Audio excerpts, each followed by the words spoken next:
G.O.A.T.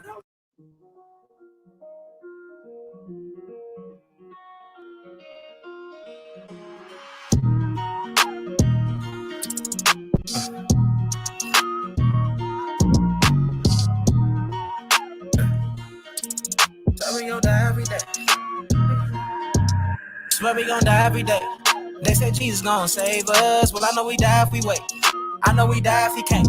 They tell us we black, but we ain't. Aboriginal, native, yeah, we gon' die every day. Cause we don't know where we came. We been here, lived here, open borders, got deported, fought for rights. Kidnapped, bitch slapped, blacked out, covered up, washed white. Drugged up, slugged up, beat bread, left for dead, fuck your life. It's all the plan, kill your man, take your land, slave your kids, rape your wife. Why y'all look so mad if all this shit I say is true? Why y'all look so mad if all this shit happened to you? White man quick to tell you, you was a slave, nothing before me. He himself only been free since 1840. Young recording, I'm an ancient Egyptian from Atlantis, headed straight for Canada, that's Israel. Nothing fake about me, no capping rapping, I just fed the ink and I'm digital. No caveman, I'm original. Kentucky fried, extra crispy, where a lot of gold, cause my family history. I'm the guy to know, I bring death to history. Swear we gon' die every day. They said Jesus gon' save us. Well, I know we die if we wait. I know we die if he can't. They tell us we black, but we ain't. Aboriginal, native, yeah, we gon' die every day. Cause we don't know where we came. Swear we gon' die every day. They said Jesus gon' save us. Well, I know we die if we wait. I know we die if he can't. They tell us we black, but we ain't. Aboriginal, native, yeah, we gon' die every day. Cause we don't know where we came. Power, only respect power. Respect power. What's been said can't be said no louder. Stand for something, or you die a coward. They bombed our churches, set our kids on fire. Police keep erasing cause they backed up by the nation. Nation ain't complaining cause the Indians still hanging. Comanche, Sioux, Apache, ain't no history in blackness. No reason for that chatting if you bitch up when it's action. AR on my body, tell the bro to grab the shot and loading up that new edition. Finna hit him with this bobby. I can't shoot the shit, but 30 shouldn't miss. 54 races, 104 is click. Anytime in prison, they don't want the shit. They don't want the problems. Snitches get the stick. Talking all that hatred, end up running like a bitch. Quick to call the laws, quick to play the bitch. Swear we gon' die every day. They said Jesus gon' save us. Well, I know we die if we wait. I know we die if he can't. They tell us we black, but we ain't. Aboriginal, native, yeah, we gon' die every day. Cause we don't know where we came. We gon' die every day. They said Jesus gon' save us. Well, I know we die if we wait. I know we die if he can't. They tell us we black, but we ain't. Aboriginal, native, yeah, we gon' die every day. Cause we don't know where we came.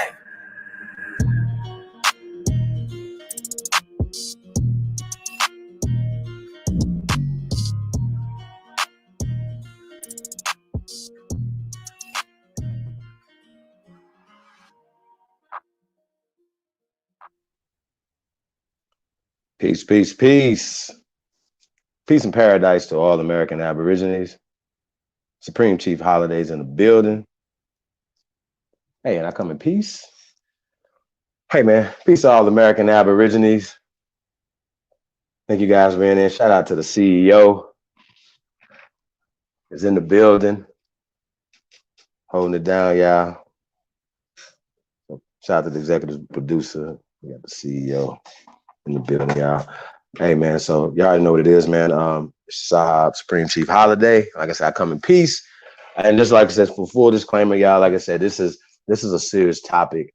You know, I know we go hard a lot of times, man, and we play a lot. Short bus shortage, you know, we didn't put these guys on buses. We have to get their attention, right? And we've got their attention. Trust me on this, y'all. You know, shout out to Sonetta. All right. Look,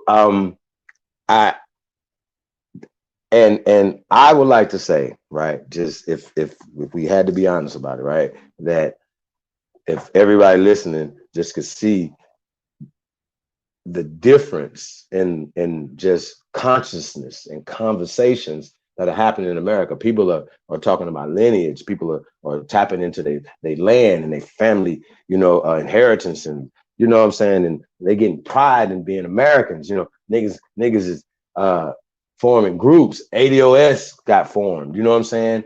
You know what I'm saying?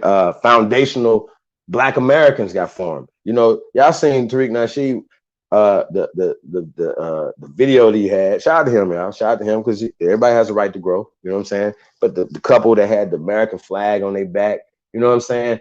Watching TV. I mean, I'm watching this like, yo, bro, like, so we all had made transitions. I remember, you know, in my mind, like, yo, man, the American flag? What are you talking about? That's not for us. That's for these people. They drug us from our homeland in Africa. Right? They making us stand up at football games, basketball games, baseball games. Oh, we'll get back to that too, right? Right? And somehow or another, not only did they trade places with the real Americans, right? And we're gonna get to this, y'all, because I want to pull something up, y'all. And I know, hey, y'all, this is a part of it, y'all. We got to break this down. We got to get to it, y'all. So I know a lot of people that know this information, and I know you guys understand this, but you guys have to understand a lot of other people haven't got this information, and apparently, you know, NBK didn't get the memo, right, of who the real Americans are, right? So I want to pull up this, you know, for you guys. Hold on, yeah. Well, before we do that, can we get we're gonna get a small commercial break. Then we're gonna pull up something real fast for y'all in this before we get to this build, y'all. So let's go.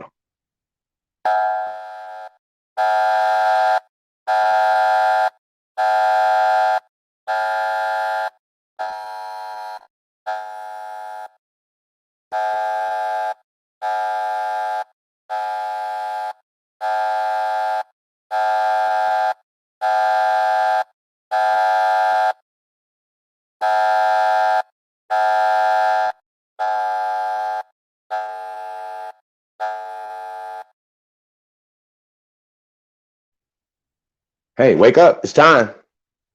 We are 2am.com. Hey, man.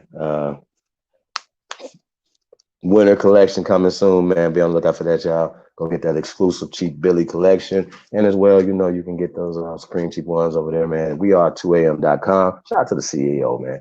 Hey, man. Hey, we're in the building, y'all. Wake up. Wake up. It's 2 a.m. Wake the fuck up, yo. And this is what this is about, y'all. You know what I'm saying? So I hope y'all catching the message. I hope we getting, you know, the vibrations from this. You know what I'm saying? And that's what that was about. It's about catching the vibrations, okay?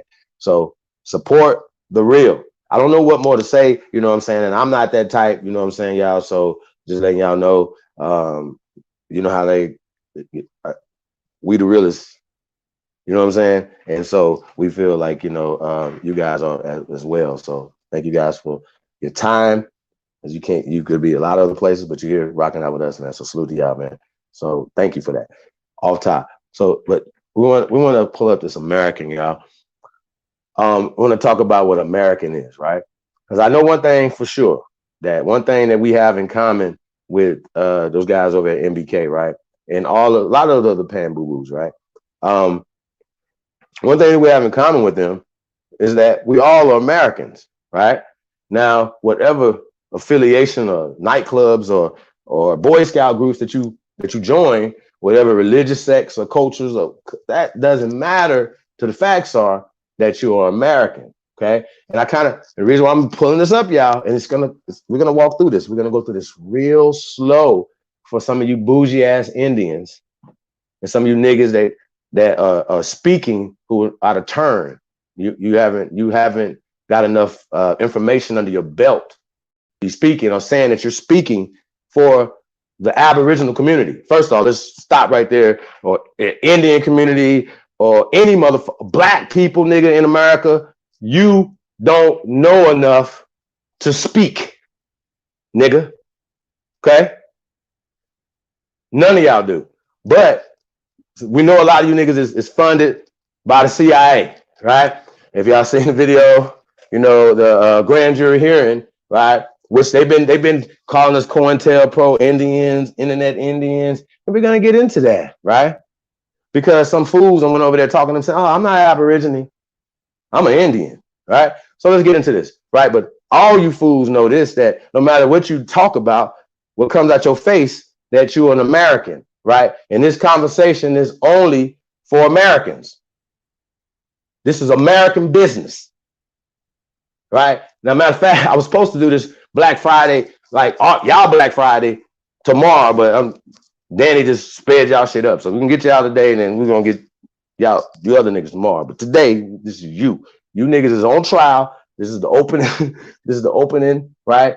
And we'll let you guys come in later, but we're gonna lay this out right here, and we're gonna let you guys. We're not gonna do like you guys do, censor, block, and they definitely won't let me speak, y'all. So fear God is in these niggas. So peace to the guards.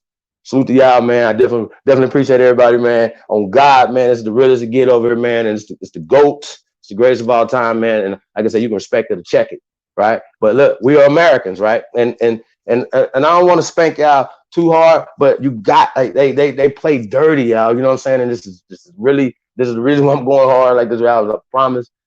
I really want peace. I really want to build. I don't want to fight. So this is not us fighting, but this is a serious situation, because when we talk about when people make accusations, right? You got to be able to substantiate your accusations. You saying COINTELPRO, I'm saying CIA, FBI, DEA, NBK, NSA are all the same guys, right? And I'm going to prove it. We're going to prove that you guys are pushing the same shit. And we've already proved how this relates, how they not only indoctrinated our people, you know what I'm saying? We're saying the 60s, right? But what they like to do, they like to go to the olden days, the olden slavery days, right? Oh, Jesus, it's slave time. We got to go. Danielson. Hey, I'm Miyagi, Mr. Miyagi, sir. Call me Miyagi, sir. Don't call me Chief nothing no more. Y'all, your little jokes, the African jokes are just stupid, right? Because you said that you guys should know that the original man on the planet is a black man, right? So you guys are not looking at skin tone. You're definitely not looking at locks and hair texture, because we the only ones got mummies with locks in the ground over here. So I don't know what the hell y'all talking about. So when y'all talking, y'all don't have nothing to back up what you're saying but a piece of paper that's written by some Zionists, brother. And so I'm going to prove that. And I asked Danny in the chat room today, right? What about the Zionists? And he just walked around that question. So when you got people that don't even want to say anything negative or any critique on Zionists, right? Zionists, don't say the Jews stuff and Sephardic Jewish and all this dumb shit. Zionists, it's a specific thing. You don't have to be Jewish to be a Zionist or a Zionist operative, okay? Y'all should not. Come on, bro. Don't go back and forth on this. So we should know, if you are knowledgeable, if you're awoke, then we should know. It shouldn't be no question that. And shout out to all the good pastors out there. Salute to y'all. It's not you. I know it's a couple of y'all out there. Salute to you, right? Love you.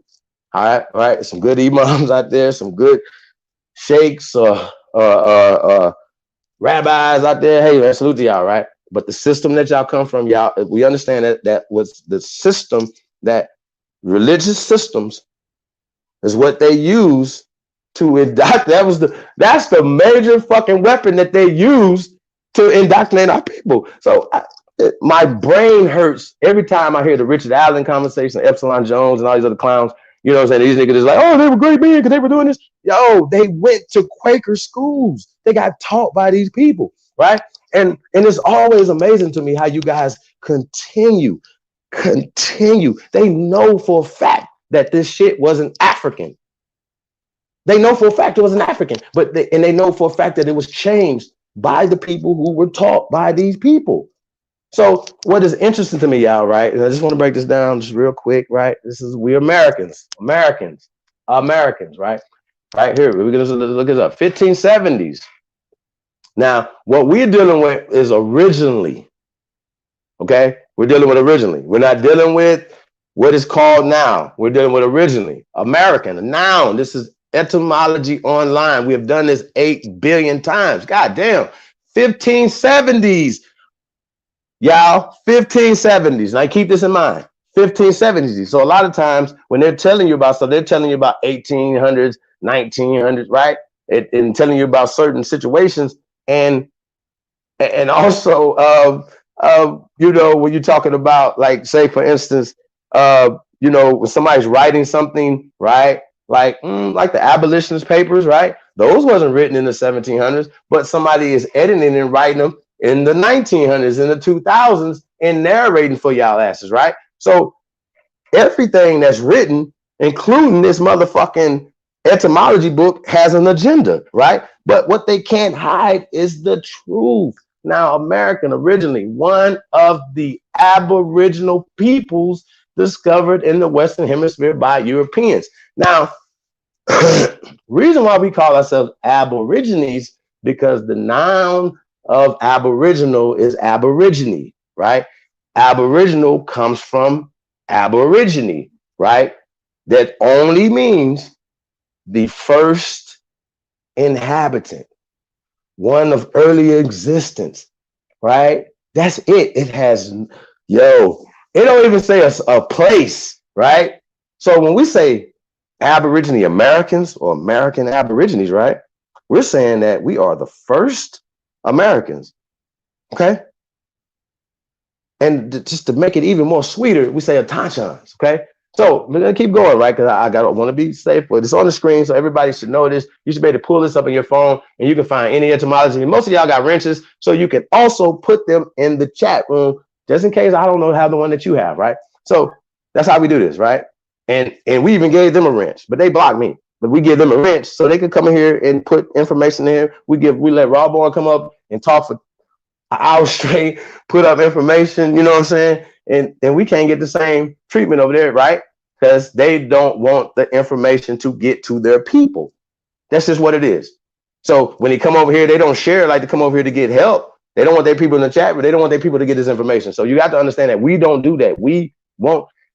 Bro, like if the truth is the truth, if you're doing your genealogy and or you have stories of your people, of your father, your mother, your people from Africa, we're not shitting on nobody. We're just saying that we're Americans and we're the first Americans, right?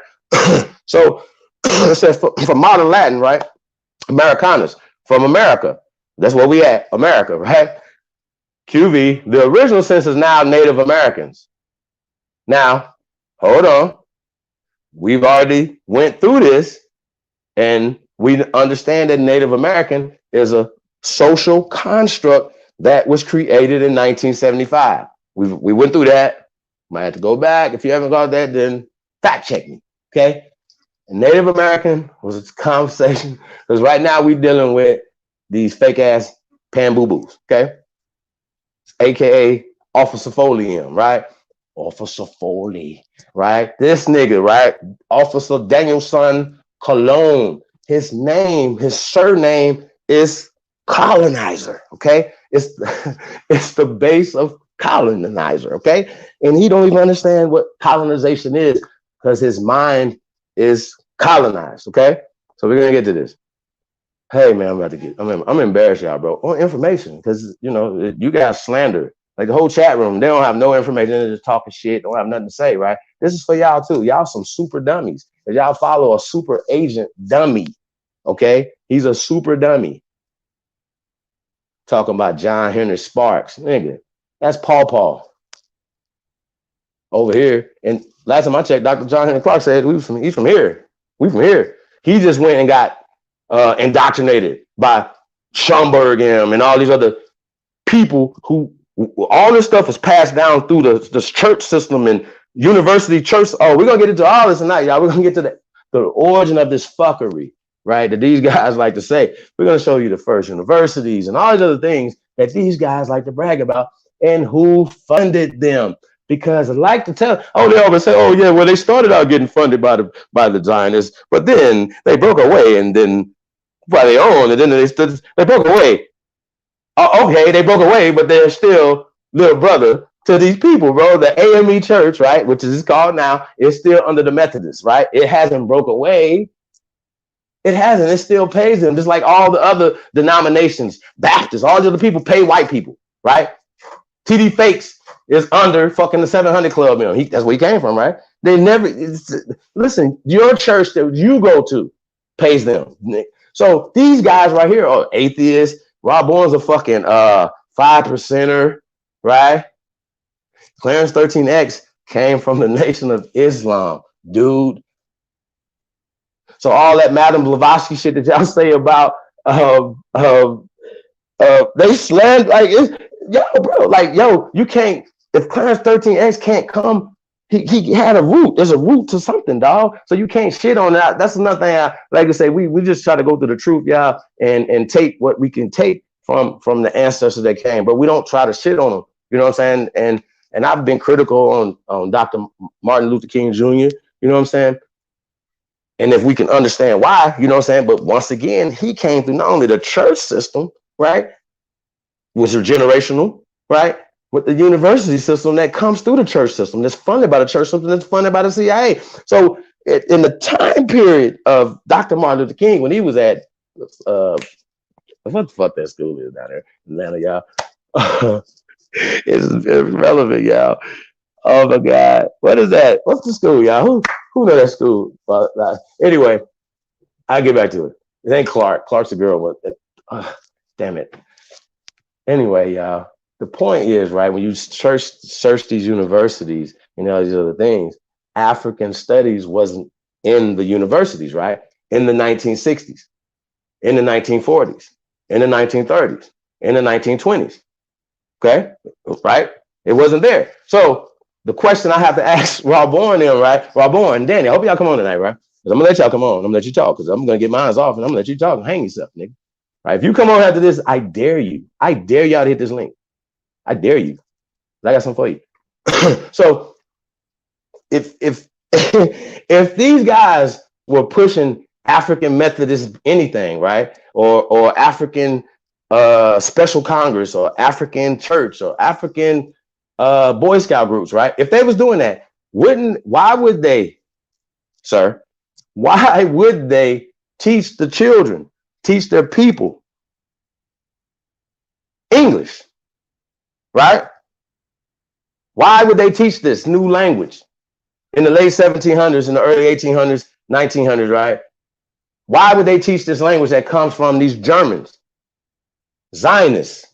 Because the church system comes from the Zionists. The educational system comes from the church, okay? So you can't separate them, Rob Bourne, and you haven't, so thanks, right? But what language was Richard Allen them speaking before they was taught English, Rob Bourne? And why didn't they teach their people anything remotely from the continent of what is now called Africa, right? Because guarantee you this, I bet money, I bet y'all anything on this planet, right? Anything that they'll never be able to do this. Yo, they're never, right?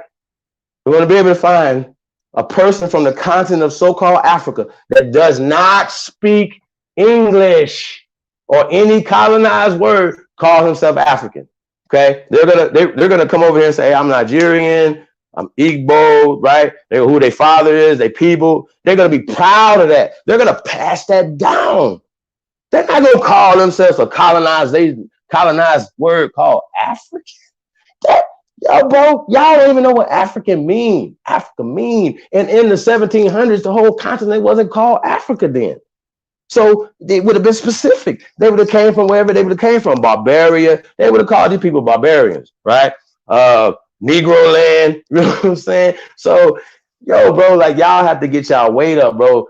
And look, y'all not getting paid enough money to be traitors and push this shit on our people. Yeah, it's not enough because history is gonna look down on this. History's is not working for y'all. This is what I'm saying. Y'all on the wrong side of history. And I don't know if you're doing it on purpose, but if you don't know, you're just dummies, right? Y'all are really dumb and you deserve to be on more than a short bus, right? But if you know what you're doing, right, then you're participating in the same Zionist system, brothers, and y'all are hurting our people. And that's the seriousness of it. And I know I'm going in, but the seriousness of it is that I actually thought that a few of them was really sincere. Danny, never, right? He's always been a colonized mind motherfucker. And he can't relate to us. Because he's not he might be an African. Well, we're going to get to this. He's not an American. See, American, right? We're Americans, right? So this school system that comes to the church, which is the biggest weapon that they use to colonize our people, right, was the church. Hey, so let's get to African real fast. I don't want to get to this right because y'all can read whatever year they changed it now into Native American and then residents of North America of European originally British descent is from 1765. Well, guess what? They didn't stop calling you American after 1765. Okay, so before 1765, right? I'm just gonna paint a picture for you. Okay, before 1765, I'm doing just because these people are talking, right? Before 1765, so that means in 1665, right? There were Americans here, right? And people who came here from other places would identify with themselves as where they came from, right? Germany, right? France, right? Right? So whenever they started coming in, if y'all say the 1600s and 1700s, right, and 1800s, they would have been identifying themselves with where they came from, right? It wouldn't have been America at that time because it was colonies, right? So stop thinking that it was all America in the 16, 17, and 18, right? In all of the 1900s. This is a new corporation, right? That did all that. So they're writing words back in history. We understand that because these guys have an agenda. They and as we've known that the CIA has been funding this for a while now, and they funded it through the Ford Foundation, the Carnegie Foundation, the Eli Lilly, Rose Holman Institute, all these families, those so-called 13 fucking families that took over our ownership of this shit, right? But it starts socially, okay? Now, the Holmans or the Fords or the Carnegies are not Americans. They would be the people that came here, right? Trump is a immigrant American. Shout out Trump, but he's an immigrant American. Tucker Carlson, whoever, these guys are immigrants. He came from somewhere, right? Now, if it's 1765, right, in 1865, right, was the Civil War and these things, right? Now, you still had people in America, right? If there were a lot of them here, they would have been, in Germantown, right? And they would have been identifying themselves as German Americans, right? Because they're starting to want to get into the Union, right? The United States. The United States didn't happen to after 1865. Okay, so what these guys are doing, right? That they don't understand etymology and how etymology works when you're talking about history. So if you pull up a book and it said, "Oh, Christmas Antics," or Paul Cuffey had an African mama, or he was an African American, and blah blah, all this extra shit, all the same slave stories that because it would have been specific. Oh, he was Mandingo. Well, Mandingo is German, comes from Mende, Mendehall. Mende is not Bantu, Mandingo, all that shit is not Africa is not indigenous to the fucking continent of so-called Africa, dog. So when y'all saying this shit, even you, oh my God, dog, bro, y'all so slow, bro. Like it makes me like that's not woke. You sleep, fam. That's super sleep. That's not woke at all, fam. And like I said, I'm gonna get on y'all head, bro, but y'all gonna feel this, man. You're not gonna keep come up here talking this shit to our people, bro. Like, and I think it's some good people, but at some point, y'all, like, we gotta have this sit down. Y'all, we gotta start asking these guys, why aren't they allowing Aborigine information to get to the people, American information to get to the people, right? Because we're Americans, right? And we are working for our ancestors who are Americans, and our children's children who are going to still be Americans, who are descendant of the greatest people on the planet Earth. That's us. We gave the Earth everything, food, medicine, shelter, and clothing, nigga. Fuck is y'all talking about? And so when y'all talking all this shit, y'all, what you don't have, shout out to Dr. David in the Motel. Y'all haven't seen that interview that we did 2 interviews with Dr. David in the Motel. Peace to him and his empress. You know what I'm saying? Hope everybody's doing well. You know what I'm saying? Peace. I'm about to get to the chat room too, y'all, but y'all got me. I'm sorry, y'all. I had to get in, bro. I wasn't even supposed to go live till tomorrow, but these guys are just overtly fucking agents, bro. I gotta say it. And I don't like to talk like that. Hey, and I'm gonna say this again because maybe y'all never heard this. I am not a police officer of any local, federal, or international authorities. Okay. I dare y'all to come on here and say that, please. Because I thought there's like some type of law. They probably could break that shit too. Who knows? Anyway, we're gonna have to ask Danny when he come on tonight, right? Anyway, hey bro, I'm about to embarrass y'all. Y'all know I'm just getting started. I promise. Yo, so 1865, right? 1965, right? um, so that's not a long period of time, y'all. You understand what I'm saying? So these guys like to superimpose these things in these time periods and these different time periods. Like I said, you can't put like first off, right? These books and how they're written is they're writing it as if Americans are pale people from Europe. That had right, and they putting that in time periods. You understand what I'm saying? We're looking at the etymology of it. If it's 1765, just start there, right? For Europeans in general. Okay, but let's put another 100 years on there because it wasn't America, it wasn't the United States until after 1865. We're talking about the Union bringing it right. So you can't say that for. So what they're doing is they're writing shit back in history. So they can say, okay, well, you were an African American, right? And they were the Americans fighting against the British. No, you were the British. How the fuck are brothers British loyalists? Well, who are they? If they got British loyalists here, well, who are these people? And then we have the nerve to have a legal system that is based and ran. Our legal system, our educational system, our religious system, every fucking system is foreign to America. So when you have a so-called white supremacist, right, or somebody that's pale who held that's proud, a proud flag wave, like motherfuckers be riding big ass trucks, 4 or 5 big ass flags flying. Flags flying, you know what I'm saying? And you see that, you get intimidated. They ain't got a Klan flag. They got the big 4x big wheels on this shit and the flag, and you would think that flag is the motherfucking Confederate flag, right? If you don't know the signs of that, I don't know what to tell you. But anyway, so you see that and you are intimidated. That's the reason they want you to hate that flag, right? Hate the soil you standing on. How the fuck do you think being a part of a foreign system or allowing a foreign system to run America or Americans should be working for any Americans? This has no color.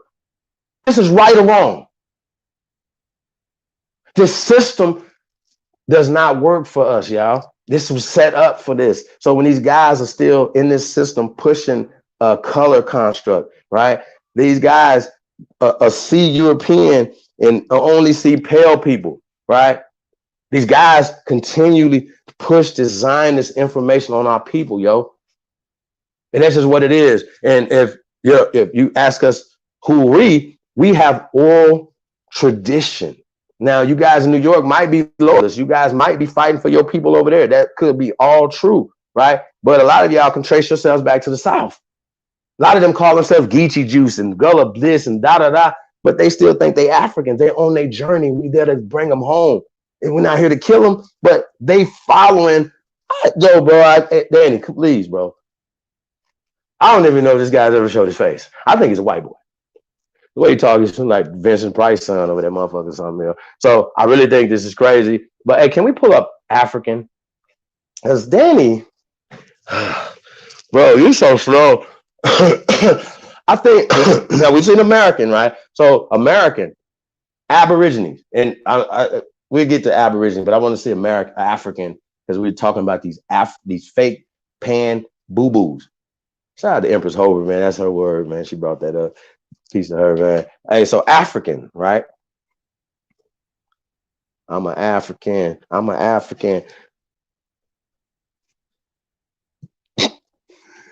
Shout out to Dead Friends. I'm an African. Hey, so hey, I still like that song, yeah. Okay, so check this out, right? Afrikaners is plural, right? So Old English Afrikaners, right? Right, plural. Quote, native means born, right? Born on the continent of what they're calling Africa, right? Or inhabitant of Africa, right? So all y'all have to do to be real Africans is go there. Then you automatically can turn on, go over there, turn on YouTube and be like, man, I'm an African because I live here now. I'm inhabiting Africa, right? But Old English, right? This is Old English, native or inhabitant of what they're calling Africa. From Latin Africanus, adjective of Africa, African. From Africa, see Africa. Check this out, right? Now we've already checked it. Okay. So we've already, they didn't even give a date, right? Did y'all notice that? Then there was never a date right there where they talk about it. But we now just understand that we know Latin, right, doesn't come from Africa, right? Old English doesn't come from Africa, right? Old English Latin doesn't come from Africa. We'll get back to that. But it is not indigenous to Africa. Colonizers brought it there, okay? But when did they bring it there, Chief? Oh, use the white residents of Africa from 1815 is when, Chief. And then Danny tried to say some dumb shit, start talking about, he tried to bedazzle y'all dummies over there. I'm gonna call y'all dummies. I need to wake y'all up. Dummies, smart dummies with degrees. Oh my God, right? You should throw your degrees in the trash and sue the people. If you owe them money, sue them, please. Like, we should have a class action lawsuit because it is illegal to teach people against their culture. We're not Africans, period. And we're going to get back to this, y'all, because they like to talk all this shit. But why didn't they teach these Africans in the 1700s about being Africans and give them African names and African languages? These motherfuckers walk around with Richard Allen and Hamilton and hey, bro, I'm done. I don't know Jefferson's and oh my God, where are the Africans that's in Congress? Right? Huh? Where they at? Where they at? They should be proud of Bantu, right? That's what y'all say. Y'all don't even know what the hell y'all talk about, bro. So let's get back to this. Use the black residents of the U.S. from 18th century. That's the 1700s. Like, remember me saying it's a swap out. They start coming in, they start swapping people out, right? Swapping people out. 18th century is 1700s and late 1700s, right? When it was especially meant one brought from Africa and sometimes was contrasted to native-born Negro. See how that work? So I'm gonna break this down for y'all, right? Afri means a far land. So what they're doing is, right, shit gets in translation, right? I can translate something, right? When I'm translating, I can change I's and U's and A's, right? Because it didn't come from there. I'm also changing the meaning. That's what etymology is. Afri means afar. It's Latin for far. So if you're if you or right, if wherever you was at, you would be taught. If you speak a certain language, you would say, "Hey, that's afar. That's over there. That's a far land, right?" So it's not that. So what? So originally, when these people were naming that, they're just saying it's just it's far. And they're gonna tell you, well, I don't know, but Chief don't know what you're talking about. Yeah, I do. You niggas stupid. They're far land, nigga. So stop it. And sometimes it's contracted to native-born Negroes, right? That's us. Negro de terras, brothers. They know this. They know these terms. They like these terms don't exist. They talk about them, and then they try to bedazzle once again. Negro de Guinea, though. Nigga, Negroes of the land. Don't try to go to Guinea. Yeah, they found Negroes everywhere around the world, according to science, according to their observations, according to what they said. Not according to what I'm saying, but they didn't get into Africa till the 1800s. As an objective by 1560s pertaining to Africa or Africans, right? If you're far, you will be a person from a far land. Dummies. Hey, bro, I'm tired of y'all, man. From 1722 as or pertaining to Black Americans, right? Once again, this is a social construct. African is a social construct, okay? Black is a social construct. From 1770, from 1722 as quote of or pertaining to Black Americans. Now, remember, in 1722, what no motherfuckers calling themselves Black. Remember, I've explained this, that they throwing social constructs back in time periods. So this is what they just did right there. Black is not. So, right? So they changed the Americans that they're describing as Black, aka the Negroes, Negro, Black, right? These are interchangeable, or Moors, Black or Moors, right? And that gets complicated. So I'm gonna get y'all later too, y'all. Don't worry about it, right? But we're talking about are y'all seeing what I'm laying out right here? I don't know if anybody. I go over this time and time again. I'm trying to break this down slowly so Rob and them can understand what you're doing. In 1560s, right? It was no land called Africa. Wasn't nobody calling themselves African. Wasn't no language. Like, so wasn't no Mende people and all this other shit, right? So you have to go into these things. And the reason why this is important, because when you're reading something, somebody that could be reading or writing it in 2003, writing about, the 1500s and shit like that, 1600s, 1700s, 1800s, right? Right? This is the concept, right? So we understand based off of historical documents that have come back from the CIA, the DEA, and all these other agencies, these right, that they funded African studies, funded roots. So what Danielson is saying, right? This is what they're saying. That roots is official. Remember, we just had this conversation with Rob Boyz. It's like he had never heard of the roots. And it's like that didn't matter, that he was still talking about something that was real. I'm like, well, what other examples do you have? Right? So they say, right? So we're gonna, hey yo, check this out, man. Let me shout out the chat room, y'all, real fast, man. Definitely appreciate everybody, man. Peace and love to all the great ones tuned in, man. Y'all already know, man, y'all the greatest of all time, man. I'm just y'all representatives, man. I just talk that shit. You know what I'm saying? Better than the rest of these motherfuckers. Nonetheless, first guard in the building. We got favorite girl. Peace Empress Samantha White. Peace Lamone Jones Jr. Peace to the gods. Rodriguez. Shout out to Rod Deep. Truth over everything. Bronze Flat Power King. P. Parker. Nathaniel Lockridge. Takeoff Tyson. I got P. Parker already. Peace Empress. Omega. Chiefness. Sun Owl. House of Nathan. Bullion. He said ABCD. Follow me on God. What else we got? Copper Tone Tony. Omega Red. Mr. Neville was in the building. Mr. Neville was in the motherfucking building. Piece of the guy, man. What we got in here? Wilmore Reed, Tight Sam, the North American Negro, Rocky Marciano, Bloody Knuckles. Gonna be a lot of Bloody Knuckles today.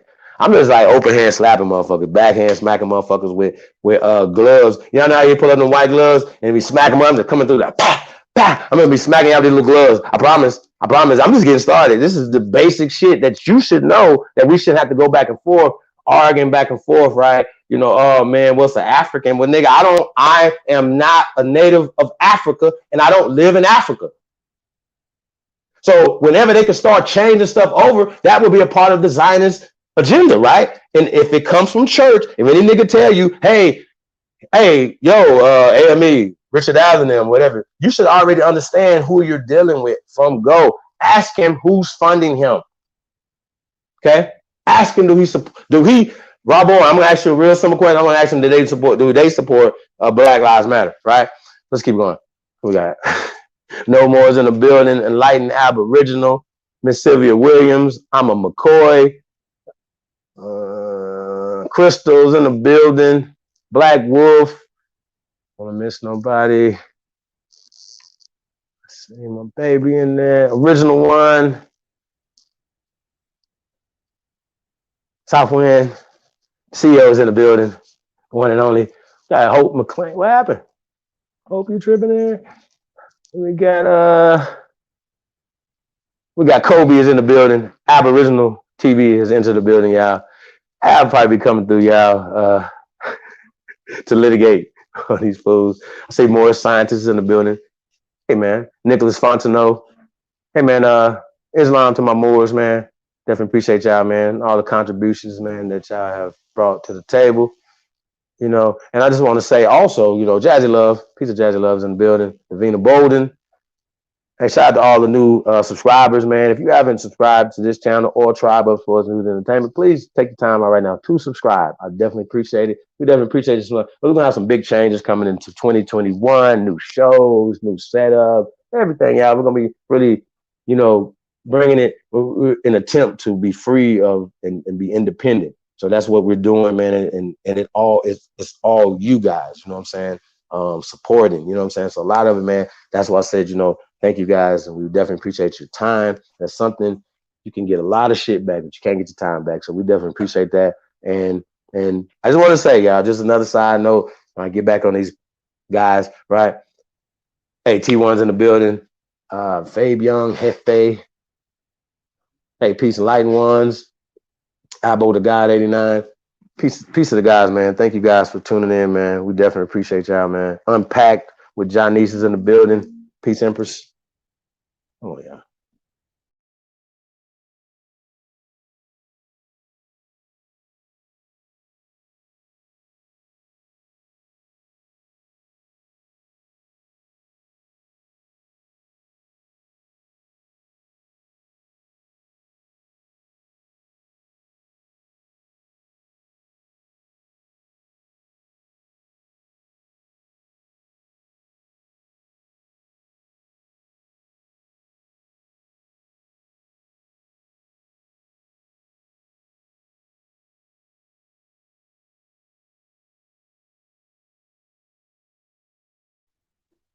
I'm back, y'all.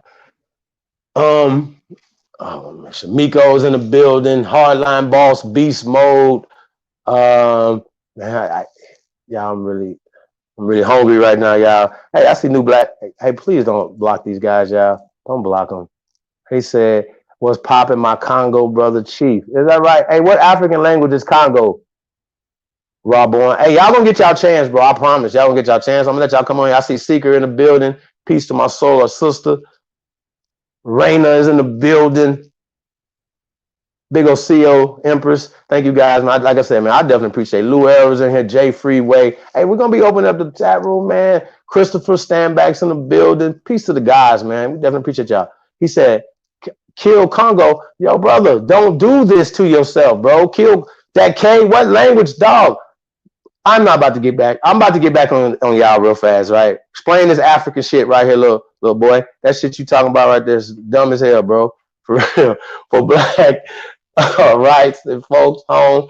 OCO. Hey man, goddamn, bro. I can't believe y'all this goddamn slow, bro. For real. So back to this, right? I promise you gonna get your chance. So the whole concept, right, is that these schools, right, Indian schools in Canada, they started as soon. Listen, these people came in, right? These people came in, and it's interesting that they did a build on the first white child being born in America, right? I'm like, well, who were the other children? So in their mind, those children were mestizos, right? But that's just Hollywood writing Kuimeo him back in the past, right? Visualization, right? Because what these dudes are doing, right? They keep throwing shit out here like you guys are following these guys and doing all these other things. Look, I respect everything everybody's doing, every contribution, whatever you guys bringing to the table. Everybody that came, went, everything, right? You know what I'm saying? I do. I promise I do, bro. You know what I'm saying? But you guys are being disrespectful. You guys are saying niggas is under niggas and all this other shit, especially. You know what I'm saying? When these is, student of my students. You know what I'm talking about? So please stop being disrespectful. You know what I'm saying? Like it's It's not the Billy. It's not the GOAT is for a reason, dog. So I'm gonna show you why. And every time, right, y'all don't talk to me because I punch y'all asses down the field, and you know, every time I talk, y'all lose people. They show up over here, they change their name to something back to the soil. You know what I'm saying? They throw away them African names that they don't know nothing about. Please do not block this guy. Please. He's okay. He can't. It's Buffalo Soldier, Dreadlock, Rasta. Hold on, man. Let me get a y'all don't understand what I'm doing over here. It's okay. Buffalo Soldier. Hold on, y'all. Dreadlock, Rasta. Come kill the copper color straight from Africa. LOL Chief Congo. Yo, brother, that's really stupid. But what is Congo? Explain to the people what is Congo. I'm not about to keep going back and forth with you. You know Africa. Explain what's Africa. Put something in the chat room that's different from where Africa come from or what an African is, right? Because you're not a native or inhabitant of Africa, sir. You're not. And Africa isn't native or, indigenous to Africa. It's not. And so when you guys start talking about Tamari and all this other shit, y'all don't let these fools talk, y'all. They don't block nobody. Don't block nobody, please. Don't block nobody. Unless they talking about somebody mama and talking crazy. Come on, man. What is wrong? What do you want to get blocked? Well, then block the motherfucker you want to get blocked. Now you actually get blocked again. Y'all block the motherfucker. He can't actively block again. Okay? Nigga, you actually get blocked. Come on. Stop it. Back to Afrikaan. Right. Okay. Can we pull up African American? Because I think it's very interesting. A lot of good reading when it comes to African American, y'all. But we know these are social constructs, but this thing is interesting. So we're gonna pull up some stuff on African American, y'all. And I see the original Copper O Hobart Empress is in the building. The roast ain't even started yet. I'm just getting started, dog. Don't get a trip. We just on the information because you guys want to talk. So we're gonna get into the terminology that you guys love using, right? Now, it's interesting that do we have a noun for African American? Is there a noun for it? No? Okay. Well, let me start right here. Hey, shout out to DC Brad 925. Definitely appreciate you. He said, Abo soldiers killing, NBA soldiers, MBK soldiers killing Abo pseudo warrior. Hello, really? Okay. All right, check this out. There are isolated instances from the late 18th. Hold on, check this out. It's an adjective. This is a descriptive term, right? African American. There are isolated incidents from the late 18th and early 19th century, but the modern use is a reinvention first attested. Use is a reinvention. There was an invention. Somebody invented it, nigga. And it was a reinvention. First attested 1969. Now, y'all ain't got to tell y'all age up in there. I wasn't born in 1969, but I'm sure there's some people in here born before 1969, right? First attested. The reinvention was first attested in 1969 in reference to the African American Teachers Association, i.e. CIA, FBI, COINTELPRO. You niggas want to call niggas COINTELPRO, but you niggas are African American Teachers Association niggas, right? Now, Teachers Association, right? Yeah, I'm just getting started. I promise, because this right here needs to be done. Because when we reading shit, you won't get confused what they trying to do. Okay. Shout out to my brother from another mother's into the building, Mr. Brooklyn, aka. Hey, y'all. Matter of fact, put that motherfucking cash app in there. $500, nigga. In Danny's face when y'all come on here and I pull one more thing out. $500, nigga. Stop playing. Shout out to MBK though. Thanks for that. Super chat. Hey, I'm glad y'all getting some out of this, brother. I really am, because African American Teachers Association, right, there we go, which became the preferred term in some circles for U.S. black noun or adjective by the late 1980s. Hold on, hold on, stop. Hold on, we'll do this again. Hold on, check this out. The reinvention that a Jew, right? Hersevix him, right? Boaz him, right? Well, we're gonna get to Richard Adams, teacher later. Hey, Rob Boy, you want me to do this to you for real? I told y'all to stop fucking with me. I told y'all. Stop fucking with these aborigines. We wild Indians, nigga. We know our shit, my nigga. I promise this shit right here is crazy. It says, yo, y'all reinvented shit was first attested in 1969 in reference to the African American Teachers Association. Nigga, the African American Teachers Association. African American Teachers Association, right, is funded by who? Right. So when we start talking about Sesame Street, funded by the Ford Foundation, all these other families, we understand now because we're woke, right? Salute. We know that these gatekeepers, right? These people that these guys keep talking about, Richard Allen, Epsilon Jones, and all these other coons, right? Was agents and they was working for these people. So you niggas in 1969, or you niggas just got the fucking bourgeoisie baton pushing the reinvention that Rob Bourne and them try to push all the time, and Danielson, right? Miyagi, nigga. G.O.A.T. God, nigga. Fuck is y'all talk about in reference to the African American teachers. This is who y'all push this. You niggas is on this wave right here, right? So stay there. Keep that same energy, which became the preferred term in some circles, right? What circles, right? Right? For U.S. black, United States blacks, right? United States black, us. That's us here, right? Us here. Not people coming from Trinidad or people coming from Jamaica, right? Right?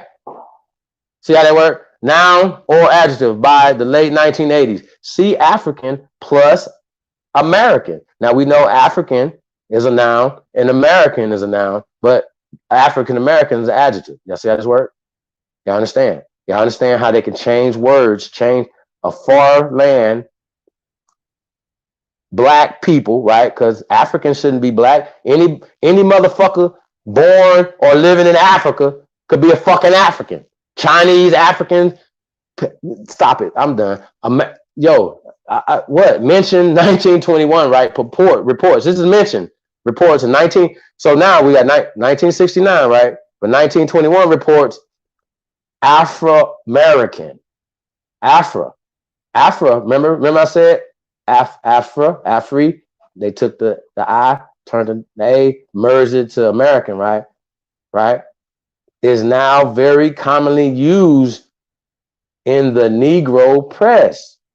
Afro-American is attested in 1853 in Freeman's, not freedmen, Freeman's, not freedmen, Freemen's. See that? And Freemen's publications in Canada. Now, Canada is where they started Indian schools. Started to bleach out and re-educate the Aborigines and put them back into their tribes of people. Do you understand? It's called Indian school, right? Quaker schools, Indian schools. This is poison. You guys push. You niggas is the Negro, the 2020 Negro press, nigga. Fuck is y'all talk about, right? And I know y'all proud of that, but y'all slaves, y'all are not free, okay? Africo-American, right? This doesn't mean African American. 1817 as a noun, 1826 as an adjective was commonly. I'm gonna scroll down a little bit, y'all. Hope y'all hanging in there with me real fast. I hope y'all just get started. My bad. All right. It said Africo-American, 1817 as a noun, 1826 as an adjective was common in abolitionist and colonization society writings. Right? So I don't know. We went through what an abolitionist is, right? So once again, it's a sleight of hands, right? Abolitionists is a person could abolish anything, right? The niggas or the Zionists in the North trained you niggas to want to abolish our system in the South. Okay? Why do you think we was fighting? Why would free men in the South be fighting, right? Why wouldn't we want to be fighting to help you guys, right? So no, we didn't want to pay taxes. So our system was what you niggas are trying to see. This is what we're talking about. You guys are slow, but you guys read and you put in the narrative that the colonizer wants you to have, right? So check this out. So it was common in abolitionist and colonization society writings. Why the fuck are abolitionists and colonization, right? You're abolitionist and a colonizer. How do you both have the same talking points? You're on the same agenda. How is this possible? Bro, wait, hey, how is it possible for you to have the same agenda, right? You want to abolish slavery, but you want to colonize. How? How are you a colonizer and abolition at the same time and writing about same people saying the same stuff? It doesn't make any fucking sense, bro. Like, you guys keep saying shit that don't make sense. You don't have nothing to back nothing up you're saying, bro. You don't. Zoe Hustle's in the building. Peace, guy. So I'm just getting started. I promise. I'm just getting started. My bad. So just hold tight. I'm just getting started. So listen, just the moral of the story is this right here, right? Stop fucking with these American Aborigines, okay? What y'all doing is against the law. Technically, it's breaking the law. You're teaching genocide to our people. We're saying it nicely. You niggas just act like, they act like we're supposed to take disrespecting our land, our ancestors, our women, our everything, our children. We're supposed to take that land down. I don't think so. I can't wait till you guys come on. I can't wait to send you guys a link. Huh? You are not copper color. Oh my God. Yo, have you ever seen a black person, like an actual person that was like super black? He knows that. It's like, bro, like, stop saying that, bro. Like, that's nothing. That's nothing, bro. That's not even a conversation to have. So I just wanted to say that. So I wanted to switch gears a little bit. Like I said, we're gonna get into this thing a little bit, man. We're gonna play some of y'all stuff. In this it's my opening argument, in this trial of these pan-boo-boos, and we're gonna expose Alphabet Boys, CIA, MBKD, DEA, FBI. I just supposed to NSA in there and all the other organizations, you know what I'm saying? And we're gonna go and we're gonna debunk you guys in real time, because you guys won't let me talk to you and tell your people. So I just play your words and then debunk what you're saying. So, hey, like, share, subscribe, man. You tuned into the greatest of all time. I am your Sahab, and I come in peace, but we scalping tonight, y'all. So, Salim, Abdul, Salam. Hey, I don't probably miss nobody, man. Peace to the guys, man. We're in the building. You're not. Hey, man, please do not block nobody, bro. They okay. It's just only showing the ignorance that these guys have, right? So look, check this out, man. We're gonna get some Trey Ali up in here. Shay Pink is in the building. Peace, Empress. Eagle Hawk Condor. Eagle Hawk probably gonna be coming here tonight too, y'all. I see Hawk Striker in the building. Once again, right? When we ask them things like, why is Dr. John Henry Clark saying that what his grandmother told him and who he was and these things, right? So he didn't find out. This is coming from Paw. I call Dr. John Henry Clark Paw, y'all. And so taking I don't debate, I teach is an honor. It's like, he was talking Wu-Tang, right? But this is Jigga over here. You know what I'm saying?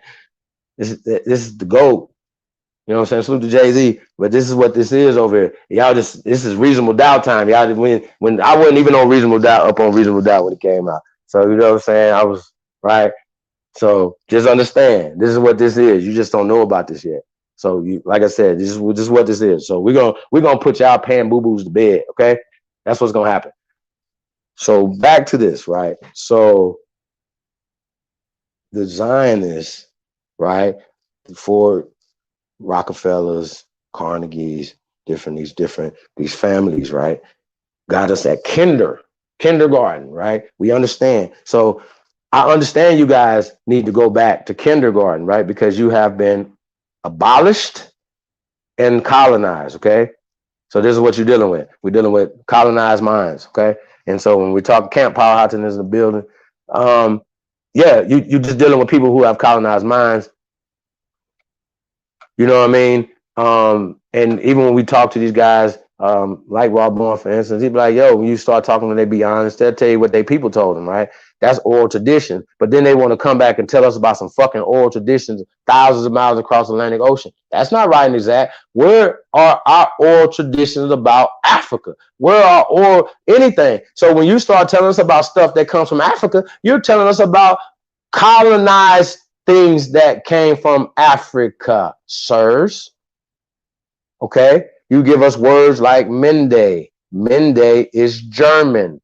Okay? Africa is not from the continent. Hey, can anybody ask these pan boo boos what's the ancient word for the whole continent of Africa pre what they called it? Can they put that in the chat room, please? Please, can y'all please do that? Rob on, please put it in the chat room. I definitely appreciate that, but hey, can you please put that in the chat room, sir? I really want to know. Can they please put what the people from the continent of so-called Africa, what they call the whole continent, what they call all themselves, right? Because we understand that if a motherfucker had came in from Africa, he wouldn't have called himself the whole continent. He would have been proud of his people. I am Amazir. I am whatever, right? I don't even know what.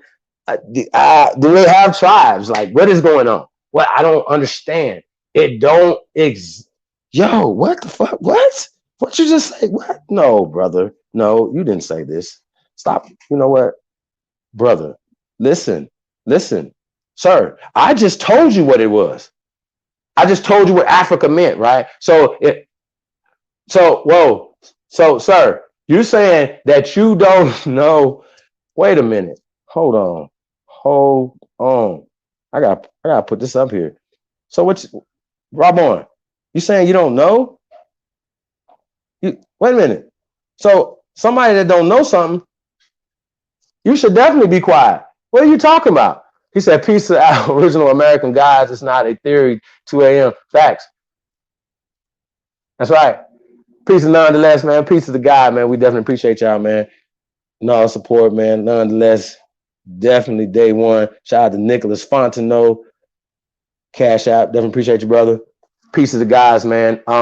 Hey, man, I'm just getting started. I promise y'all. So this guy right here said this doesn't exist. I'm not gonna let y'all get me off my mission, y'all, because you can. I'm going to destroy your whole paradigm tonight. I promise. So with the shit you saying, right?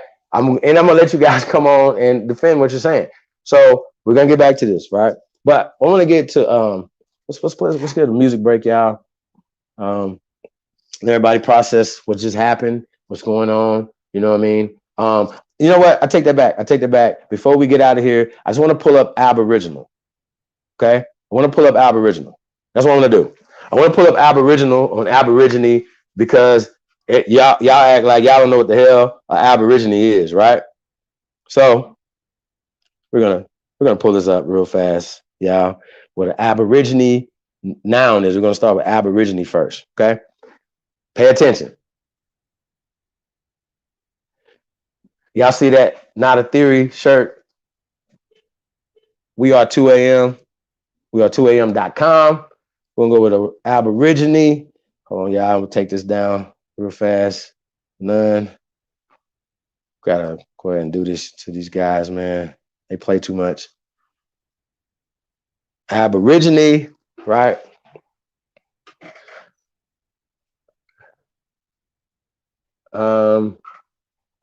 Yeah, E. There you go. Shout out to Enlightened Aboriginal. Appreciate the super chat. Okay, so Rob Bourne, Danny, all you Pan Boo Boos. I'm not gonna keep going back and forth with y'all about this. So every time y'all call us Abo, right? You shorten it. That just means the first, okay? Abos, Abo, the first. Alpha, person, right? That's us. Person, animal, or plant. Person, animal, or plant, right? It doesn't say a place. A person could be a person in Africa, an animal in China, a plant in Europe, right? That has been in a country or region from earliest times. We don't have an origin point, Rob Bourne. We are the original man, according to Clarence 13X, who got it from Elijah Muhammad, who got it from Noble Ali, right? 1858, right? That the original man comes from the hills or the wilderness of North America. Say that's not true, Rob Bourne. 1858, mistaken singular of Aborigines. 1540s. Aboriginal is considered the correct singular in English. From Latin, Aborigines, the first inhabitants, especially of Latin. Hence, the first ancestors of the Romans would be niggas. Possibly a tribal name, or from, like, now that's the hijack, possibly a tribal name, or from or made to conform to the Latin phrase ab origine, which means literally from the begin. Literally, all you niggas that be ab, we don't want to be ab, we just want to be origines. We only want to be origines, y'all. Some more agent ass shit, which means literally from, nigga, from the beginning. God damn. Rob Bourne, it hurt. From the beginning. That's what Clarence 13X said. We the original. Ain't no origin, ain't no date on us. What are you talking about? Aborigine, which means literally from the beginning, sir. From the beginning. Sheesh. Hey, man, you tuned into the greatest of all motherfucking time. I am your side. I see my sister, my big sister, Gretchen Helm, is into the building. Peace, Empress. Hey, I'm sorry, but we got to do it to y'all, man. We exposed the Alphabet Boys, CIA, MBK, DEA, FBI, and the NSA, right? Shout out to everybody. Peace to the Pan Boo Boos, but y'all on trial right now. T. Billy Goat, prosecuting attorney right now. Hey, you laughing, but yo, Aborigine means from the beginning, sir. So whenever you're talking, right, don't call us internet Indians. Call us the original man, woman, and child of America. And yo, guess what? And what we also have, right? We have what you don't have in Africa, Rob Bourne, because I'm actually, when you come up here, right?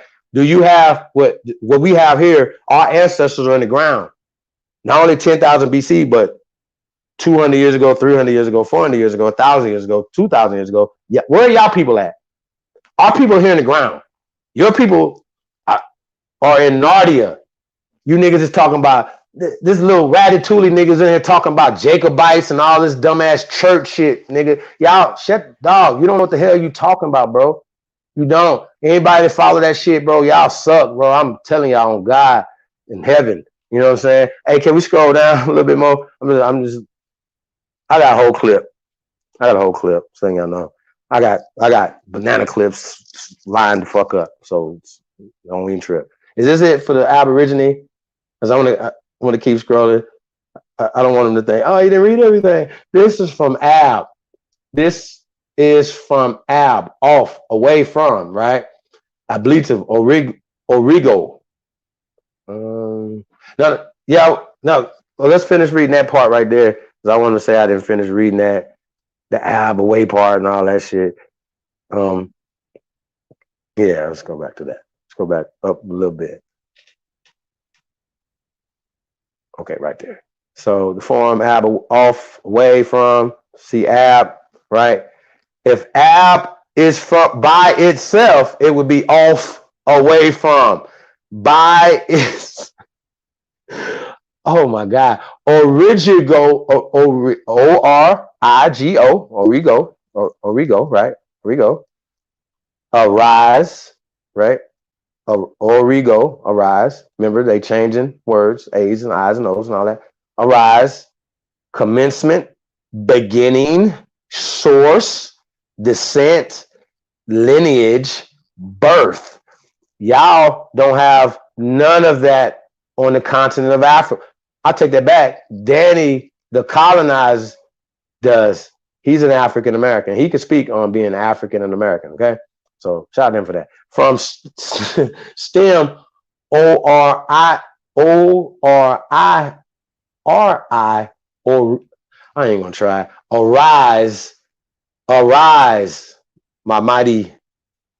my great ones. Arise, rise, be born, wake up, be descended, receive life. These niggas teach death. Black is death. Arise, rise, be born, be descendant, receive motherfucking life is not what they teach, okay? Extended, 1789 to natives of other countries. Say that, well, say, wait a minute. Wait, extended, 1789 to natives, aborigines, of other countries which Europeans have colonized, especially Aboriginal inhabitants of Australia. Australian slang shortened Abo, attested from 1922. Did they tell y'all to bring Abo back up, brothers? But hey, look, check this out.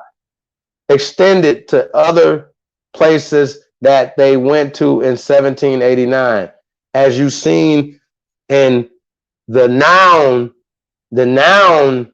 was 1500s in America. Do you understand? In America. So damn near 200 years later, you have it around the world where other places where the Europeans went. Okay? The Europeans came to America first. They didn't go into Australia. Yo, bro, like it's a mid 1800s. What are y'all talking about? So if they in America 1492 and they started colonizing after 1492, according to y'all, or 1619 or 1555, whatever, that's before 1789. See how that worked? See this nigga? Extended to other places the Europeans went 1789. Right there. 1492, 1789. See how this? See, 1555, 1619, whatever. It's before 1789. Goddamn. Abo, shortened. This means the first. So when y'all saying that, we're not even, check this out.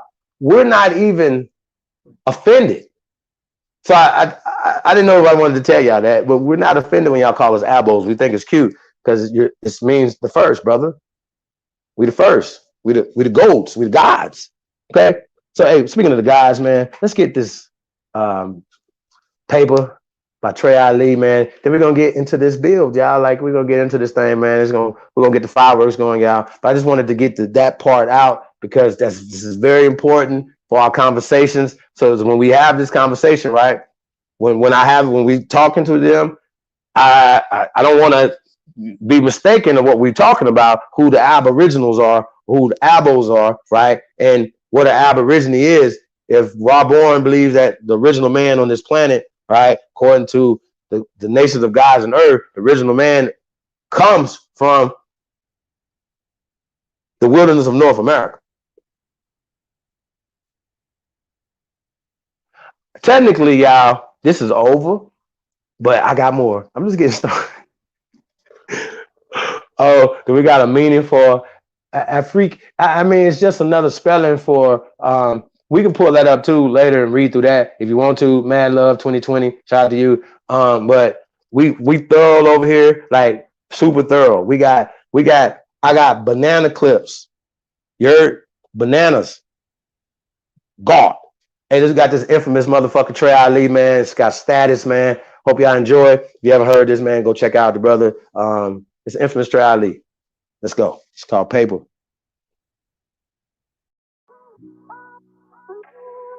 It's called Status. My bad, y'all. Trey.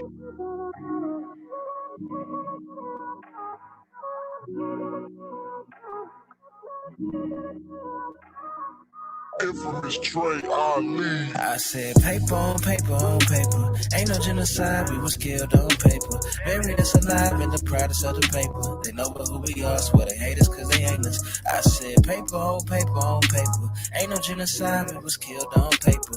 Buried us alive in the proudest of the paper. They know who we are, swear they hate us cause they ain't us. I said gotta never die, never left us. Even though they took you home, he still behind you like a catcher.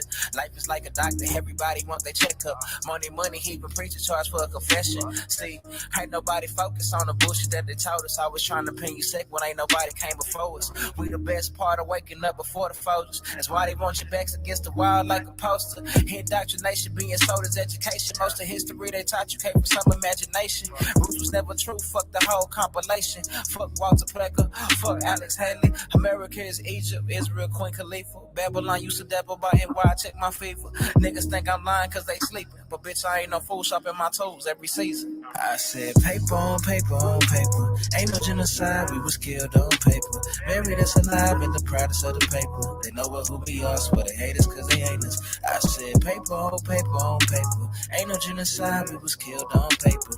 Buried us alive in the proudest of the paper. They know who we are, swear they hate us cause they ain't us. Guess I gotta start bad rapper, tell these niggas how it happened. Control is the goal, now you space like William Shatner. Technology's economy has overthrown your balance. Now your headaches come from waves, microcells up in your atmosphere. Fears how they take you, they spank you for being active and questioning all the requisites made to prevent disasters. Clearing out the churches, FEMA talking to the pastor. Got the online tithing, it's survival for the masses. Can never love the classics, but bite off our originals. Reclassify your favorite rhymes the way they did the Seminoles. I'm so black pride that my inside's purple. If the world had never died, they probably never alert you. You need to venture out and stop sticking the circles. Strength numbers react different to curfews. The movement on perfume, the streets ain't gold. Our summer so cold, we left the fall on froze.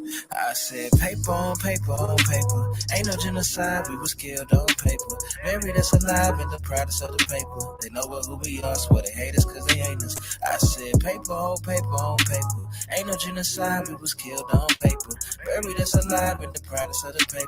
They know who we are, swear they hate us cause they ain't us. I said paper on paper on paper. Ain't no genocide, we was killed on paper. Buried us alive in the proudest of the paper. They know who we are, swear they hate us cause they ain't us. I said paper on paper on paper. Ain't no genocide, we was killed on paper. Buried us alive in the proudest of the paper. They know who we are, swear they hate us cause they ain't us.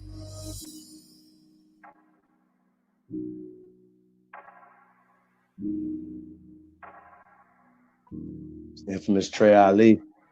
It's called Status. Yeah. We in the building. You're not. Hey man, yo, so listen, man. I like I said, y'all, we come in peace, y'all. But you know, the invaders, you know, have came, you know what I'm saying?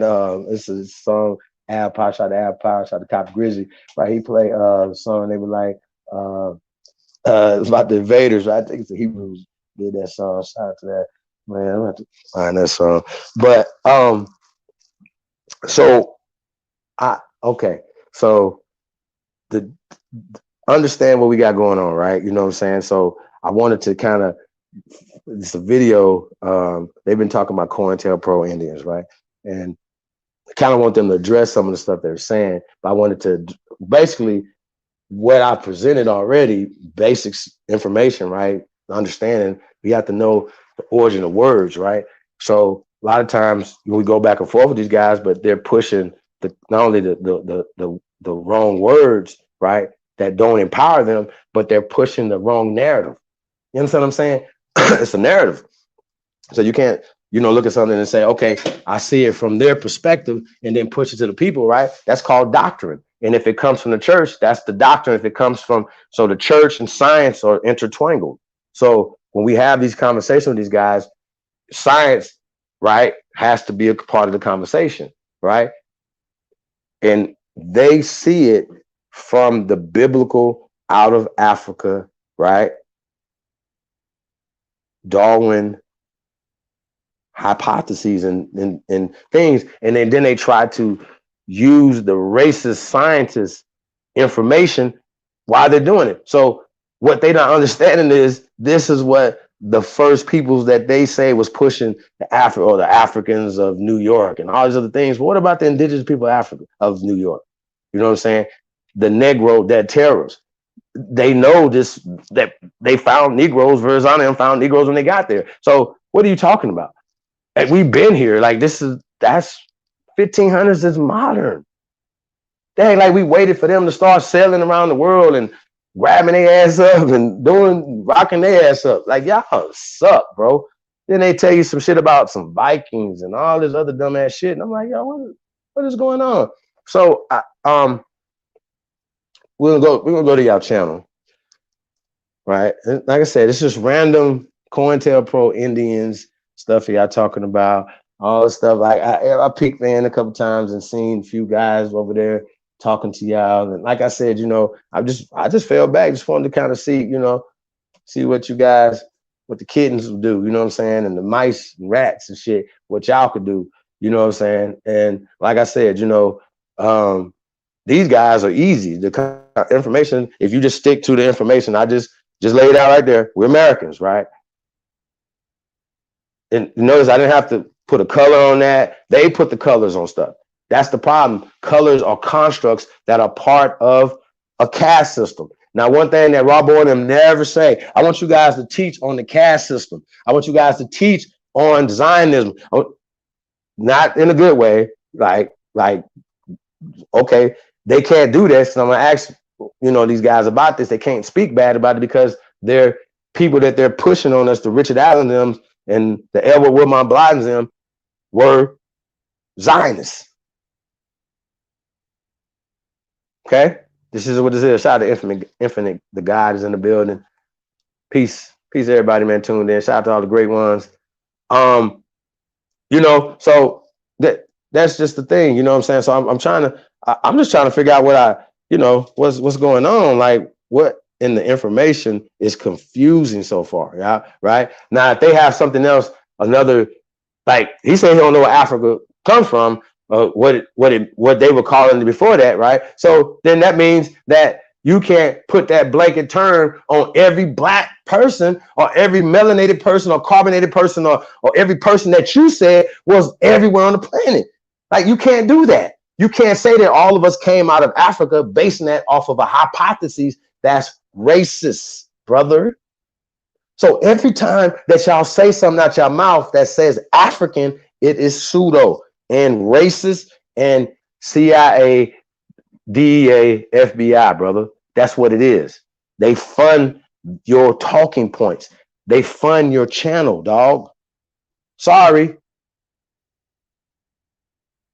This is what it is. Hey, can we pull up New Black Knowledge? Any random. We can just pull up any random video because guess what we have that you guys don't have? We got what I'm going to do. It's called Debunk Your Information, dog. We're going to talk about the AME church, right? Like we did this the other day. I don't understand why go to the debunk what I'm saying. Stop making me have to keep debunking y'all. Debunk what I say. Like, this shit crazy. Yo, bro, like, y'all suck, fam. Oh, God, bro. Like, oh, man, I ain't never seen no shit like this before. These niggas suck, bro. Let's go to the first internet Indian one. Hey, man, like, share, subscribe, man. We definitely appreciate y'all, man. This is crazy. Yo, bro, like, look at all this internet Indians. Look, they got a whole, is this 2 weeks of straight internet Indian shit? Wow. Hey, sir. Sir, listen. Y'all got a lot of energy right here. What's going on? What happened? Look at this down here. Hold on. Let's play it. Hey, Robo, I'm gonna do you a solid. I got you. Cause guess what? I got them motherfuckers too. Let's play this one right here. The one with the baby face right there. The one to hey, Robo, I got you. Right here. We about to play this for your ass right here. That one right there. The big eyes, the baby right there. Is that it? Just the short one. Yeah. Let's play his little promo. So that way, hey, fair game, brothers. Fair game. Y'all played today. Y'all had a little African guy. New black knowledge. Over there right now calling you niggas out. Saying y'all aboriginals is fake. And Africans was over here running shit in the 14 and 1500s. None of you niggas gonna show up over there. I hope you show up, Aboriginal power. I hope you show up for me. That's all I'm saying. I hope you show up for me. I'm not about to say nothing negative about it. I don't have to say nothing negative about it. The proof in there's a channel called motherfucking New Black Knowledge that's dogging Aboriginals, dogging you $5 Indian. Is on motherfucking New Black Powers channel tonight. All of them is gonna drop the black ball. There's a Pan-African right now that everybody's scared of in the Aboriginal community. Care Mayo and Rob. Look at this guy. Rob Bourne's channel. The other day. I went over there to debate it for the Aboriginals, and none of them bitch ass niggas showed up over there. Did nothing. None of the Indians, indigenous.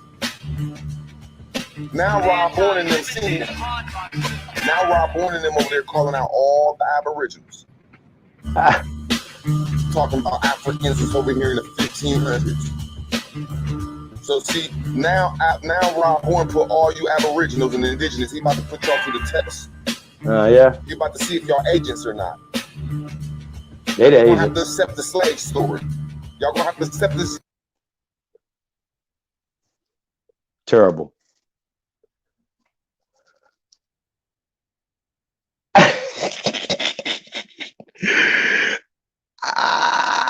Did you silent? Hey, y'all. Yeah, that right there. My bad. Hey, so check it out, right? It's really over, but it's actually not. We're gonna go back to their channel, right? And some things I want to go like just it's random, right? Because it's technically right. They just, like I said, they put out so many internet, COINTELPRO stuff or whatever, and then Reddit.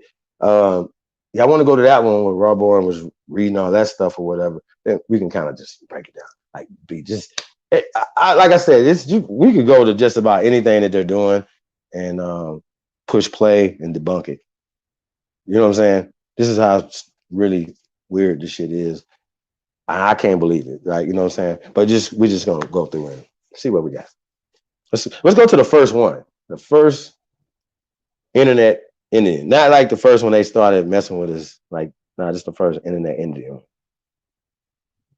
The COINTELPRO or whatever. I can't see it super. Oh, not coming to the stage. My name is Chris, and before I started using Redwood, I never felt the stamina, drive, and energy I feel pulsing through my body today. Y'all better get y'all some Redwood. Which one is this one? You're back. Oh my God. Hey.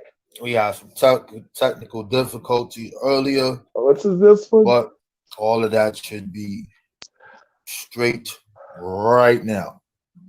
I'm looking in my thing. I got something for Rootware, y'all. Let's wait for a couple of people to come in here. So as you can see, the title of the video is COINTELPRO Internet Indians Debunked. All right.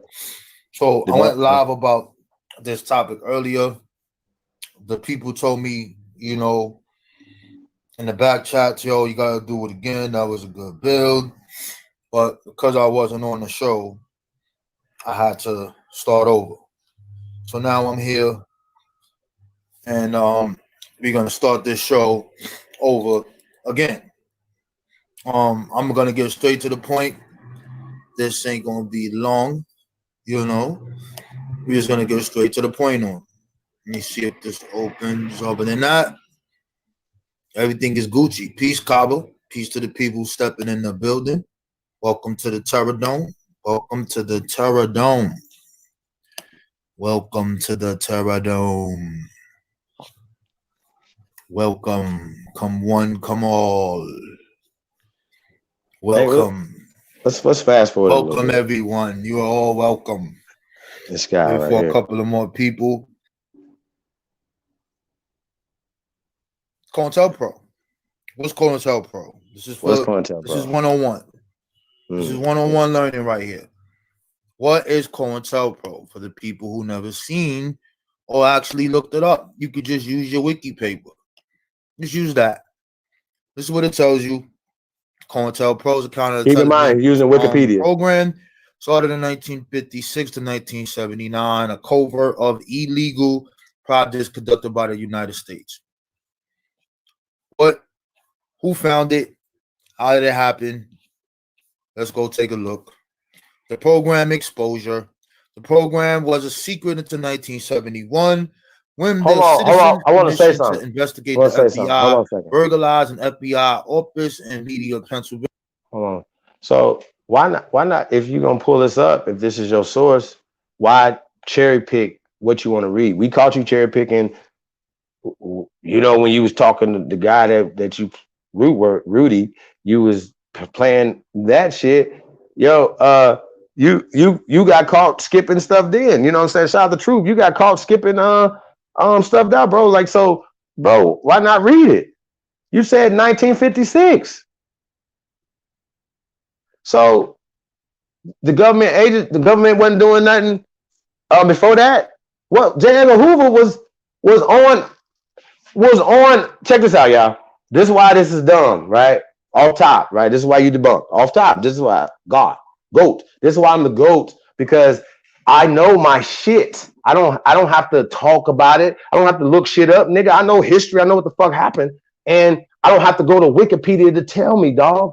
So you're talking about J. Edgar Hoover had a they had just because it wasn't called COINTELPRO, it had other government agency things going on. We talked about this, right? Military and intelligence, naval intelligence that predate COINTELPRO, dog.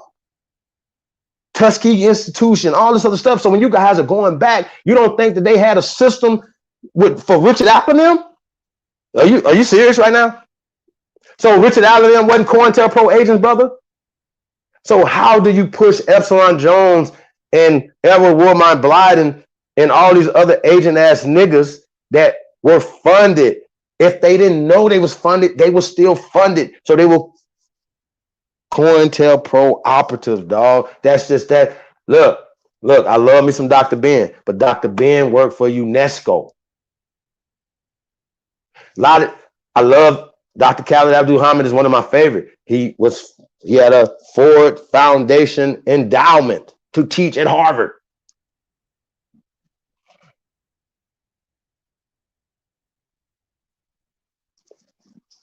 Y'all take endowments? Y'all take some? Y'all take the money?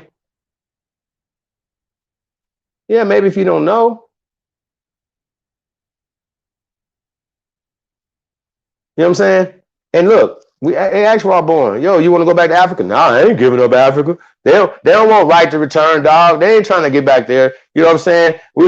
We should raise some money for y'all to try to get back, but they don't want to go. So, hey, let's get back to Raw Born and his words and this shit right here. See how he just cherry picked this though. He started reading, he stopped reading, and now he's gonna pop down there. There's something that suits his narrative. Okay, endowment dummies. Oh God,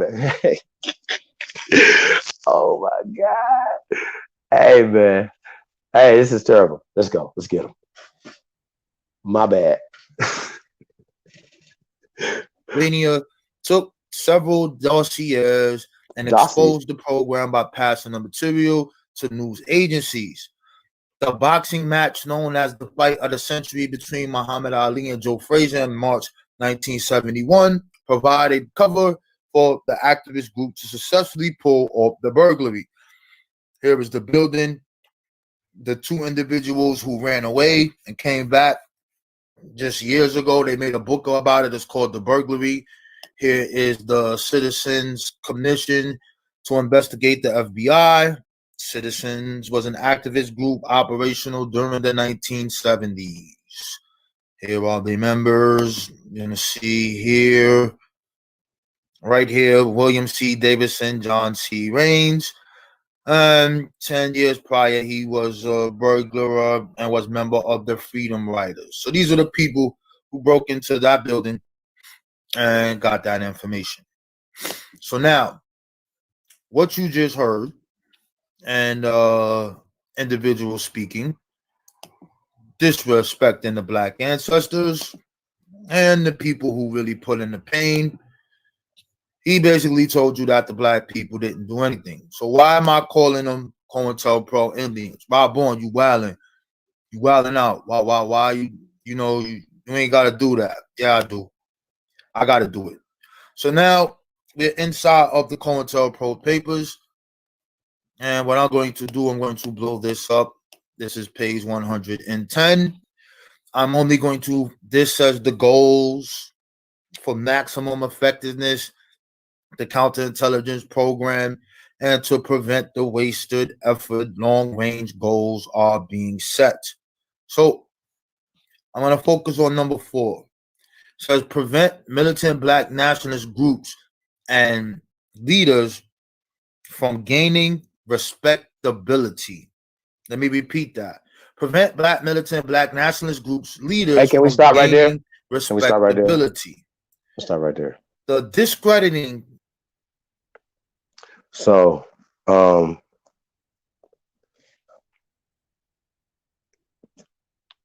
slander, right?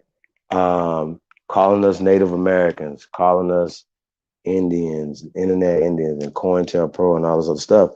It's describing what you're doing, bro, because there's nothing in this paradigm in our conversations that is not even going to benefit them. You're telling us that basically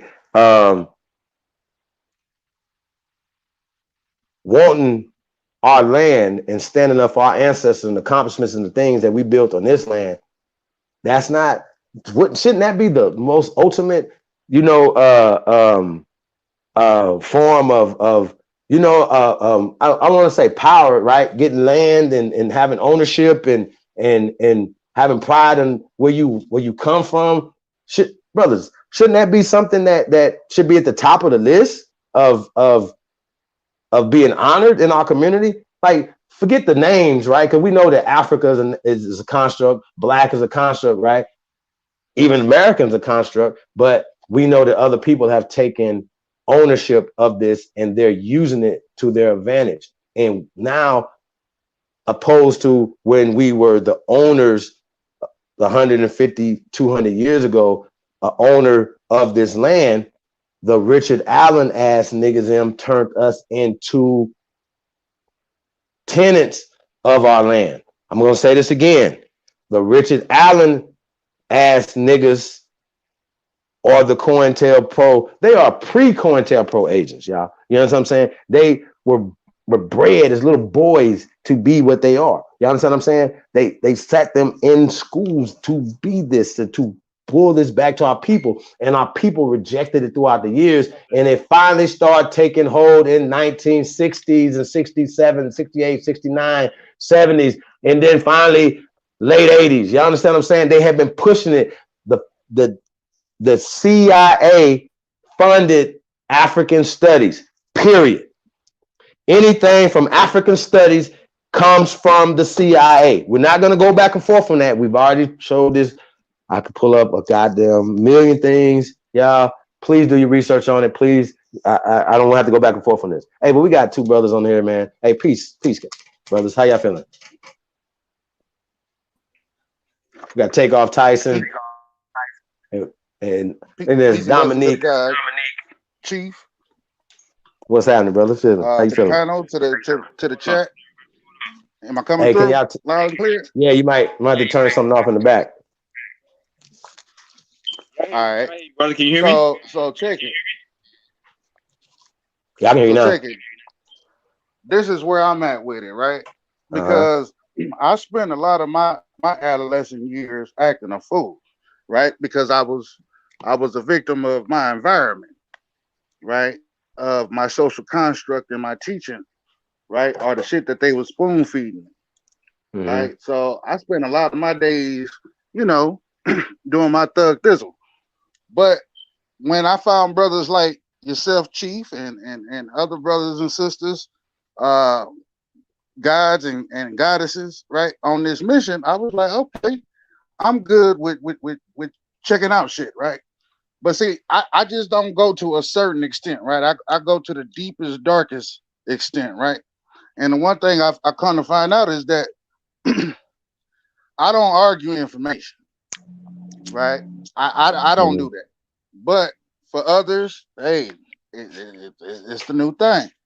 But now, what I was bringing up in the chat was that the fact of the continent of Africa, the goddamn landmass of Africa, right? Right, was once connected to what we know as South America, right? Hold on, but yeah, you kind of going off. But so you say connected, so that means continental drift, right? Right. Now, watch this. Hold I'm not talking on. about the people. I'm not talking about the people. Are we still drifting from Africa though? No. Well, see, I don't know. I'm not there. I'm not there yet. But this is how I came up with that conclusion, right? Just follow me real quick, Chief. Okay. So now, the Aboriginal, the indigenous tribes, the Native Indian, the Native American tribes, right? Right? They all had account of a specific event that took place, right? Right? Now, once this event took place, right? I don't know what the fuck happened, but if you look at the story of the Great Flood, right? Our people, our native tribe, is the only ones that recognize the account that has the original documents or no, I don't know. Oh, I see what you're saying. I see what you're saying. Yeah. So anything, anything that comes out of Africa, as far as diamonds, as far as minerals, whoop this, whoop that. Guess who that belongs to? That belongs to us.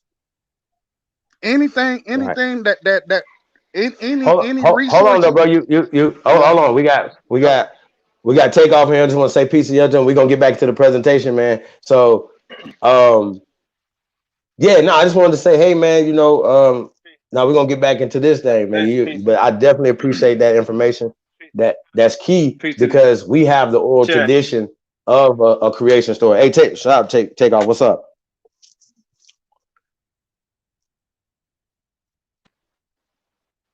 Takeoff. Tyson. Yeah, I don't know what happened. Yeah. Hey. What's up, Chief? How you doing? Peace, you hear me? Hey. Yeah, I can hear you now, bro. Good. How you feeling? Nah, you fell off now. Okay, we good now. Life's great. That's what's up, man. That's what's up. Peace to the panel. Peace to the chat. Hey, I want to say something about these Pan Africans, these raw born type of guys, man, that keep trying to push this African stuff on people. That ain't African, man. These guys, like, we bring these people up on charges, man, for these colonizers on charges, man. These guys gonna be their defense attorneys. You know what I'm saying? These defense attorneys, they're pro and they're agents, man. There's no way, after seeing and learning and hearing all this information, man, there's no way you can deny this stuff. It's undeniable.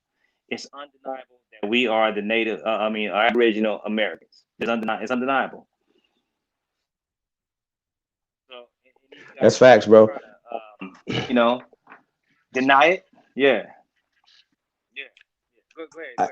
I was just, Well, right. So, hey, look, definitely appreciate that, bro. So we're gonna get back into this, and we just building at this point right now. But I got some stuff, like I said, I want to break down that they always talking about the AME church. Like we went over that a little bit. We're gonna break it down a little bit more. But I want the COINTELPRO. We're addressing the COINTELPRO shit. You know what I'm saying? We're addressing who's actually COINTELPRO and who's actually working for COINTELPRO. And if you are checking the scoreboard, right? The CIA funded African studies, so the origin of it would be coming from these people. So we got to understand that. So check. So for that, so technically, it's actually like a 2-move checkmate, but just for the hard-headed people, we're gonna keep going. Let's go.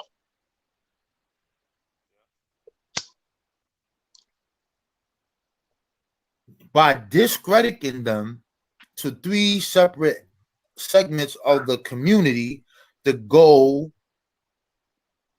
in 3 ways. What does it say? The goal of discrediting Black nationalists be handled tactically in 3 ways. You must discredit these groups and individuals. 2, first, the responsible Negro community. Second, they must be discredited to the white community, both the responsible community and to the liberals who have vestiges of sympathy for military blacks. Third, these groups must be discredited in the eyes of the Negro radicals, the followers of the movement. This last area requires entirely different tactics from the first 2. Publicly about violence tendencies and radical statements merely enhance Black nationalists, etc. Right? Their final goal should be to prevent the long-range growth of militant Black nationalist organization, especially among the youth. So when I go back here to number 4, when it says by discrediting the nationalist groups amongst the community. What community are we talking about? What community are we hearing this information on in 2020? If they had computers back then at this time and they had the internet, I think this same exact thing would have been done. So what do these people tell us? They tell us the Black Panthers, none of them groups from the 60s, they didn't do nothing for the people. They call themselves Black. They say they from Africa, blase, blah, blah, blah. And thus goes the story. So we're going to begin. Hold on. Let's stop it right there. Hold on. Let's stop it right there. Rob Bourne. I love when I catch them with their hands in the cookie jar. So, hey, so it says, under what he was reading, right? If we can pull that back up on the screen, just go back a little bit and freeze it where he was at, and I'll read it for y'all, right? Just like I said, they like to cherry pick. He was on the page 100, right? So he said should be given, right, to preclude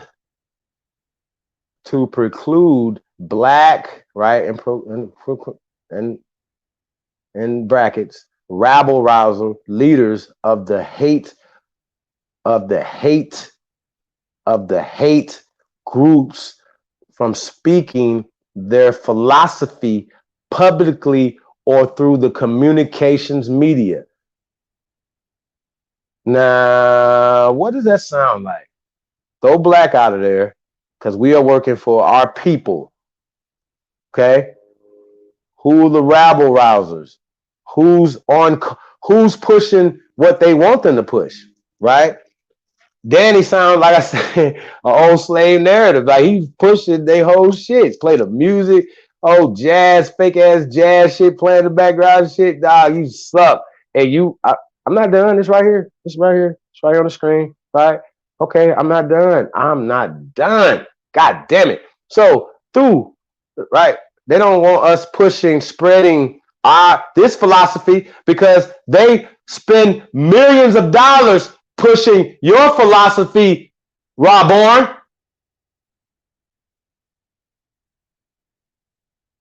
Your philosophy is all over television. They make movies about it. It's all in the media. It's called Black Lives Matter, Rob Bourne. It's called Black History Month, Rob Bourne.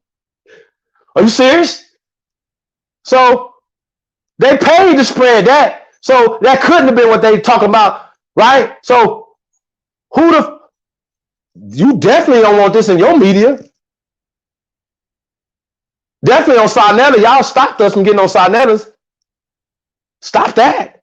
So it said over the first year of its, wait a minute. Over the first year of its official anti-black COINTELPRO, the FBI developed a network of some 4,000 members assembled from what had previously been codenamed TOPLEV, Top Level Black Community Leadership Program, Black Pro.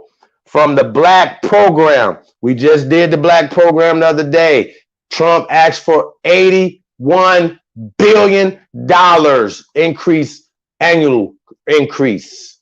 Black Program, Black Budget, Black Ops. Yo, bro, you skip this? You skip this part? Okay, I got you. Don't worry about it. Efforts. Hey, I didn't even listen. No, man. Fuck it. Hold on, go back. Top level Black Community Leadership Program. So, right. They already had a program before COINTELPRO, like I said, right? Top level. That's all pastors. All I'll keep going. Black program, right? Black program. Budget. I don't know what their budget was then, but we can go back and find that out. Efforts as well as new recruits called the Ghetto Informant Pro. Okay, so Danny, you are the leader of the Ghetto Informant Program, nigga. It should be a trademark. Hey, Rob Boy, you forgot about the Ghetto Informant Program? Huh? You forgot about that? Ghetto Informant Program is what them niggas was funded and put out front to be, sir. Ghetto Informant Program, GIP. Ghetto Informant Program, sir. Okay. It also used the information thus collected to go after the incipient Black Liberation Movement, hammer and tongue.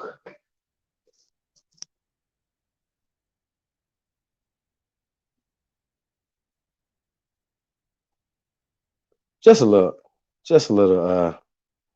dramatic effect, y'all. So hey, I don't if you rewind it, it's on there, right?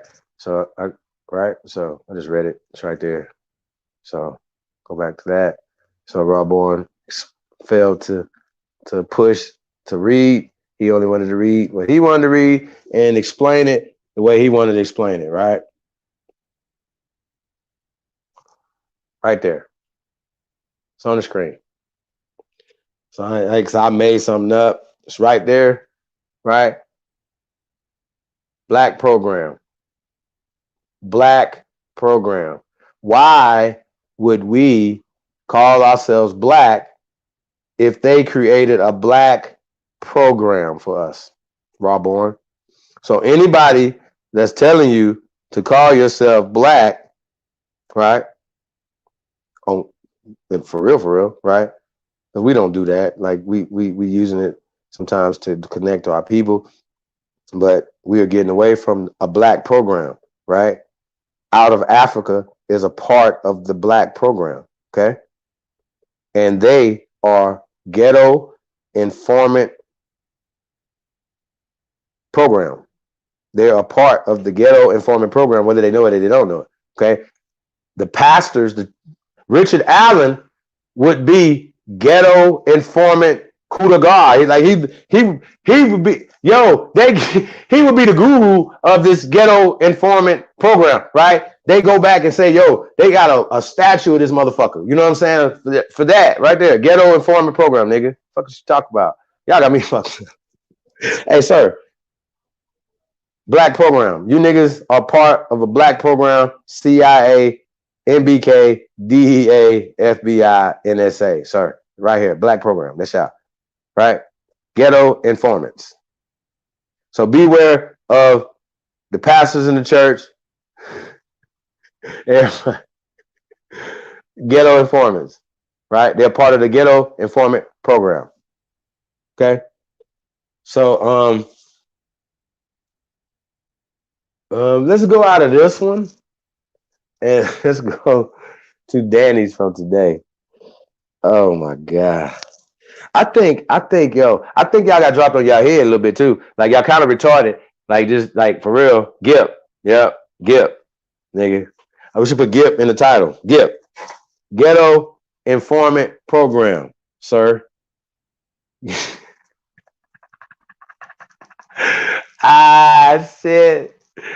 They watching the neighborhood. They always giving over the flashlight around. Hey, my bad. Top level black community leadership program.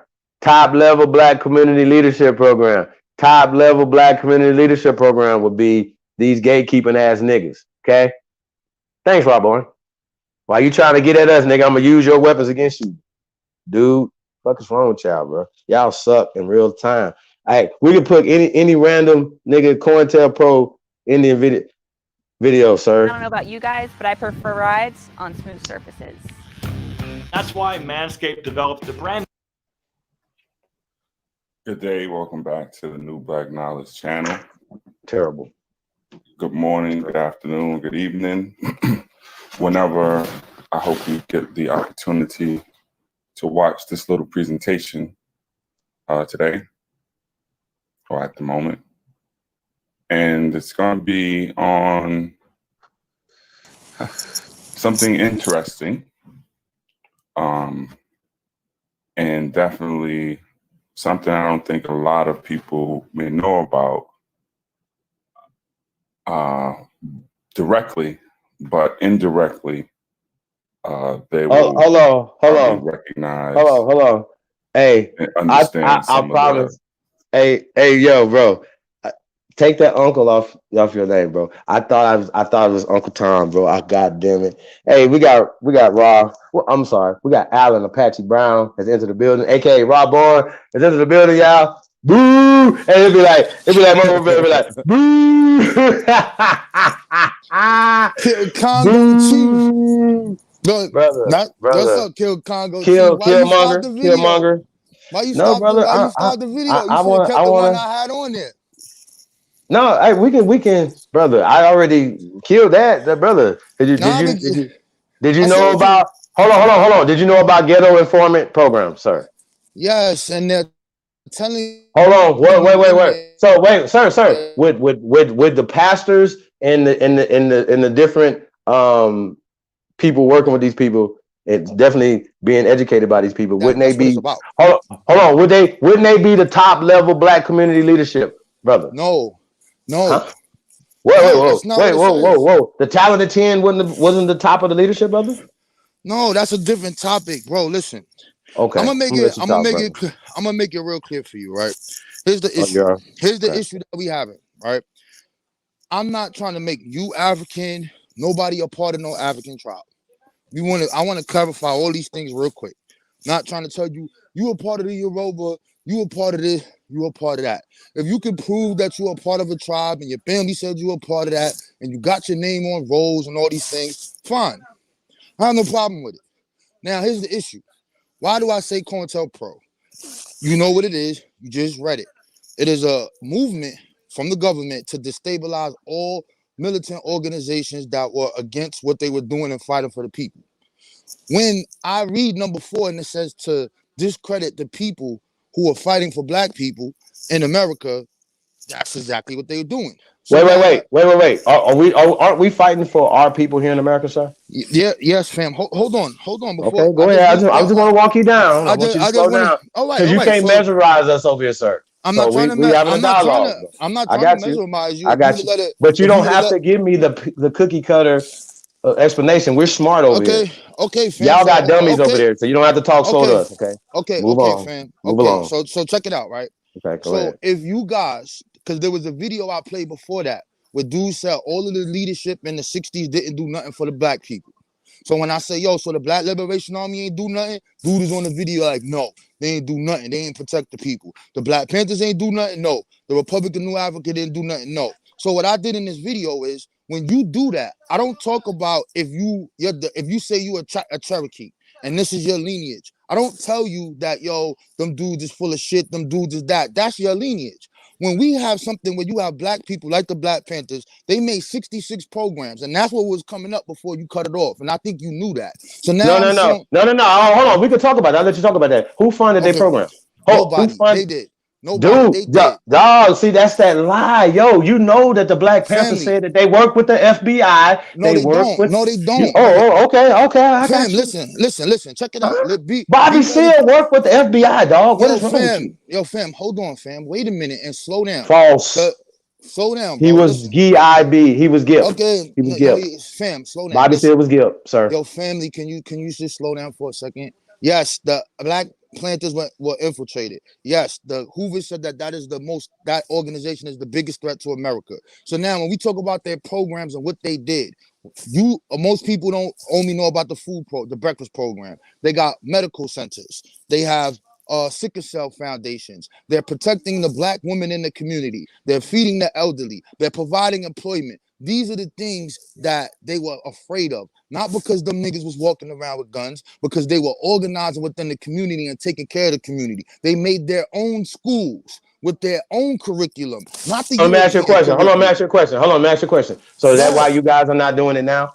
No, we doing it. Who said nobody's not doing it now? Have you looked in New Jersey and who the mayor is? Mayor Baraka. Have you looked in Jackson, Mississippi, and see who the mayor is there? What are you talking about? Brother, wouldn't those people also be top level black community leadership, brother? Yeah, fam. Listen, you say Cory Booker. Cory Booker is black. Wouldn't Barack Obama be top level black community leadership, brother? No, not really. What? No. Huh? Whoa. Let me ask you a question. Do you support Black Lives Matter? No. Wait a minute. You don't support Black Lives Matter? No, I don't. Okay, I got you. They whole movement on their page tell you they messing with. Wait. Well, hold on. Because they funded. Because why? Why don't you fuck with them? Because you have 3 women who are lesbians, and when they start talking about police brutality, because I was in the street when shit was going down. I was in them things. Brother, I'm asking you a simple question. Why don't you support? Why do not? But you're going along around. You're doing a Hail Mary right now, brother. Fam, I'm answering your fucking question, bro. Okay, go ahead. If you don't want me to answer, then I could just leave, bro. Yo, I was in them things. I'm in them riots. And while that's going on, they start talking about gay rights and trans rights and all that. Nigga, I got to go after that. What is that? That shit is co-opted. I'm not here to, I'm not representing that. I'm here because of the shit that happened to the black man and dudes are turning up and I'm out there in the street.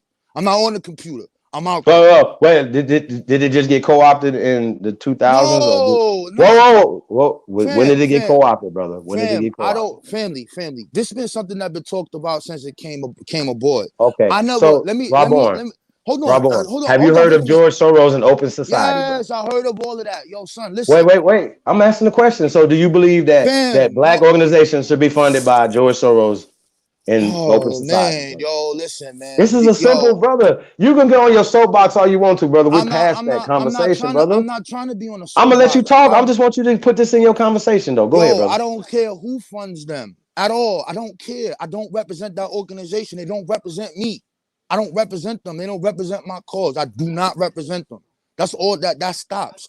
What we talking about is the video that you just showed. So when I show you that these black people who died, who are some still locked up, who are political prisoners, who are the Black Liberation Army, who put the work in and killed the police, trying to defend the people, the people who are a part of the Republic of New Africa, who are holding things down, when you call those people agents and they saying because they African and all that, and all of their work show that they tried to help the community in which they live, that's why I'm calling y'all niggas COINTELPRO Indians. I don't do that to Cherokees. I don't do that. That's agent behavior, because in that record, they're telling you that they want to discredit those leaders, discredit people who are doing the work for the people. If you're doing that and you're basing it off of just saying whatever, that's a problem, because they say they African and they black.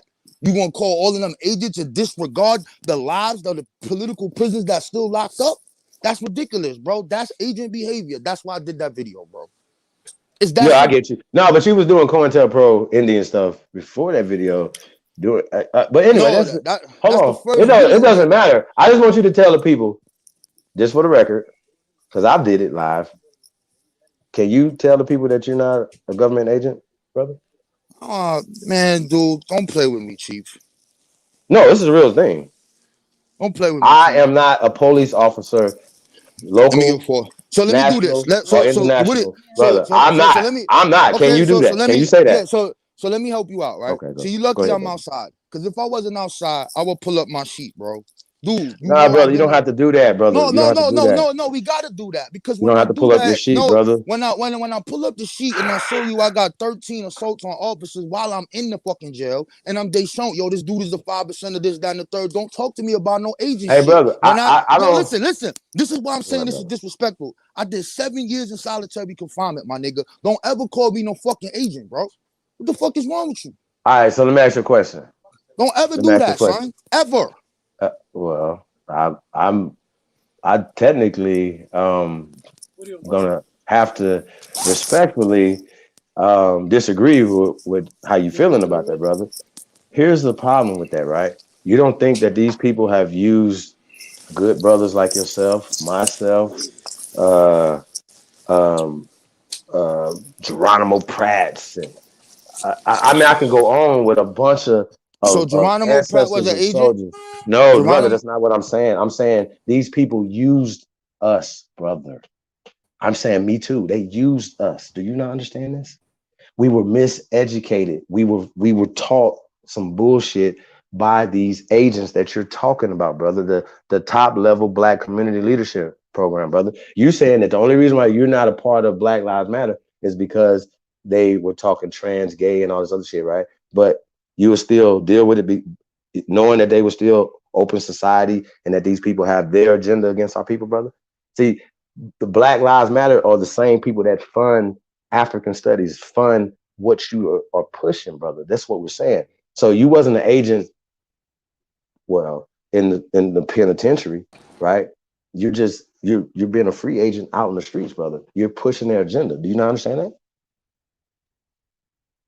You seem like a good brother, like I said, but Danny knows what the fuck he's doing, brother. Hold on, we got him coming back. Danny knows what he's doing. I didn't hear you. You missed a lot of that. Off. Oh, okay. Yeah, you missed a lot of that. Okay, I'm saying that, brother, these people used us. They used us in religion. They used us. They used our energy. You know what I'm saying? To fight against these people. But yeah, they had an agenda, brother. They had an agenda. I can agree with that. But but here's what I want you to understand. When you have those people who said that they African and said that they Black, like George Jackson, right? When you have these individuals, Black Liberation Army, breaking out Assata Shakur from jail. When you have these people doing this stuff, and just because they say they African and they Black, you calling them agents, and their actions put their life or their liberty on the line. You got Mumia still sitting there on death row. Hey, look, my man. How could you say that? I'm gonna tell you something, my man. If they got my Empress and I got any opportunity to get her out, my nigga, what do you think I'm gonna do? Are you serious? So, brother, stop talking about that though. See, once again though, you don't believe that they got people that incite young men like us to do their work for them, brother? Where did I say Hold on, the top. We're talking about top level, brother. And I'm talking about top. Yo, do you understand? Top level. Family, do you understand what I'm saying? Were you top level? No, I'm not. Okay. All right. If you understand what I'm saying to you, bro, I don't know why you're not understanding this. When dudes is saying Malcolm X is an agent, he's a crisis actor, and they're saying all these things, bro. I don't say that, though, but this is what these dudes are saying, and that's why I did that show. I got something for let's put that Malcolm X joint on here, and let's talk about that, brother. Because listen, we gotta understand we closer than what you think. You understand what I'm saying? Hold on, Black brother, Black. Dude, have you ever heard of Black programs? Yes or no? What Black program? Have you heard of the Black program, the Black budget? Black yes or program? No? I just did a build on it. There's black budgets all around. There's a black budget No. every year. Well, okay. So listen, brother. Top level black community leadership program, black program, right? So listen, there's a black program by the FBI, the CIA, the NSA, MBK, right? Right? You guys push the black program. Brother, you push black program. Fam. This is what I'm doing. You push black. Yo, fam. Yeah, I push black. I'm pushing Okay, black. so is that a part of the black program? Sir, is that okay? I'm gonna ask you another question. I got you. Let me talk. I could just. I got you. No. I got you. I got one more question, brother. Why didn't those Africans and those free African societies back in the late 1700s, why they were in that newspaper that you guys put up, why are they trying to teach people English instead of teaching them African languages, brother? And what language were the people speaking? What language were the people speaking prior to that, brother? Go ahead, brother. Yo, could you relax, bro? Number one, I'm gonna deal with your first thing. Yes, I'm pushing black. I'm pushing the black ancestor that I just talked about. Malcolm X, I'm pushing them. Huey Newton, I'm pushing them. The fallen Fred Hampton, I'm pushing them. I'm pushing all of the. What you're not addressing is the works that those people did with black people, yo. You can't call those people agents. Were there some FBI agents that they used to dismantle the group? Absolutely. That's how they broke the group up. That's what I'm talking to you about, bro. When you call those black people, that's our mothers knew, that our grandmothers knew, and those dudes is still sitting in jail to this day, and you want to call them agents, bro? Y'all don't even check for these prisoners. Y'all don't even talk about political prisoners. I don't do that, bro. You don't talk about them. Yeah, but you got political prisoners that represent the native cause like that. That's there. Hey, brother. You have them there. You have their aim. That's crazy, bro. I got you. Listen. Let me ask you a question. Are you still learning? Every day I learn.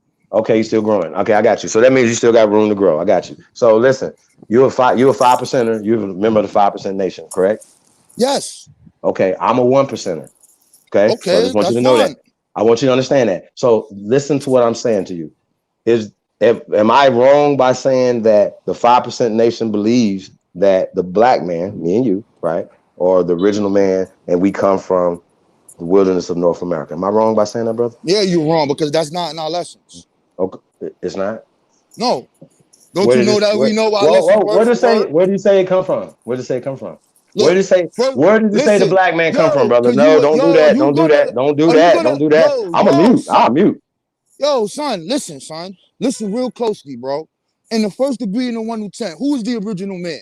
The Asiatic black man, the maker, the owner, the cream of the planet Earth, the father of civilization, God of the universe. When you deal with those specific lessons, it tells you that they actually deal with a form of stellar evolution. It says that we came from out of triple darkness in the universe. And from that universe, we came through here and we manifested on the planet. Nowhere doesn't say that. Now, the degree you're talking about is dealing with who is the people in North America. It says with the 2 million Indians, with the 17 million, making a total population of 19 million.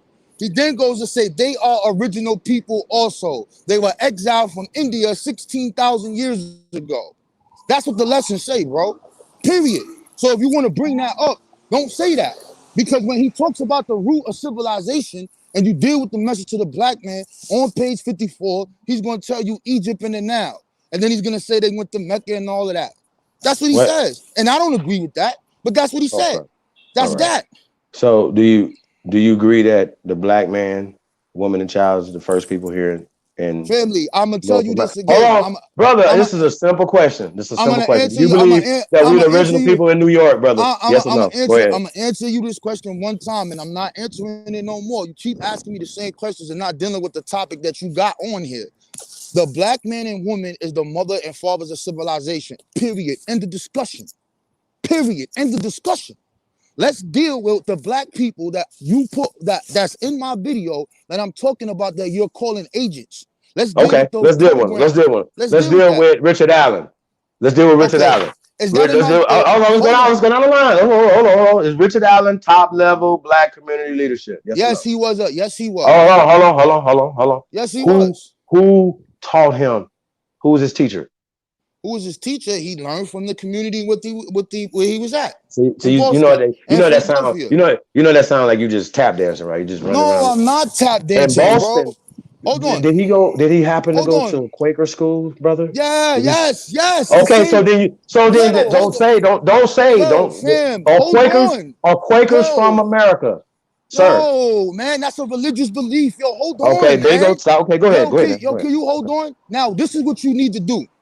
I'm gonna tell you what this guy did, and you tell me what's the agent shit in. I need you to show me the agent shit. In the black community, he was fighting for the end of the slave trade. He made orientations, etc., and petitioned the government to end that. He also petitioned the government so that we can have our own school separate from them. Then they separated and made their own goddamn school with their own black teachers. Isn't that like, Hold on, let me finish. Isn't that like a fraternity, sorority? Let me finish, bro. Masons, church. Let me finish, bro. Then he makes the Free African Society that does what? Helps the black community in doing what? Taking care of the sick and the widows, because we didn't have nowhere to raise our dead, to bury our dead, because the European was practicing segregated death.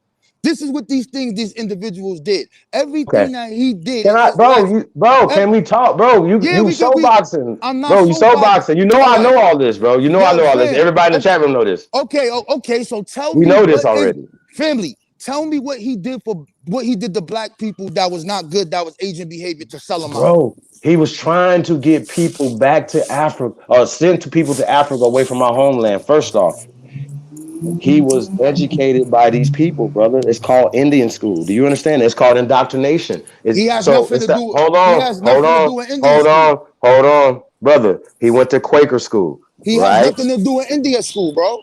He went to Quaker school. Quaker school is Indian school. Pay attention. Pay attention. Catch up, bro. You got to catch up, bro. You got to catch up. Rob on. Listen, bro. I'm not trying to play funny, bro. But you sounding like you're not trying to listen, bro. No, like you say you're trying to learn. Hold on, you're trying to learn. Point, bro. All right, okay, listen, brother. I'm trying to get to a point, right? That we agree that one thing we have in common, we're American. Do you agree with that? You're American. Yes. Okay, so if you've been watching, American means the Aboriginal people that they found when they came in, brother.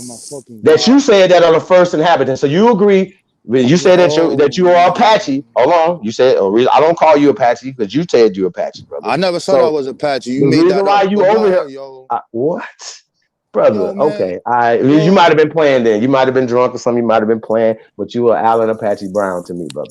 And Brown is indigenous to this land. Did you know that? It's Cherokee. Go ahead, man. Go. It's the only descriptive term of the people. I'm waiting for you to show me how he harmed black people. Okay, I got you. Hold on. I got you.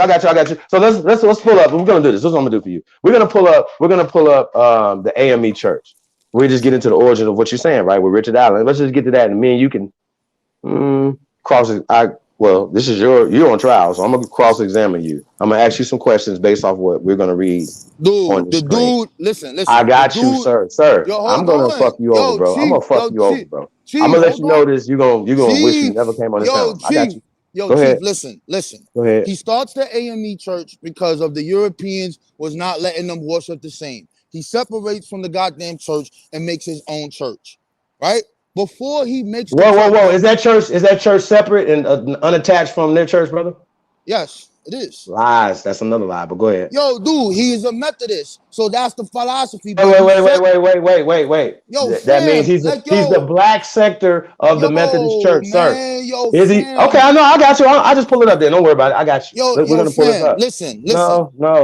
Wherever you see the AME Church, everywhere from New York, Philadelphia, all around, the black church was the center of the free black community, bro. Everything happened through the church. All right, so let me ask you a question. Everything happened through the church.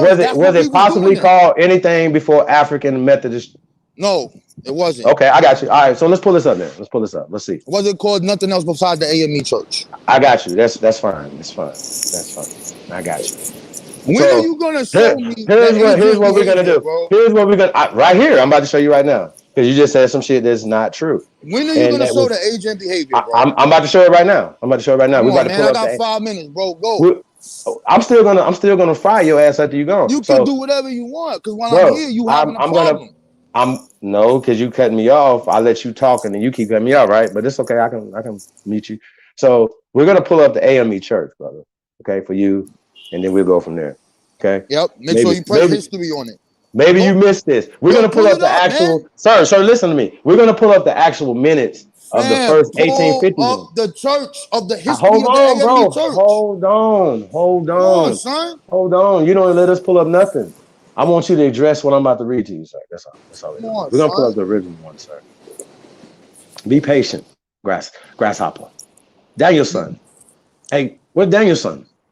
You dudes, this is why I call you agent. Hey, bro, COINTELPRO you can't agents. call me no agent, my nigga, I because I can can say I'm because not. you I distinctly talking about a black seen that you man that size, helped black brother. people, bro. You talking about a No, black Richard man that stood Allen up for helped. black. Richard Allen Did he try helped to end the slave trade? his Did masters. he try to No, end the slave trade? he tried to abolish our system with them crackers. Did Yeah, he try to end the slave trade? He Yes or helped them no? crackers take our system. Yeah, Did he try to end the slave trade? Yes or no? yeah. He took our family. Yeah, Yeah, he that's what I broke up our thought. families. That's what he did. How he broke up Absolutely. the family? He Explain absolutely it. Show it. family. Okay, let me explain something to you. Right? No, I'm show it. I'm gonna embarrass you. That's what I'm gonna do. Show it. I'm gonna Show that he embarrass did you. not try to Raborn, end the slave trade, bro. Raborn. Show You me he tripping, bro? wasn't trying to end the slave trade. Bro, what slave trade to you, brother? What does that mean? Dude, show me he did not try to end the slave Okay, trade, bro. is employment slave trade, brother? Is that a part of slave trade? No, show me he did not See, that's try what I'm to saying. end the slave trade, bro. Yes or no? That's all you got to do. Where is that at? Okay, we're You gonna have pull up. not showed nowhere in the black community that where he was harming people. Where he's helping the people, he's helping the black women, he's helping the children, they getting the people jobs and they taking care of us. How the fuck is that an agent, bro? Are you a member of the AME church today, brother? No, I'm not a member of the AME church. Why not? Because I don't believe in that. I don't believe in Jesus What? and all. I don't believe in Why? that. You're 5%er. Why not? No, I don't believe in it. So, what do you mean I'm a 5%? You're an atheist 5%er. No, man. Yo, listen to me, What do you mean? bro. Let's So you don't believe stick in on, Allah and all that? You don't believe in God and all that? No, we say we God. I don't believe in no mystery God in the sky. I don't deal with that, okay. bro. All right. Stick So, on the point. what you're doing is right. I got you, brother. I got you. Don't trip. I got you, my nigga. Show me the agent behavior, bro. I'm about to show you the agent behavior that you're read the history. Right now, read the history of the AME church. Let's go. You got it on the screen right now. Okay, I got you. Got you, my nigga. Don't trip. I got you. We're just gonna blow it up a little bit. No. This is not the one right here. I want to pull up that. You got it on the screen. Read it. Read it. Let's read the history of the church. Read the history of the church. Listen, sir. I'm gonna read what I want to read, sir. So okay, calm down. Calm down a second. Calm down. I want you to show me the agent shit. Calm down a second, right? So check me out, right? I'll read what you want me to read first, right? And then we're gonna get to what I'm about to do to you, right? So I'm gonna read this, right? So for individual church buildings, congregation of this name, see African Methodist Episcopal Church, right? Disambiguous, not to be confused with African Methodist Episcopal Zionist Church. Now keep that in mind. This is very important, right? Yo, keep going, bro. Bro, chill out. I got you. Says the Episcopal Church is started by another person. Keep going. It's moving around, bro. When you gonna read the history of the church? When it says it's founded, read it for the people. Read it. Bro, calm down. We're gonna pull up the first, whatchamacallit, brother. I got you. The first minutes of the first thing. Brother, calm down. I'm about to get you. I got Pennsylvania in 1818 from several black Methodist congregations in the mid-Atlantic area that wanted independence from white Methodists. Read that shit. Okay. Read it. So okay, that sounds good. So y'all see everything that he teaches, right? He pulls up the Wikipedia page, right? I didn't pull up no Wikipedia page. No, I'm telling you what you do. So do you have okay? So is Black Methodist a part of the black program, brother? No. Black people's not a part, sir. Black people is not a part of this right here. Family. It's not a part of black program. Yes, back then all of the black people were right. a part of a Wait. Was Richard Allen calling himself black, brother? Yes or no? Yeah, he called himself black in his writings. Another lie. And he called himself African. Another lie. There's another lie. Okay, yo, let's go. Hold on. Listen. No. I got you. Yo, I gotta go, son. This shit is crazy. I'm gonna keep teaching, brother. So it don't matter what you got going on. Read it. What did it say? Brother, I'm about to pull up the actual minutes of the first one, brother. Yeah, pull it up. He called it and he named it African Church. If you name it African Church, doesn't that mean Africans go there? No, sir. Yo, what's taking you so long to pull this shit up? You claim you know all this shit, bro. Brother, we having some technical difficulties over here. Okay, you have a technical difficulties. Calm your ass down. You need to get in the backstage. They named the African church. You need to get in the backstage. Maybe you need to get in the backstage or something for a minute so he can get his mind together. There. Well, let's pull up the actual first of the AME church. It was we just did it the other day. We showed the actual first meetings in the minutes. I don't know. Do I gotta go get it? Oh yeah. Hold on 1 second, man.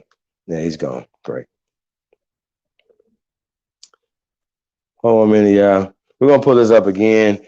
I tell you what, let's play something real fast, and then we'll come back on the other side with this AME church. And maybe Rob Bowen can come back and explain what I'm about to read. We just did this the other day, y'all, so we're gonna do is pull it up and do it again. So hey, peace to everybody, man. Peace to everybody tuned in, man. Definitely appreciate it, man.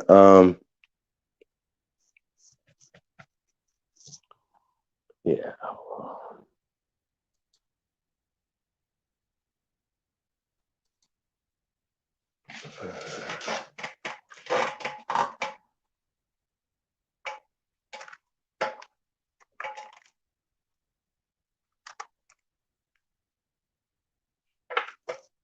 Hold on 1 second, yeah.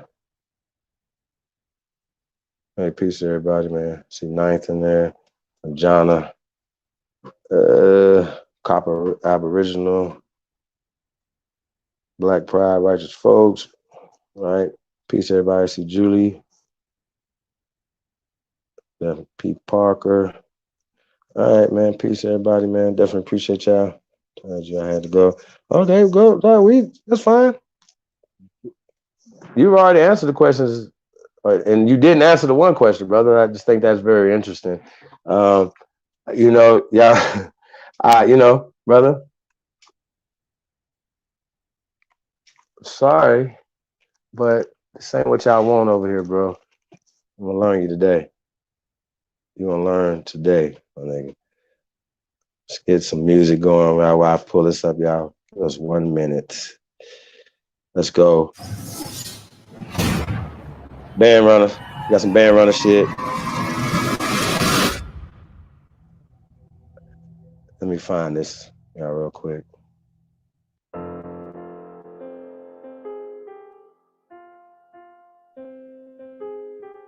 America, stand up. A-State band runners. Arkansas, what it do? Let's go. Back, nigga. Nah, I ain't never win no what though. Bear on the shit. Fuck it. Y'all niggas know what it do. Still a big dog, cute. Still a make a nigga big chew. Yeah, still that dude. Everything still everything. Ain't shit changed but the change. And you know the squad the same. Bear on the shit, gang. When a nigga talk about lit. Duck, goose, we eat. Nah, I ain't talking about shit. Big face coming to you, that's it. How that thing spoken in the city? Fuck nigga hate to admit it. If about money, we win it. Nigga talk about money, we get it. Tripping in, where did I go? Did I get it from the mall? No. I ain't mind shit out the store. Cause everything coming to the door. Stepping out the grill, looking like a chick. Stepping out the grill, no I'm finna flex. Up now, nigga, fuck being next. Honey, why I got the fuck nigga press. Bring that, pressure. Bring that, stretch. Cause they don't get money no more. Tell them don't get money no less. Like I said, boy, still that nigga. And you still can't do shit with him. Y'all think Mr. LV hard? Hey, wait till you meet Godzilla. I know, you know. Why I, hey, 4 quarters, plus shit, big man. You a big truck, you a pickup, just pimping you. Lane, B, Ardo, Mafia, gang.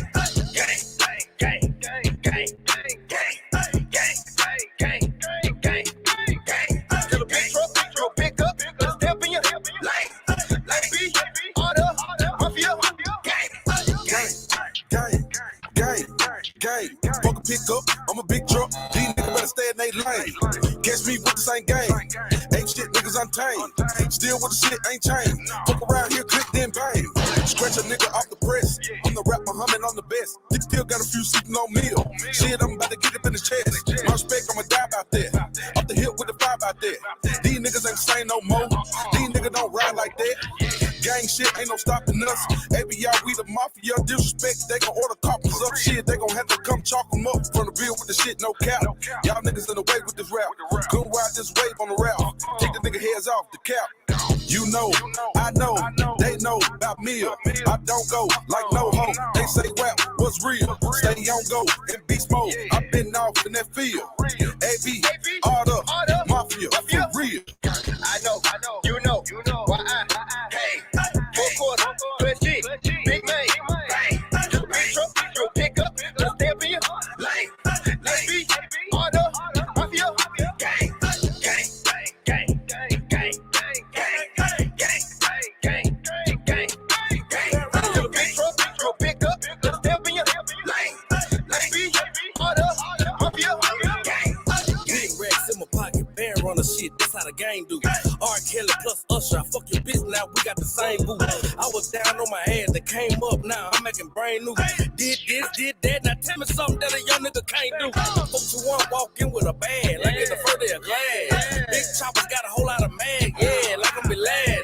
Big drip got the 4 nigga mad, yeah, I'm get to a sad. Hit my side bitch with that like a money bag. No brakes, all gas, I'ma do it like the dad. Give it to me like I'm starting off. Throw it back like she Nash. Bankroll spinning all the more. Fuck it, I'ma get it bad. Bankroll spinning all the more. Fuck it, I'ma get it bad. Barrel. Yeah, you knowin' it's me, nigga. Fuck you and them niggas that big with you. Throw some shots I pull off of my vehicle. Don't think I won't do it on feet, nigga. Hit you up like you 3 in the key, nigga. Ain't no gang when you talking about we, nigga. Barrel on the gang, we deep, nigga. Hey. I know, you know, why hey, 4 quarter, plus G, big man, bang. Big truck, your pickup, let's step in your lane. Let's be all the mafia, gang, gang, gang, gang, gang, gang, gang, gang, gang, gang. Little big truck, your pickup, let's step in your lane. Let's be all the mafia, gang, gang.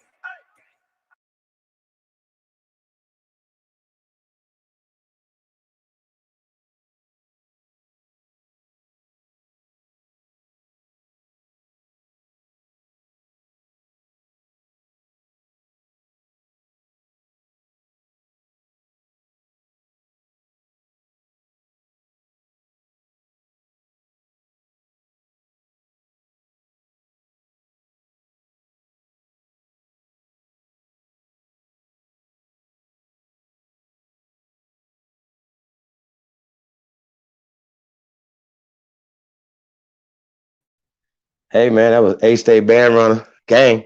Hey, let's get back into it, man. Gang. Hey, America. Peace to all the real Americans out there, man. You already know it's the Sci-Hop Supreme Chief Holiday.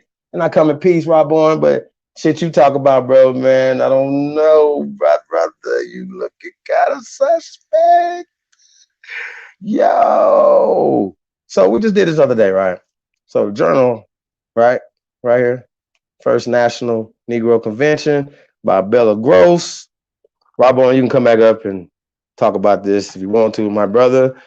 The Journal of Negro History, Volume 31, Number 4, October 1946, page 435 through whatever, 9 page, published by the University of Chicago Press, right?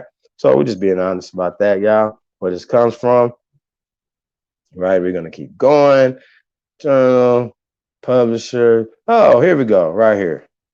First minutes of it. Let's get right to this, y'all.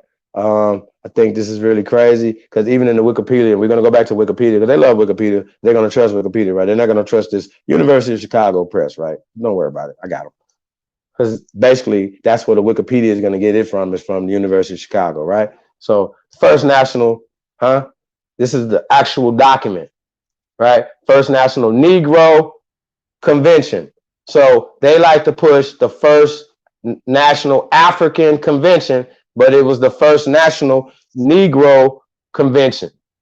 And they / Negro colored, right? Negro del Terra, First National Aborigine Convention, nigga. for you niggas over there, but they ain't got shit to do with us in Mississippi, Alabama, and all other places. There was only 7 states that well, my bad, y'all. I know about this. I'm sorry. We're gonna read this again, right? The leaders of the free, Raborn, come on back, buddy. He's so impatient. The leaders, right, of the free colored people of New York and Philadelphia, right? You New York ass niggas, right? Vied with each other in calling the first national convention, which was held in Philadelphia from September 20th through the 24th, 1830, Raborn. 40 niggas representing various Negro organizations of 7 states met in the historic Bethel Methodist Church. Bethel Methodist Church. Gets better. They were, as Cromwell called them, the 40 immortal of our Valhalla. Raborn. Many niggas risked their lives to attend, for gangsters dogged their footsteps and mobs were organized to break up the convention.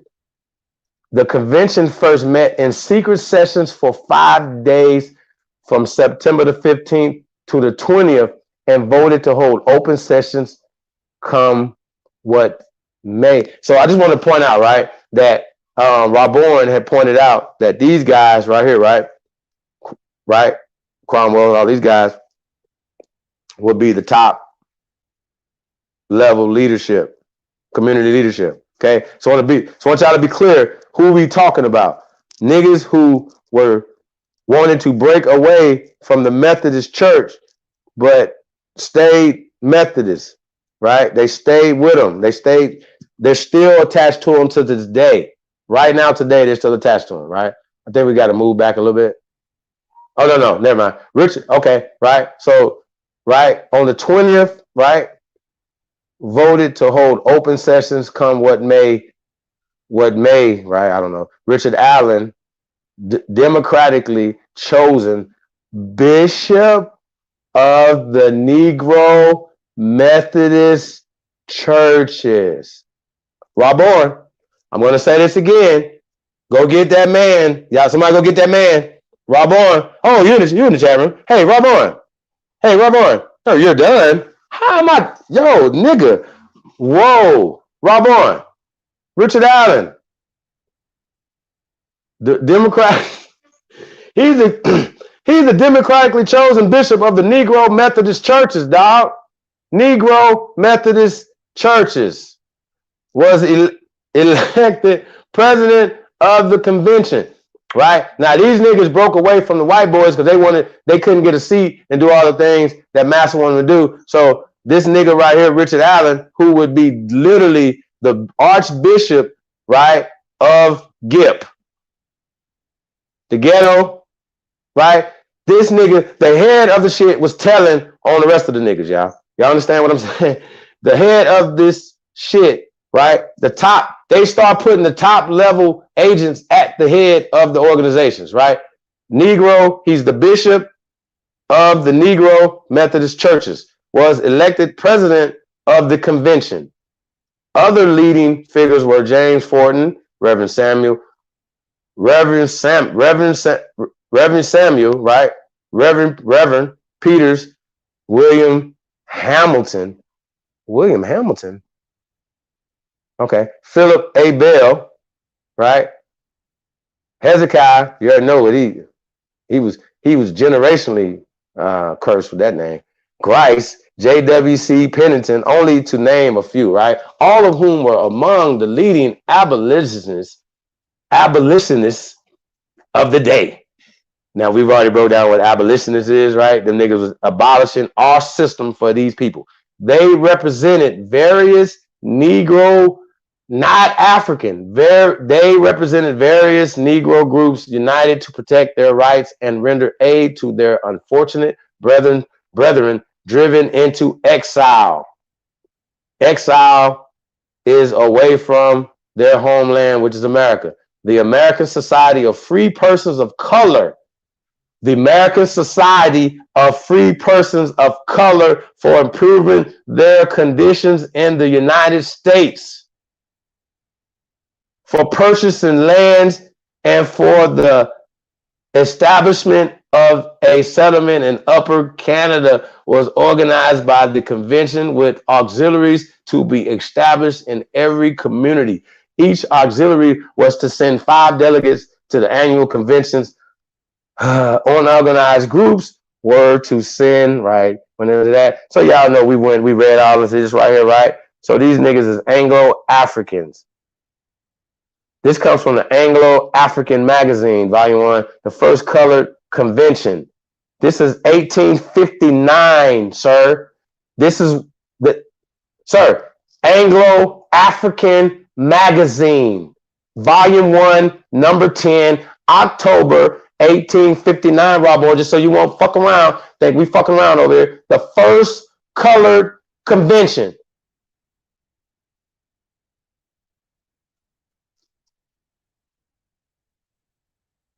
Huh? 7 states, dog. They wasn't speaking for my people, so I don't know what the hell you talking about right here. Rob Boy. Colored convention. Negro Methodist churches, sir. Yo, so Richard Allen was the nigga that, you know, when Sugar was talking about and, you know, putting together a distribution company, whatever, somebody told, you know, at the top level executive nigga told, right? That's that nigga, right? He was the nigga that told. Never mind. Yeah, you gonna come back, son? Huh? Hold on. You wanna put the thing back? No? I'll keep going. We're gonna keep going. We're gonna keep going, right? So we go to the Wikipedia, right? If we go back to the Wikipedia, right? Because I can go to it so I can read it. So I think I've, you know, right? It's the Christian Methodist Church, Christian Methodist Episcopal Church, right? This is from Wikipedia. The Christian Methodist, it's the CME Church, is historically, black dominant. They wasn't calling themselves black denomination within the broader context of Methodism. I need some water, y'all. Okay. It is also occasionally considered to be mainline denomination. Wait, mainline denomination, right? The group was organized on December 16th. Hold on, y'all. Let's see if we can pull this up. Oh, here you come. Hold on, Rob. Hey, hold on. Hey, Rob. The Christian and Methodist Episcopal Church, right? Hold on, I got you. Is a historically black denomination within the broader context of Methodism, right? So, do you know what Methodist movement is, brother? Yeah, we know what the Methodist movement is. Started by a white man. Oh, okay. So, is the AME Church still today connected to the Methodist movement, brother? Yes or no? They follow Methodism. Okay, hold on one second. They have their own history. Who said they didn't? Okay. So I'm trying to figure this out. You pulled up the Negro Color Convention and you just named the people who are a part of it. You stopped at William Hamilton. William Hamilton is from New York. He started the New York African Society. You mean Twinkle Toes? Oh, hold on, family. Hold on, son. Okay. So, that convention you showed is very important, bro. That is the first national shit that is really popping to go against slavery. Why did they make that? In the 1829, there was a riot in Ohio, and the black people got displaced. When the word got back, Richard Allen got the call from a guy named Hezekiah. They got the call and they said, yo, we got to help these black people. So again, the origin of that organization that you just showed, the Negro Color Convention, is about. Wait. Was it called the African Color? It wasn't. No, it was not. No, it wasn't. Okay, wait. Just another question. Was the AME Church called African first or colored or Negro first, brother? Yes. Okay, well, I just read it. It's Negro first, brother. Okay. No. Let's pull up. We're gonna pull up the Wikipedia for you, son. We're gonna pull up the Wikipedia for you. I got you. You just pulled it up and it tells you the name of it and when it was started. Nah, I didn't keep going. Family, that was just the first part, brother. Yo, fam, I don't know what you're doing, bro. Listen, fam. The people that you just named in that's a part of that organization, all of their societies is named African, bro. Why don't you pull up New York African Society? It was changed to African, sir. Yo, can I you just pull pulled up? this up. Can you? I just pulled this up, sir. I just pulled this up. I just pulled this up. Family. So put it on the I screen. got you. I'm not finished. I just pulled it up. We're gonna pull it back up. I got you. Let's pull up the Wikipedia for that. I just pulled it up. This I shit got you. is crazy, bro. Like Christian Methodist Episcopal Church. No, Please, it can you never. pull it up? No. Oh Yo, yeah. this is nuts, bro. Yo, can you pull up Peter Williams Jr. orientation? Can you put that in there? Or are you scared to do that? Can you pull it up? Why was those Africans celebrating the end of the slave trade, 1808, the end of the international African slave trade? Why is those people that's fighting for black people celebrating that? And there's their own words and their own documents describing the African slave trade, telling you they African and all that. And I did this, and I did it. You got the videos called New York African Society. All of their writings, their primaries of what they're saying. Why you don't pull that up? You want to point this organization out, and I'm telling you what they saying. Fuck what the white man saying. I'm giving you what black people are saying. The people themselves. The people themselves don't say what you say, Chief. I'm sorry, man. This is why I'm calling you COINTELPRO, Internet Indian, indigenous to the keyboard. Well, technically, we're building, sir. You're not. Okay. Are you gonna pull up the New York African Society, William Hamilton, the guy you stopped at? Or how about Peter Williams Jr.? Nope. Yeah, because you scared. You don't want to teach your people what the black people were saying for themselves. See, I'm the dude that's showing you what the black people are saying for themselves. You're not doing that. I'm showing you what the black people, and you scared to put it on the screen. Because as soon as you see it, they're gonna say, I am of African descent.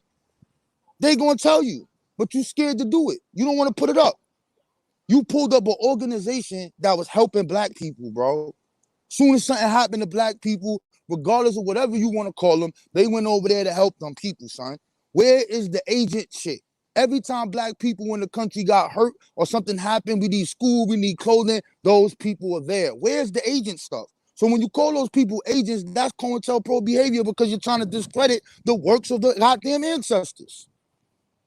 That's sad, bro. I can't believe you did this, Chief. I'm disappointed in you, bro. I know you better than that. I think you got a good heart, bro. I don't think you mean the stuff you're saying, bro. You could be an Aboriginal. So let's examine it. You could be let's examine this, right? Okay. Hold on. We're gonna pull up the Christian. I'm gonna mute my mic. Methodist. We're gonna pull up the origin of AME Church, bro. You keep saying it, but you don't want to listen. Okay, show your screen. You're not listening. I just read it. It's called Colored Convention first, church. right? You said it's an Colored African Convention is not a church. Sir, we're not talking about that. You just said that. Sir, you just said Colored Convention. No, brother, we talking about the convention, but we talking about the AME Church as well. It was not. It wasn't African. It was changed to African. Okay, so it was colored first. Okay, and we're gonna pull this up so you can see it. And pull it up. No, I'm about to pull it up. It's called the Christian Methodist Episcopal. I was just reading it. Pull up the history of the AME Church. Pull it up. Raborn. Slow down, brother. I'm talking. I don't need to. I can read. I don't need an article to teach. You need to show it to the people because you're making an extraordinary claim. Nigga, we just showed it. You showed the Negro Colored Convention. You said that you was going to read the minutes from the AME. That is not the minutes from the AME. Okay, sir.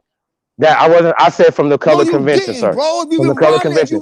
We're not finished. We're not finished. AME minutes. Oh, okay. Listen, brother. You can mince words and all this kind of stuff, whatever. But you can't. You're not gonna be able to get around this, brother. Seriously, bro. You're never gonna be able to get around this. Can you please put on the screen the history of the AME Church?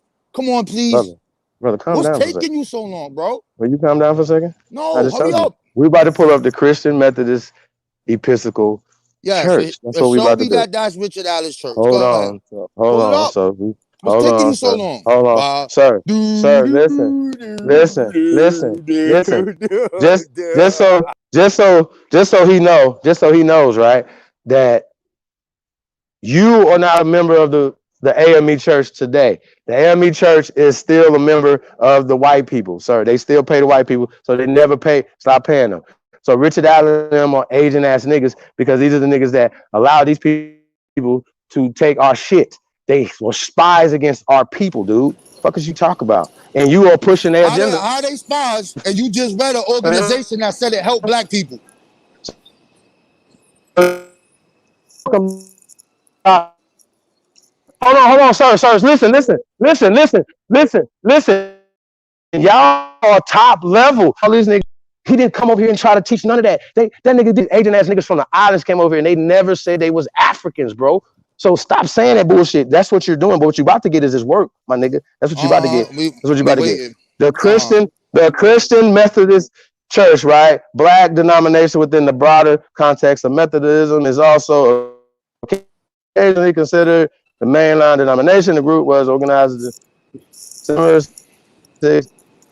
1870 in Jackson, Tennessee, when several black ministers in the full support of the white sponsors from the Methodist Episcopal Church. That's not Richard Allen's church. Listen, brother. I'm not. That's not Richard Allen's church. You lied. You lied. That's not Richard Allen's church. We'll pull up Richard Allen. That's in Tennessee, We'll pull up Richard Allen. Richard Allen wasn't in Tennessee. He was in Philadelphia. He made the church in Philadelphia. You liar. You're right. You liar. You're right. You bodied yourself. Sir, I'm not lying. What are we lying about? What is going on? Calm down, brother. Okay, we just did. He was the bishop of the Negro Methodist Episcopal. Where's Richard Allen? They still a part of. We're showing you, brother. We're showing you even in 1870. Where is Richard Allen? Where is Richard Allen's church? That's not his church. Well, brother, just like, hold on, sir. So you're not even. You talk. Fuck is you talk.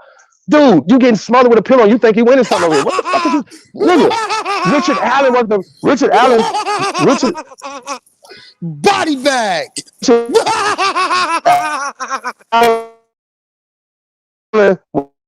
Was the bishop of the.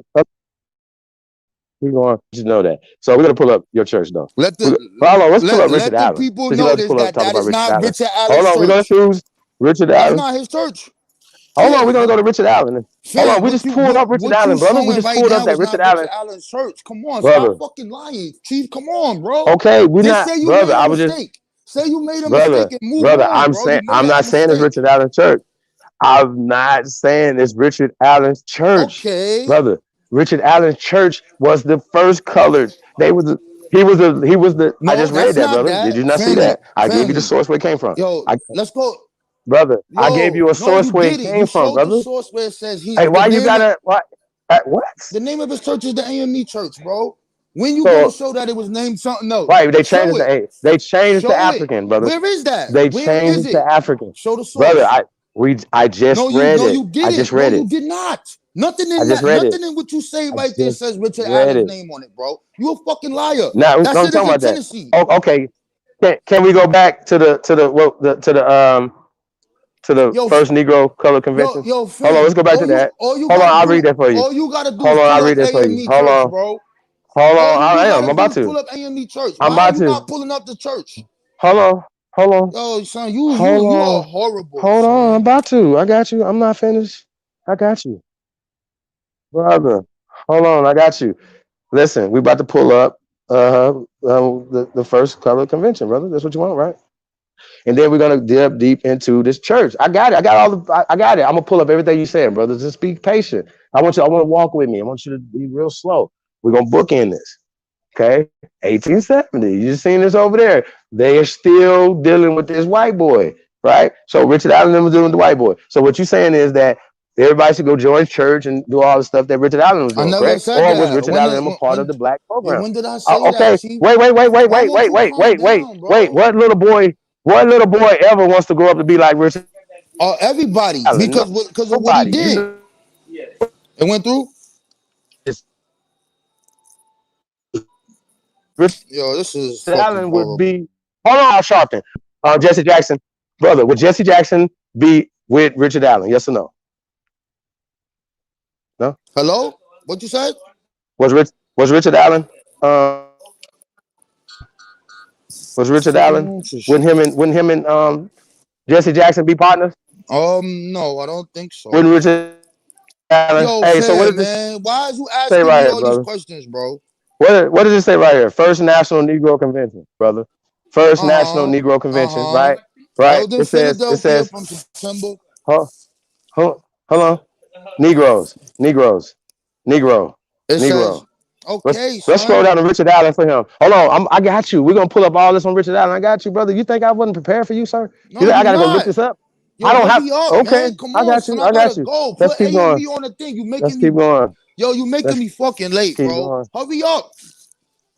Bro, you ain't got nowhere to be. Yes, I do. Hurry the fuck up. Well, go get somebody else in, bro. Like you need help. You suck. No, son. You can't. Hey, You hey, pulled up the hey, A&B look, church and it says exactly what I said. Where does it say that it brother. was It says changed? Richard Allen, democratically chosen bishop of the Negro. Hold on, keep going. Keep scrolling for this guy. Yeah. Keep scrolling. Yeah. Negro. Wait, you gonna deny this? Negro Methodist churches. Is that wrong? Negro Methodist churches, numerous churches. What are you talking about? Wait, sir. So all the different churches, someone was African, someone was Negro, or just all of them? What? So what are we doing here? What is this? Yo, Hold on. What is this though?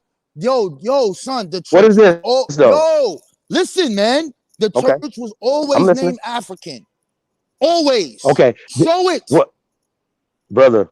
It wasn't. This is an older document than Wikipedia. This is an older document than Wikipedia, let me tell sir. you something, son. Let me tell you This something. is an older document than Wikipedia, The sir. church was founded This in is an 1799 1800 and 1800. Yo, son, the church was founded before that convention. What the fuck are you talking about? Okay, so what? It was founded as the Negro. No, it wasn't. Pull up the A&B or colored church. Methodist No, it church wasn't. Pull up the A&B under church. the white people. Yo, why under the white aren't you boy. pulling up Under the white A&B boy. church? Bro, listen, I'm I'm not out of here, listening to you, man. brother. You body I'm not bag, listening nigga. to, You don't want about to pull to. up the fucking source, I'm bro. about to. You dead, son. Come back. You are horrible. I don't know why you listen to this dude. He's scared to pull up a fucking source, bro. Horrible. Horrible. Hey, sir, look. Negro Yo, Methodist fam, churches. son. Negro Methodist It said churches. Richard Allen, domestically look. Hey, look, sir. Bishop of the Negro Methodist churches, was elected president. That's not. Sir, That American is not the Society of Free. Oh, yo, Chief. Hold on. What's it say right here? American Society of Free Persons of Color. Okay. Hey, sir. American Society. Yes. Hey, what was Marcus Garvey's what was Marcus Garvey's the biggest group, right? You love saying Marcus Garvey. What was Marcus Garvey's group? His church, his African church, the UNIA? No. UNIA. Yeah, the United Whoa, Negro. that's the 1900s. That's the 1900s. Yo, son, stop. What? The United what? The United Negro. The United what? Yes. Okay, so how many members was in that? He had 4 million members. And guess what his slogan Okay, how many? Africa hold on. Was his slogan. The flag was red, black, and green. What the fuck is you talking about? Yo, you was a fucking yo, I can't believe you doing this. You embarrassing yourself on your own show, bro. Bro, CIA operatives, brother. Yo, Richard Allen's a CIA operative. When you gonna pull up the agent, you that's why you an agent, bro. A Zionist shield. You an agent, bro. I'm about to. That help black I'm on my time. I'm on my time, sir. You just proved me right. Sir, I'm on my time. I'm on my time. This up. Thanks for the video. You know I'm recording this shit. You know I'm recording this dumb shit. Make sure you do. American Society of Free Persons of Color, not niggas, right? The United Negro College Fund. I mean, I can go on and on and on and on and on and on. Nobody that you're talking about was calling themselves black during this time period. Okay, so we got more pull up, right? So we're gonna pull up. Hold on 1 second, y'all. Make sure you have the right one. We're gonna pull this up for him. 1 second.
y'all can respect it or check it. What you gonna learn today?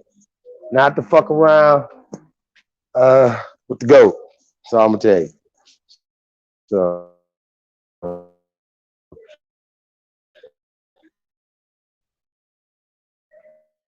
our boy playing games over here.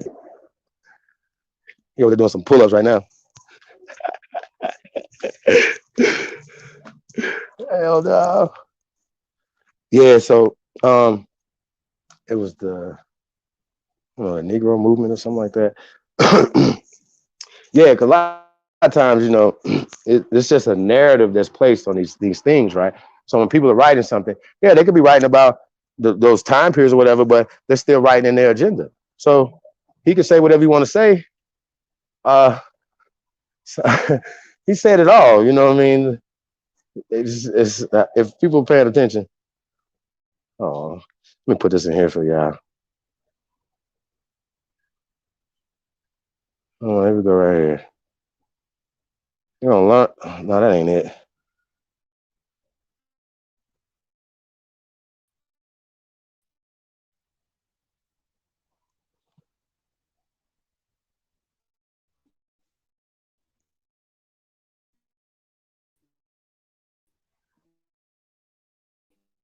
I hate his feelings even more.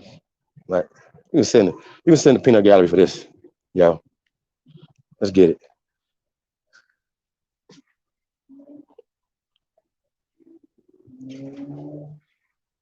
The color convention movement or the Negro convention movement was a series of national, regional, and state conventions held irregularly during the decades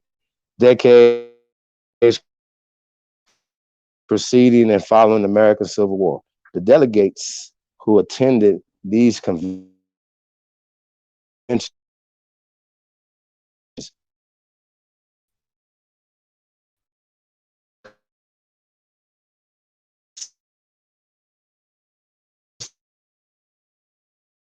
of both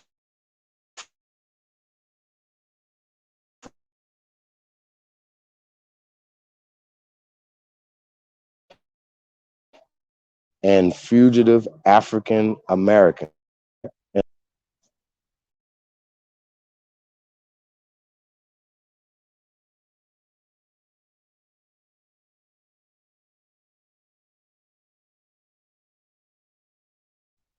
Okay. Delegates who attended the convention consisted of both free and fugitive Americans, including religious leaders. Religious leaders was a snitch, right? Right. Businessmen was usually a lot of those guys that they were the businessmen. Politicians, we ain't gotta tell you about them sellouts. Politicians, writers, really? Was you writing in indigenous language or African language? No. Publishers, stop it. And abolitionists. Okay, stop it. The conventions, right? They don't say abolitionists. You just automatically assume that they abolishing slavery, but you could be abolishing a lot of different things, sir.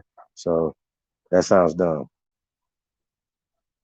The conventions provided an organizational structure through which Black men maintain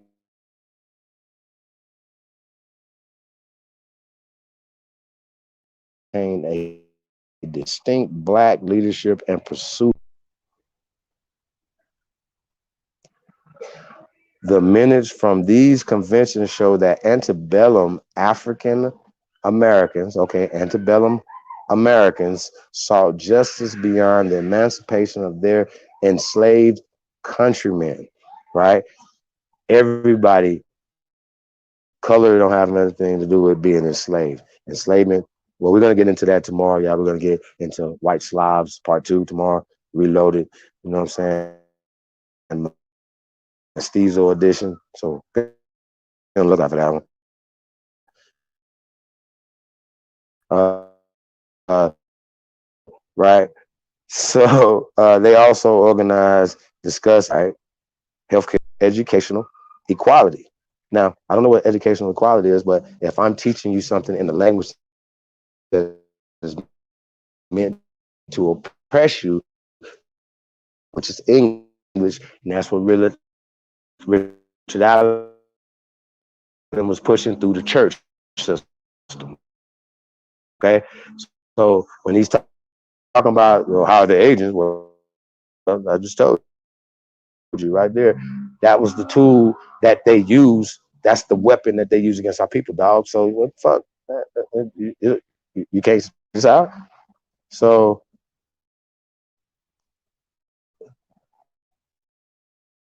although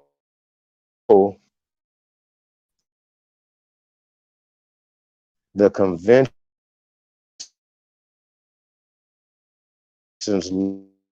largely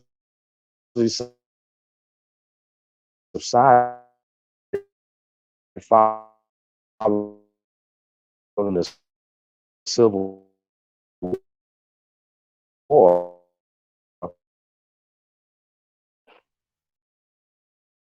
the colored, I'm gonna say this again, the colored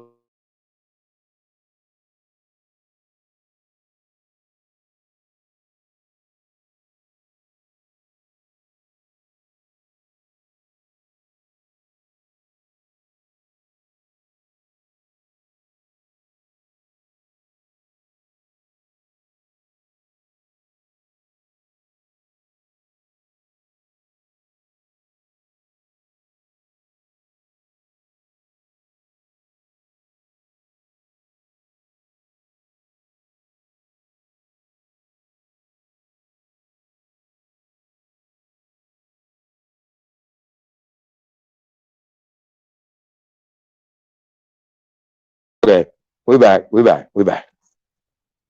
All right. Hopefully y'all can hear me better now. Hey, look, man, it's on the screen, so goddamn it, and we need to put the link in the chat room so y'all can get this. All right, so in the early 19th century, national and local conventions involving a variety of political and social issues were pursued by increasing numbers of Americans. Right? In 1830 and 1831, political parties held their first national nominating. Hold on, yeah. I can't see.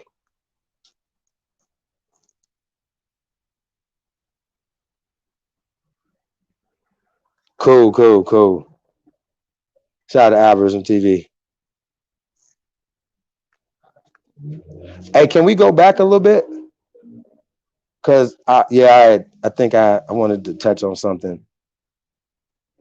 Yeah, let's go back just a little bit. Right there. All right. So it said, although the conventions largely subsided following the Civil War, the colored conventions of the antebellum America are seen as the precursor to the larger African American organizations. Remember, American organizations, including the Colored National Labor Union, the Niagara Movement, the National Association for the Advancement of Colored People, aka the copper colored races, aka the Aborigines, aka the first Americans that these people found when they came here, Rawborn.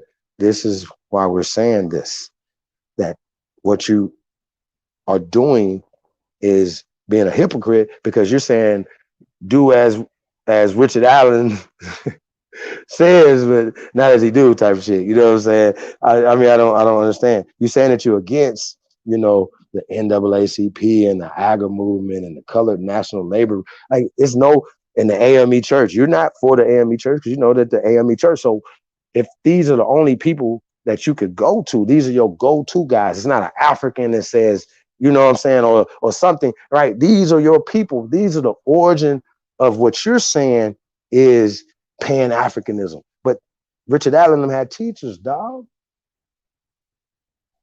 You know what I'm saying? This is embarrassing for y'all, bro. Like, you keep saying this shit, bro. It's Negro church, colored church first. It wasn't African. That's a concept. That's a construct. It's just like saying a black church, right? No, there's no such thing as black. Black is a part of the construct, right? So it says in the early 19th century, national and local conventions involving a variety of political and social issues were pursued by increasing numbers of Americans. In 1830 and 1831, political parties held their first national nominating conventions. Now, what is crazy, right? We know that they're not talking black or white because it was majority and we were the majority, y'all, based on their numbers. Rob Bourne will come on here and tell y'all this. Danny Glover will come on here and tell y'all this. AKA Officer Foley will come on here and tell y'all this, that this nigga that I'm telling the truth. This is facts. There's no way. They know this is facts. This is facts. So way to look at it. Okay, it says a historian, Howard H. Bell, right, notes that the convention movement grew out of a trend towards greater self-expression among Americans and was largely fostered by the appearance of newspapers such as the Freedom's Journal, right? Now, you already know when we get to these things or whatever, and these are some of the papers and stuff that these guys talk about, but they are ran through these systems, the church, and stuff like that or whatever. So when you guys say that or whatever, it just makes you guys look even more crazier. If maybe you're not understanding what you're doing, but when you have reverends and you have these people, whatever, who went to these Quaker schools, aka Indian schools, right? This is a system. This is a system to infiltrate. So, right? And to place these people at the top levels. Okay. You understand how this works? So I don't understand the problem, the concepts in this, you know? Sheesh. Oh my God. Said, okay, let's go down a little bit more. See what else they got for us right here. Like he wants to find, like, what he wants to do is find the African Methodist, right? Like, yo, let's find that one instead of going digging deeper and going into some art, some older stuff. We gave you something from 1859 that, you know, that was their first convention, right? Talking about their first convention and stuff like that or whatever. So, you know, we know that these people didn't call themselves black. He knows that. He knows that was a lie. Now, I'm not saying that some of them wasn't trying to push an African concept or whatever, but they're changing it by saying, oh, that person's an Ethiopian, which is a descriptive term, or Saracens, or all these other things. More doesn't mean that you come from North Africa. That was a descriptive term from somebody that would have been speaking Germanic Dutch and all this other shit or whatever, just the descriptive term of the people. But they know that it was black Moors that would have been from Holland, from Britain, from Germany. This is dumb. From Italy. It makes no sense for these conversations to keep having. If Rob Bourne agreed that we're the first people here, then why are you keep fighting about us being Africans when nobody, even in these free African so-called societies, when we just show they're the free Negro of color.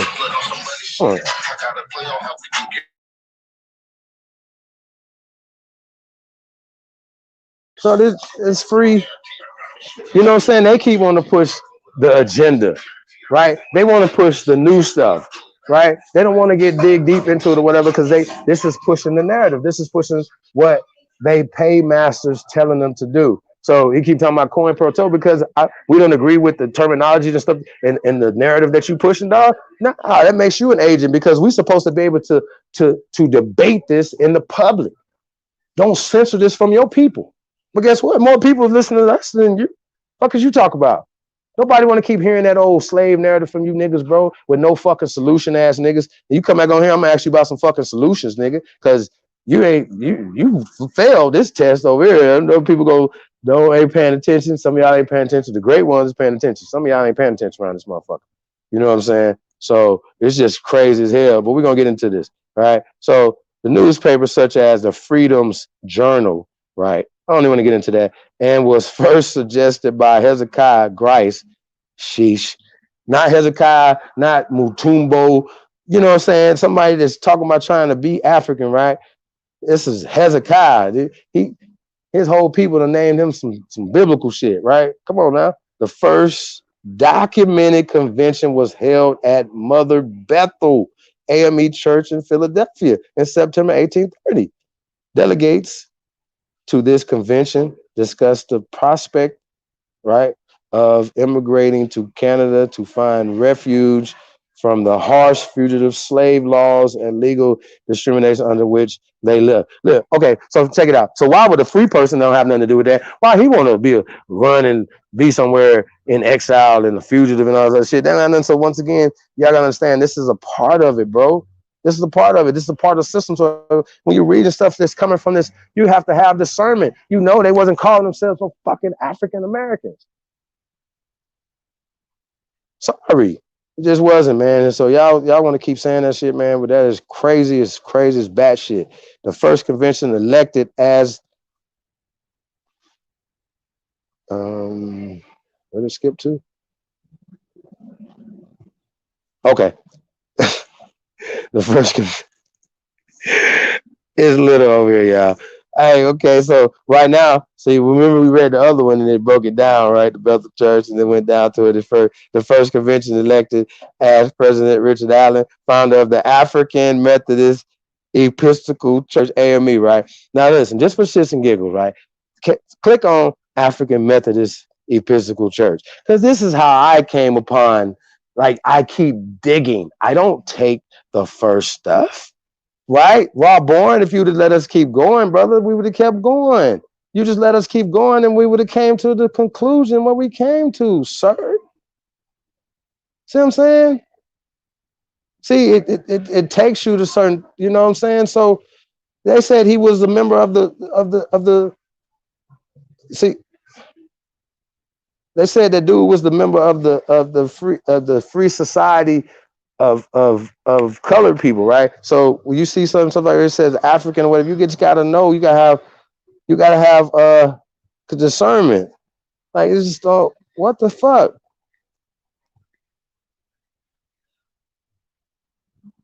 See, hold on, right here, right? Let's go back and read that. Let's go back and read that real fast.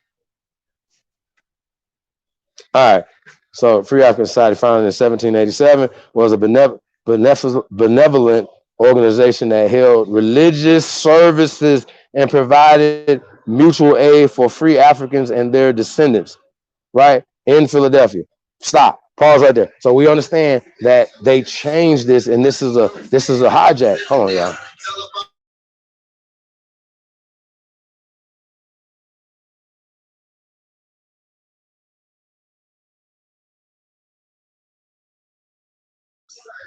Niggas still got boombox around, y'all. Can't make it up.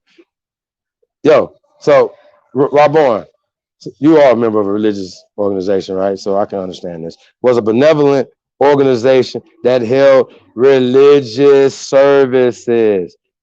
Right there, you are awake. You're woke. You should know who's funding this and who they're under, right? So the Methodists are under Methodists, right? Now, I'm pretty sure that we dominated and we were more at one point, but they created a system and they sent more of their people over here, eventually started outnumbering Richard Allen and them people. But Richard Allen and them was despised, the agents, brother. If you're not a member of the AME church, then you let me know that you don't agree with the free African, this society right here and what they were doing, brother. You don't agree with Epsilon Jones and Richard Allen. You do not. It was a black religious institution in the city of Philadelphia, right? So black, right? So we know that this is written by somebody who has a caste system, Darwin, eugenic agenda.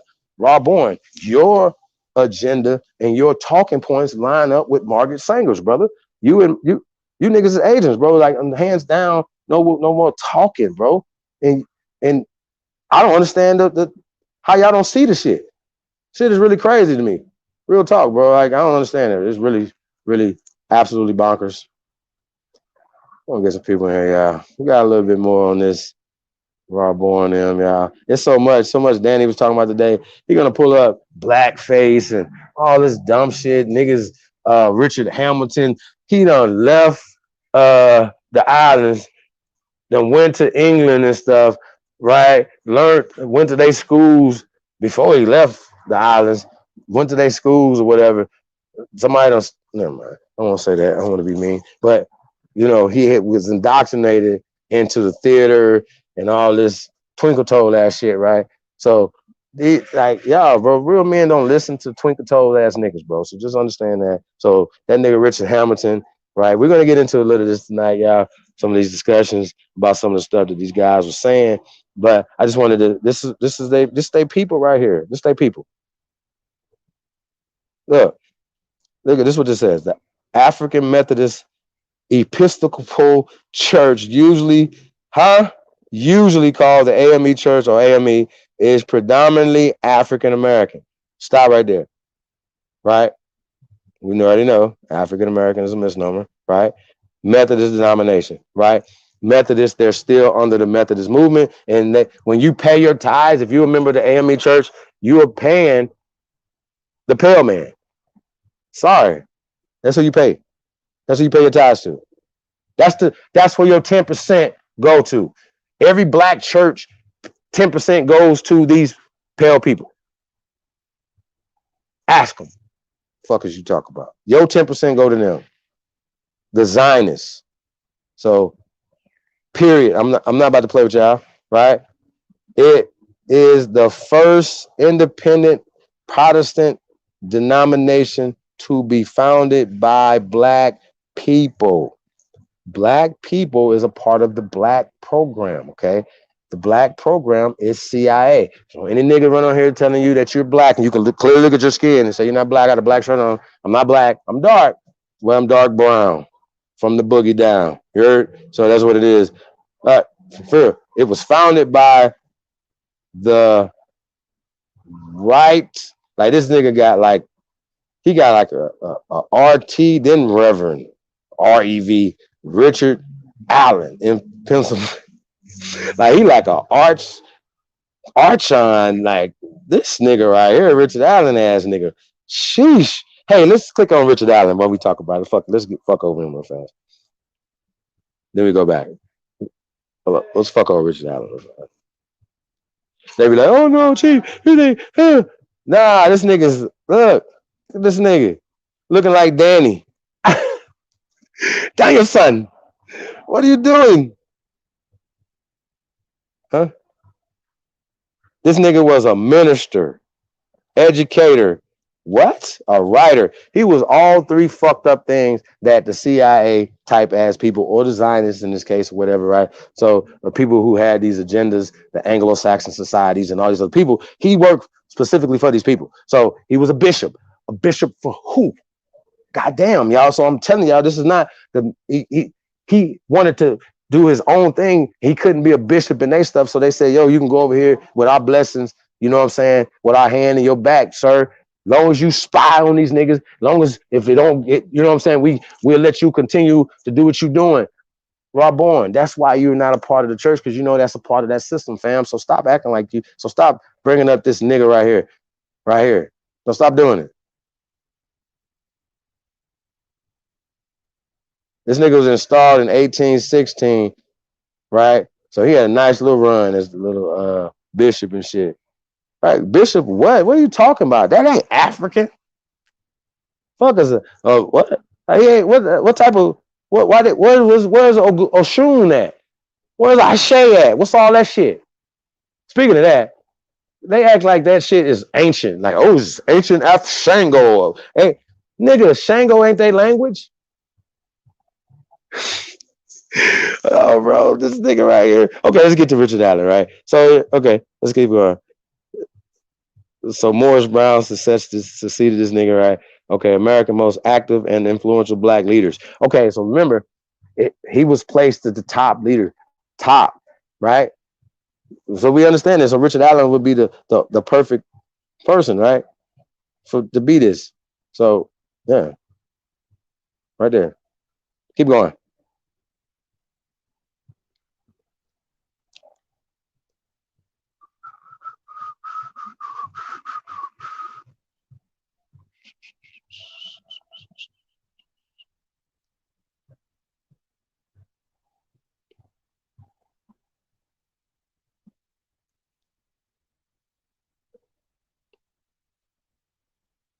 Yeah, while we scroll down on this, yeah. Hey man, peace to everybody, man. Definitely appreciate y'all. Keep going. Hold on. Let's go back and see where he was born at. Hold on. Let's go. Want to check this guy out real fast. He was born 1760, colony of Delaware, right? Colony of Delaware. So we know who the indigenous people of Delaware, the Delaware Indians, Delaware Negroes, Lenape, right? Well, these are just descriptive terms. New Jersey Indians, these are all dark people. These are all, well, they like to say black people. So this nigga died in 1831 at the age of 71.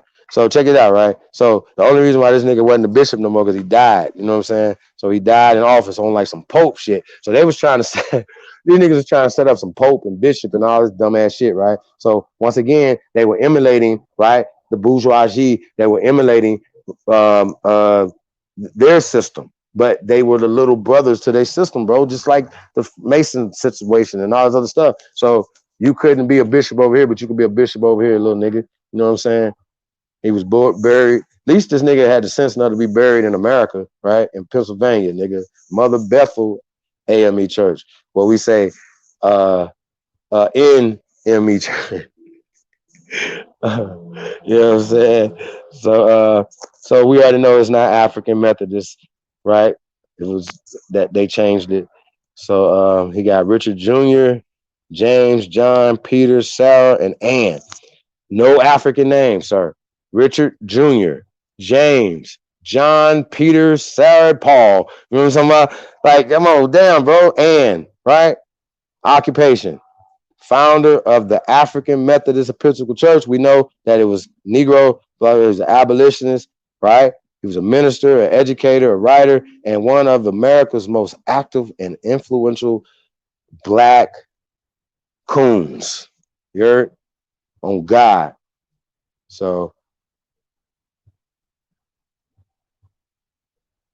he was beautified, not right, by the Episcopal Church. All right, independent black denomination in the United States. He opened his first AME church in 1794 in Philadelphia. Right, we already know it wasn't called AME. So elected the first bishop. He was elected the first bishop of the Negro Church. Remember, in 1816, Allen focused on organizing the denomination in which free Americans could worship without racial oppression, and slaves could find, they loved throwing the slaves in there, find a measure of dignity. He worked to upgrade the social status of the black community, right? So it was really interesting, right? That the things that they were trying to stop us, like stop us from being in their restaurants, stop us from being in their churches and all these other things, were the things that technically we shouldn't have been trying to do in the first place. If we would have stuck to our own baseball, stuck to our own restaurants, stuck everything, we'd have stuck to our own shit. But Richard Allen them wanted to integrate our people into their shit. Fuck is y'all talking about, bro? Like, this is you niggas is the worst, bro. Like, y'all, bro, Richard Allen is the worst nigga ever. He's the bishop of coons, bro. Nigga, like, he's the bishop of the sellouts, bro. He would be the ultimate 007 agent ass nigga, bro. Not to tell the people who they were. Like, they never say, he didn't say, and you notice how they didn't say who his people were and stuff like that. We're gonna get back to Richard Allen ass though. Keep that in mind. He had a teacher. He had mom and dad. Right? So we want to know, where did they come from? Where did his mom and dad come from? What are these people at? They never tell you this because they don't want to get into that. How the fuck is this nigga doing this when he wasn't even born? First off, wait a minute. What the fuck was he born? Why would he was 71, he died in 1831, so I guess he would be born around that time. I give him some of that. All right, so these niggas talking about the Sabbath. He was like the first racial oppression. Goddamn, he worked to upgrade social status of the American community. He abolished our community. Him and all the other bishop ass and pastor ass nigga organizing Sabbath schools to teach literacy and promoting national organizations to develop political strategies. I'm gonna say this again, y'all. Okay, Richard Allen, right, was a fuck nigga. He worked to upgrade the social status of the black community, right? Organizing Sabbath, Wait a minute. Sabbath. I thought he was a Methodist.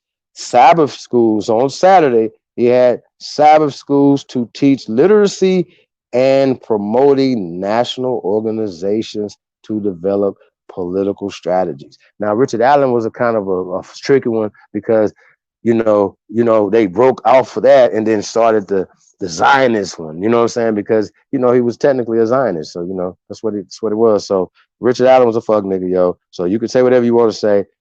Starting these school for Saturday to teach literacy, right? Literacy. Why not African literacy? Right? Imagine if y'all could have had your whole African language going on, doing all this other stuff, currency, African currency. Like, we want to see all this. We could have been like, yo, you know what? That's there, but I could show you Liberia right now. You can't show me shit over here. I could show you, right? Sierra Leone. You can't show me shit, bro. I can show you them emulating us. You can't show us emulating shit. I can ask Raw Born. You can come on here right now. I can ask him, what do you utilize from the African people? What do you use? One thing. One, bro. You don't have no answers for nothing I ask y'all, bro. Because you don't nothing. You don't eat nothing African. You don't know African. You don't want to go to Africa. You don't know, bro. Just stop it with the bullshit. That's what you guys are doing, bro. Y'all suck really bad, bro. Like, you're embarrassing. It's really, really, really, really embarrassing. Oh God. His early life. He was born into slavery. Oh God damn. Yo, he was born into slavery February 14th, 1760, on the Delaware property of Benjamin Chew. Okay. He was a child. Allen and his family were sold to Stokely Sturgis, who had a plantation in Delaware. When Sturgis had financial problems, he sold Richard's mother and 2 of his 5 siblings. Allen had an older brother and his sister left with him, and the 3 began to attend meetings of the local Methodist Society, which was welcoming to.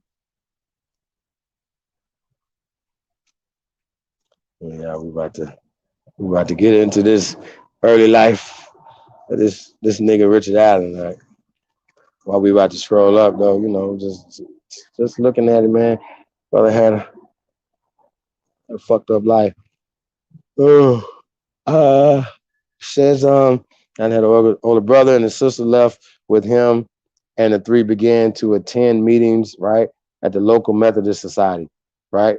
So apparently that wasn't a black society at the time when he was a child, because he hadn't got it, right?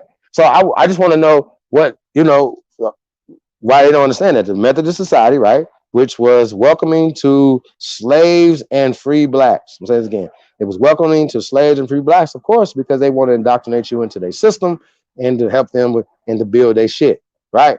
They were encouraged by their master Sturgis, although he was unconverted. So I wonder what Sturgis was. Sturgis, that name sounds familiar. Richard taught himself to read and write. I wonder, is that real? He taught himself to read and write, sir? He joined the Methodists at 17. He began evangelizing and attracted criticism from local slave owners. Allen and his brother redoubled their efforts for Sturgis. What is going on? Y'all see this shit? This nigga went to church, started evangelizing at 17. He had a long life of this shit, y'all. He was in it. Damn, Allen. Allen and his brother redoubled their efforts for Sturgis so that no one could say his slaves did not do well because of religion. Oh, God damn, Allen. God damn, Allen. Hold on. Damn, Allen.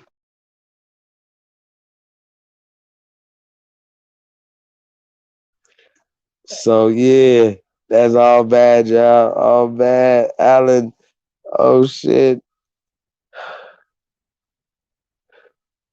It said, wait a minute. Hold on. So they yo, bro, like the mindset of Richard Allen is crazy as hell, right? Or at least is what they're saying on this right here, right? It said the Reverend Freeborn Garrison, who had freed his own slaves in 1775, began to preach in Delaware.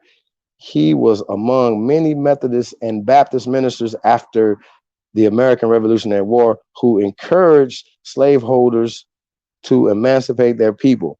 When Garrison, is that Garrison? Yeah, Garrison visited the Sturgis plantation to preach, Allen's master was touched by the declaration and began to give consideration to the thought that holding slaves was sinful. Sturgis was soon convinced that, okay.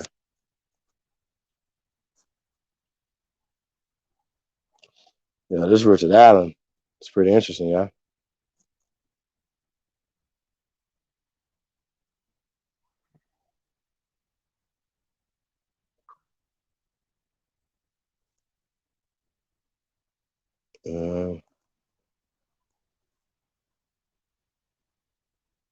So Sturgis was soon convinced that, yeah, hold on, y'all. We're gonna scroll up a little bit. Still, I think I'm lacking.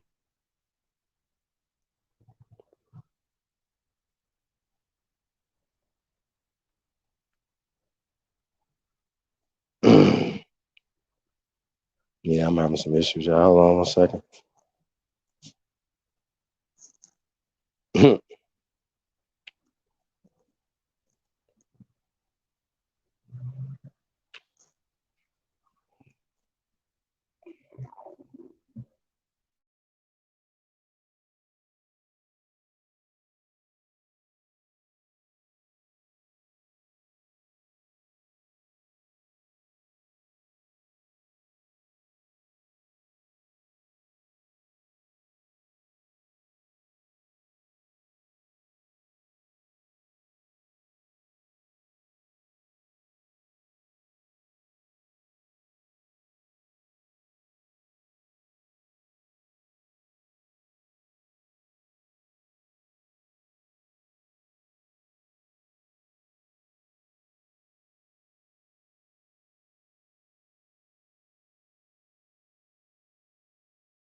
Okay, yeah.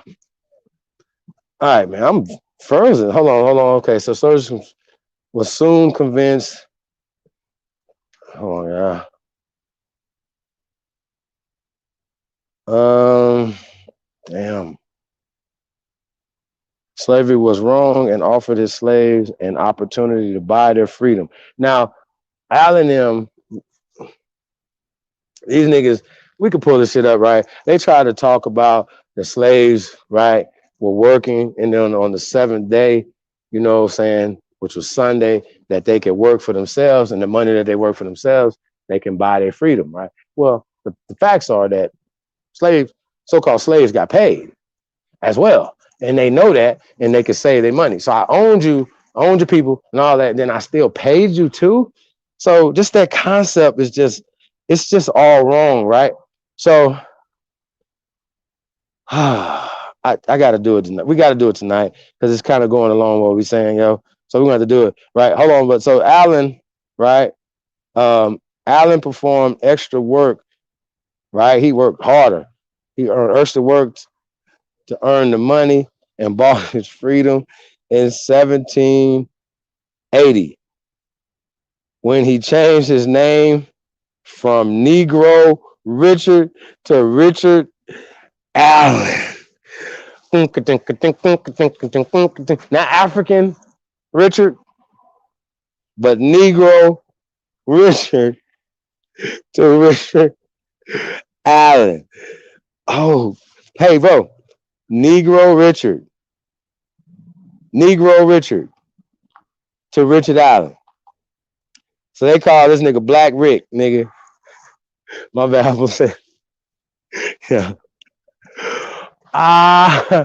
Hey, I told you I laugh now, cry later, nigga. I told you I laugh now, cry later. Rob boy, you can cut this up all you want to, brother, but you never answered that question. You did the thing that everybody else do. I'm gonna say this again. I am not local, state, or national or international authorities. Okay, I do not represent nobody but the people and the ancestors. That's it. That's it. That's all. I don't have no agenda but the people. It's the first American agenda. We're the first American council. Hey, salute to y'all, man. Salute to everybody, man, that's putting in this work, man. So marriage and family, Alan's first wife was named Flora, right? They were married on October 19, 1790. She worked very closely with him during the early years of establishing the church. Of course she did. You know, I know she was the mother of the church and all that, y'all. Hey, so I don't know, y'all. I think we kind of could go back into what we was doing, get out of Richard Allen. Yeah, we could reverse out of this and go back to I think we was in the church. What he was talking about. So we can understand his guys right here, his mindset. So it's the perfect thing, right? You know how like they told us the slavery and that the slave master would make people go to church and they couldn't read and all these other things. Like they didn't say he taught himself. He said he taught himself how to read. We know that that's not true, y'all. What did he teach himself how to read with? The Bible. He didn't have motherfucking Huck Finn around there and shit to read. That nigga was reading the Bible. That's why he's so fucking crazy and wanted to at 17 wanted to be in the goddamn church. What nigga want to be in the church at 17? A crazy nigga, right?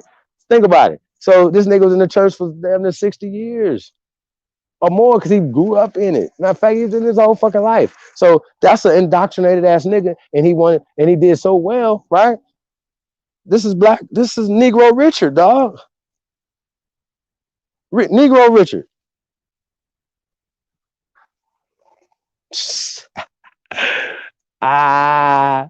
Sir, my bad. Hey, y'all. Hey, shout out to Monty Bay in the building. Hey, man, peace to the guys, man. Hey, I see Robert Rand in the building. I know you can't be this slow, dog. I know you can't be, cause you too old for this, bro. Cause I know your ass ain't in the motherfucking AME church too right now, bro. So stop acting like y'all don't catch this right here, man. Like you don't see what's going on, bro. This nigga was a sellout. Sorry, y'all can be mad all y'all want to, bro. This nigga, he was a born motherfucking sellout, nigga. That's all he knew. You know nothing else. Okay. Going to church ass nigga. She worked very close with him during the early years of establishing the church. Church, nigga. Not no motherfucking African nothing. Church. From 1787 to 1799, they attended church. Raw born church. They attended church, school, and what? Worked together, purchasing land, which was eventually donated to the church. Huh? Land a person was eventually donated to the church or rented out to families. Flora died on March 11th, 1801, after a long illness, right? Scholars do not know if they had any children. What? After moving to Philadelphia, Allen married Sarah Bass, a freed slave from Virginia. She had moved to Philadelphia as a child. Okay. And the couple met around 1800. Richard and Sarah Allen had 6 children. Sarah Allen was highly active in what became the AM. Huh? It became the AME church, y'all? Hold on a second, y'all.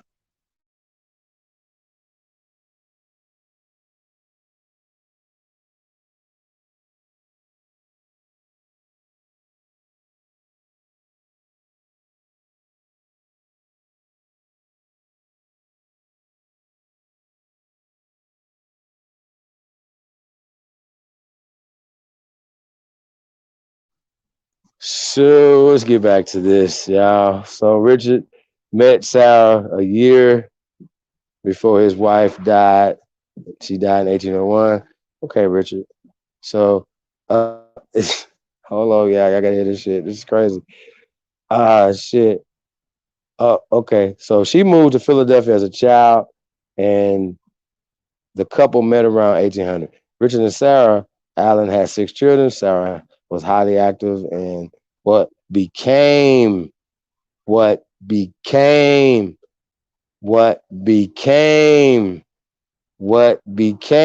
AME Church and is called the Founding Mother. Hey, I'm doing a cha-cha right now. Spiking the football.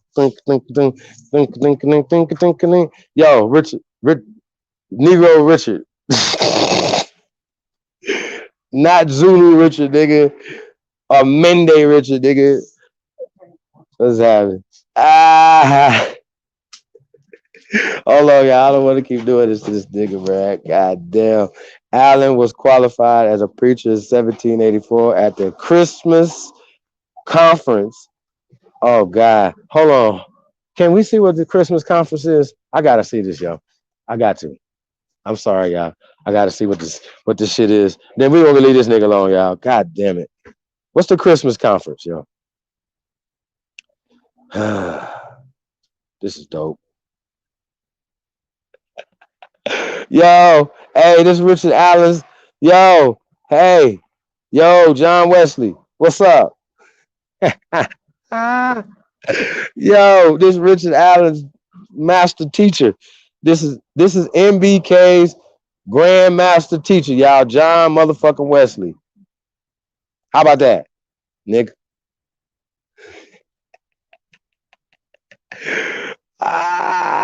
Shit. Look at Richard Allen there. Christmas con. Yo, Richard saying it. Yo, Richard went in there and got baptized by these niggas right here, bro. Like, what the fuck? Oh, an engraving of an 1882 painting recreated Ashbury's ordination as bishop at the Christmas conference. Now, what is interesting, right? Richard Allen, these are the people that did it right here. Recreating. This is a recreation. So what I can say though, right?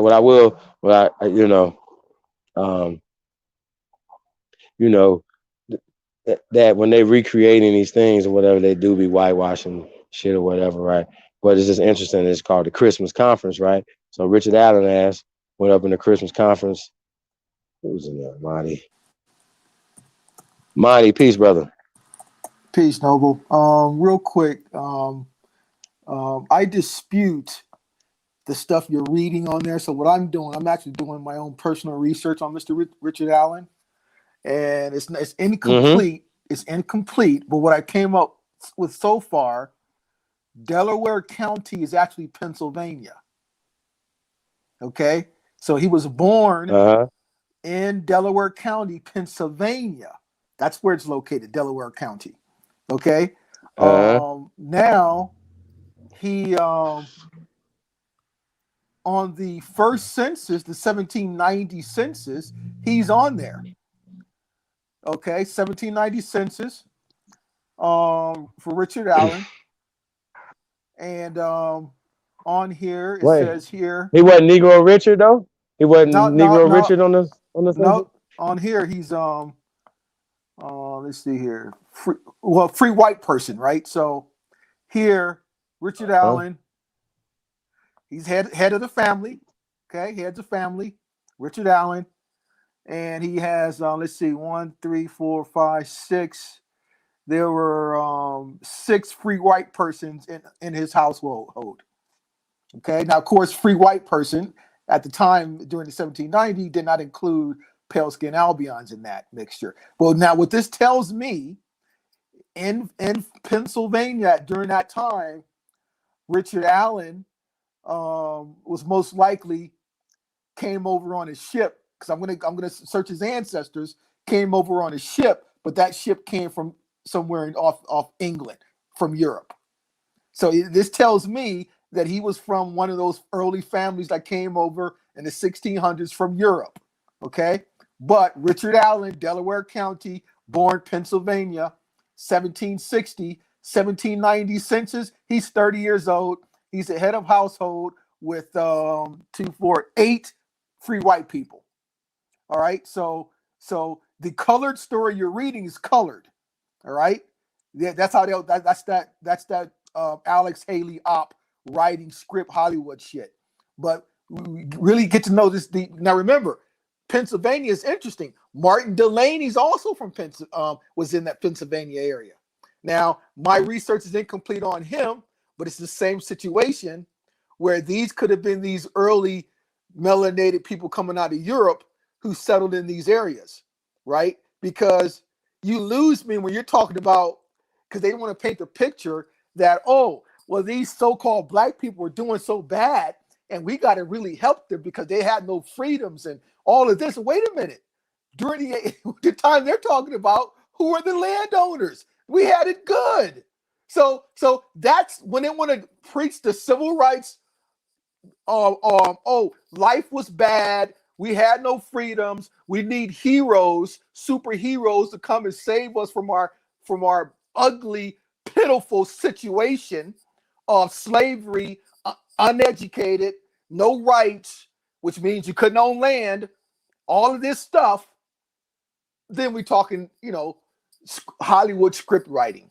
Okay, so we got to go beyond that and take a deep dive into who he is. And then you're telling me, oh, his name was Negro. I mean, that was a bunch of crap. Whoever wrote that you're reading, right? But we're going to get down to who this individual was. But according to what I came up so far, Delaware County is in Pennsylvania. Okay, where he would say he was born in Pennsylvania, 1760, and he's on this census here, which means he had a daddy, right, and a mother, because he wouldn't be on this status, being head of household at 30 years old. You're not going to go from being a slave, born a slave, and 30 years later, you're head of household on the 1719, the first United States federal census, the very first one, okay? On the federal side, the federal census, the very first one, he's on there, the head of households of 8 people considered free white persons. And this is just the beginning. This is just incomplete work, but we're going to do a deep dive into who these individuals are. And I'm also doing a deep dive into Martin Delaney as well. And Martin Delaney's also on those early census. So I got a census for Martin Delaney, for example. Let's see here. Martin Delaney here. Hold on. Martin Delaney. Sit down.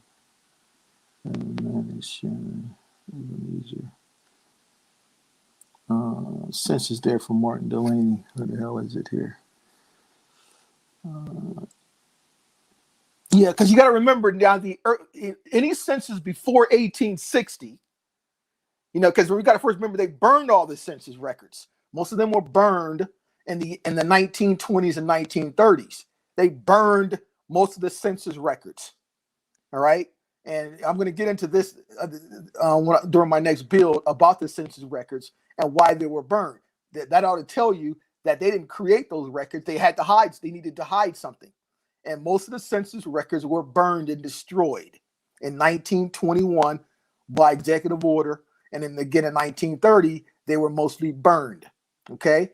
So, and of course, a lot of the census records in Virginia and all that stuff were altered.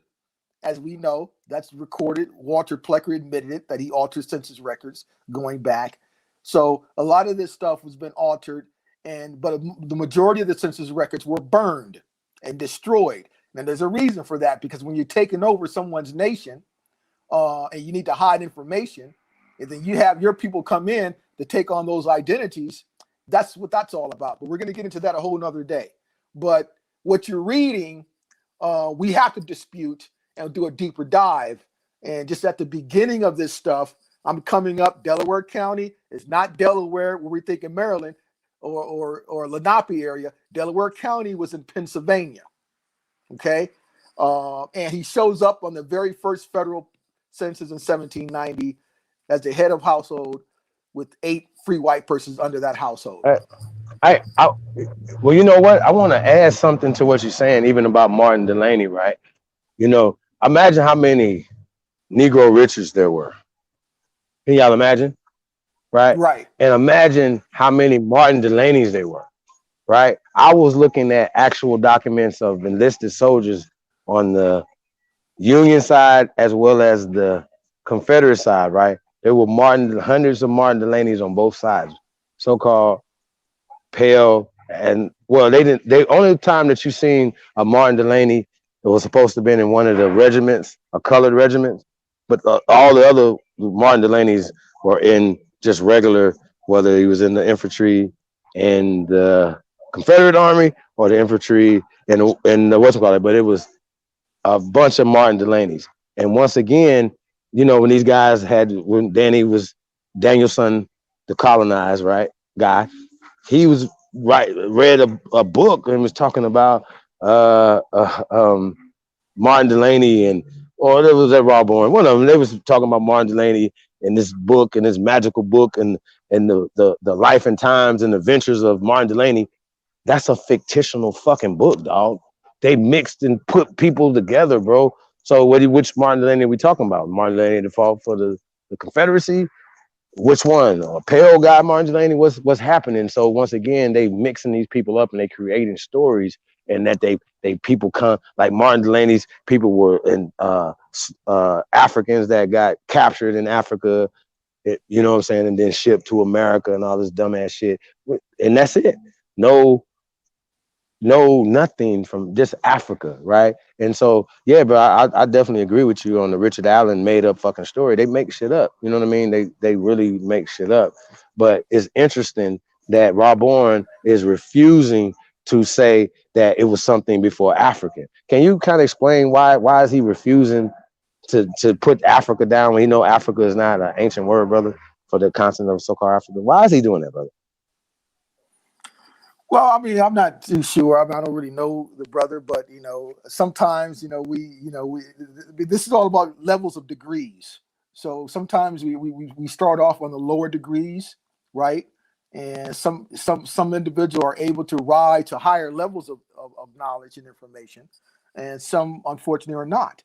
But now you have those that are on a mission to keep the majority of us on those lower degrees of information, and that's their mission. And I was part of that firsthand, going back to being when I was in the ASCAC in the 80s, when I was with Dr. Ben, when I was working with Runoka Rashidi. So I know exactly about all that and what their mission was and how they operated, because I was right next to them.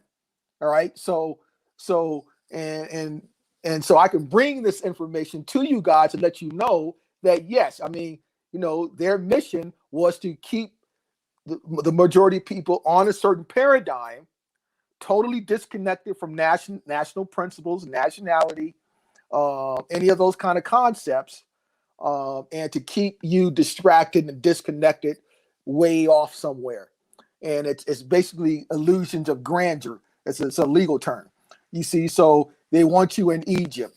They want you there. But yet the interesting thing is they say you came off of a slave ship from the west side of Africa, but they want you over there getting into the fever, emotional connection or contact with so-called ancient Egypt. That's a disconnect right there. How can you say slave from West Africa, and then on the next sentence you're saying, oh, you're saying that you're part of the dynastic glory of ancient Egypt, right? I mean, that in and of itself is an oxymoron, So, but again, Right. those are grand, grand delusions of grandeur right there, So 1 minute you're saying you're well, because they don't have no pyramids in West Africa. They don't have anything. Matter of fact, they got slave dungeons according to them in Africa, right? West Africa. Right. So 1 minute I never see them show anything over there. Never, nothing, ever, nothing. Right. But ever. 1 minute you're saying you can't. Your ancestors came off a ship, and we're crying and we get emotional, and then they came here. They suffered for 400 years, didn't work, make a salary, and then when they were freed in 1865, they were subject to Jim Crow laws. And we read last week that we were promised 40 acres and a mule, and some of us got it for a minute, and they took it away, and we've been suffering ever since. But now, and also we got the glory of ancient Egypt. Yeah, we're the ancient Egyptians, and we get into that stuff. I mean, it's just delusions of grandeur, okay? And that was part of their mission to create that. And they were funded, which is why they were able to put out all those books, get all those books published. You can freely go to Barnes & Noble or any of those big bookstores, and they'll have a section for them, okay? They get pumped through universities, all those studies programs. They get endowments. Exactly. So, we know all that stuff there. But now when you were reading Richard Allen, what did they say? What are his parents' names? Did they mention that in there? The name of his mother and father? No, I think you said that. Hold on. I think they did. I think I did. I think I said, the fuck? You know what? I don't think they said no names. No, I think you mentioned that. Yeah, wait. Yeah, I did. Because he had some brothers and sisters, 5 brothers and sisters, and they split them up. The old, the slave narrative, slave story. What was his old roots and shit? Right. He did a good job. What was his mother and father name? Did they say? I don't think so. Hold on, let me see. I know he said that his mother was sold and something like that. He had mentioned his mother was sold. Right.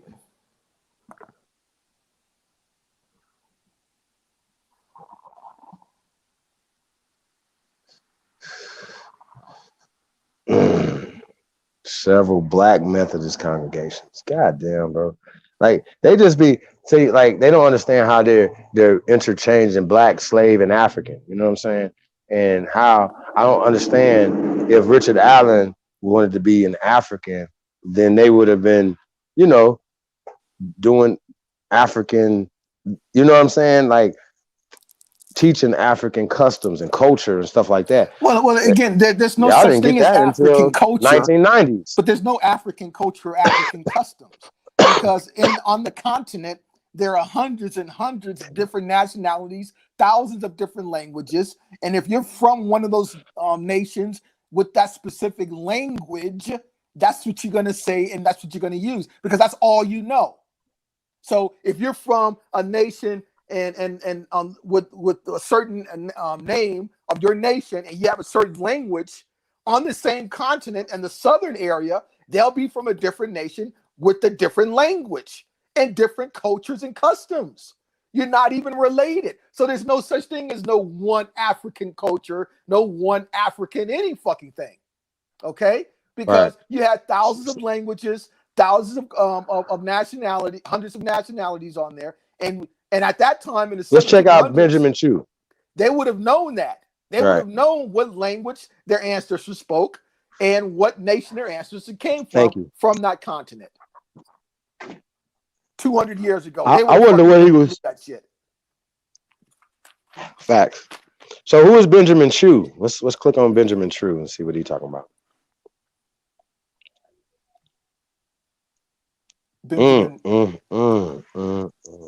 How do you spell his name? Hook nose. He's the Chief Justice of Supreme Court. Wait.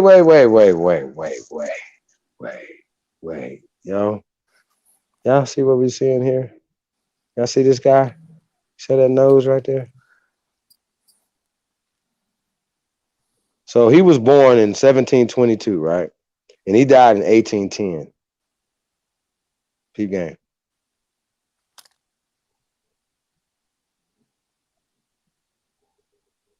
Germantown. Why is it called Germantown again? Yeah, because right there in Pennsylvania, that was a lot of the Germans went settled up over there, that area. So yeah, it was called Germantown. I can't wait to show y'all something in a minute. We're gonna pull up the school for y'all in a minute that he loves to talk about, and Richard Allen and these. Oh God, I can't wait. This fuck y'all over. Yeah, Delaware, Pennsylvania. It's not that far anyway. Like they just start chopping stuff up. You know, I didn't know. So check this out, right? This nigga was a 5th generation American.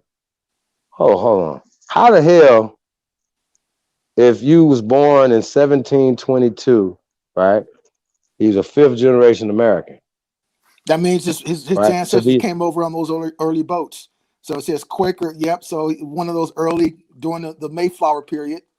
That's where his ancestors came over. What's his last name? I can look him up. I can look on the manifest. Chew. Benjamin Chew. Benjamin Chew, real fast, right? So yeah, he was born in 1722, right? So for 5, okay. Let's say he was a successful Philadelphia lawyer, right? So Quaker born, legal scholar, successful Philadelphia lawyer. So we know that he was still dealing with the crown in England. You understand? Do you understand that, Rawborn? So this is Richard Allen's daddy.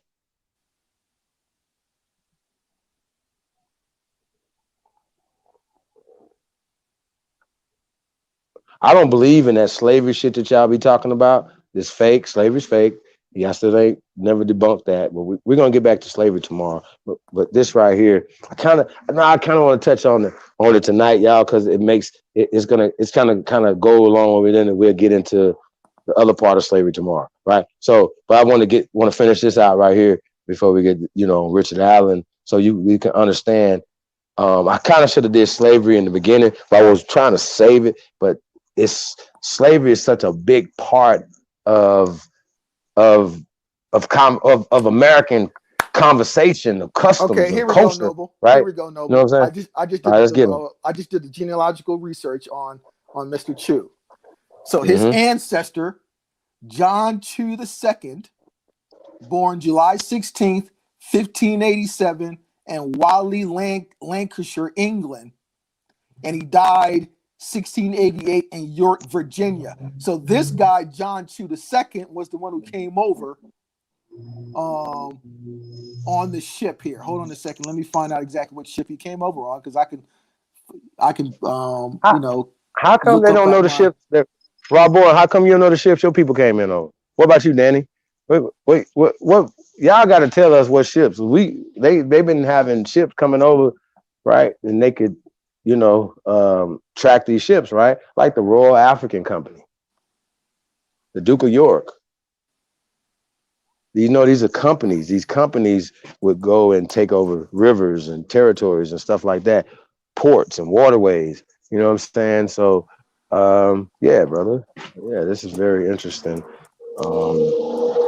information on this Chew. But when we talk about Quaker born, right? So the little boy was born into a Quaker household. So even if he was just a slave of this guy, whatever, not his family, okay?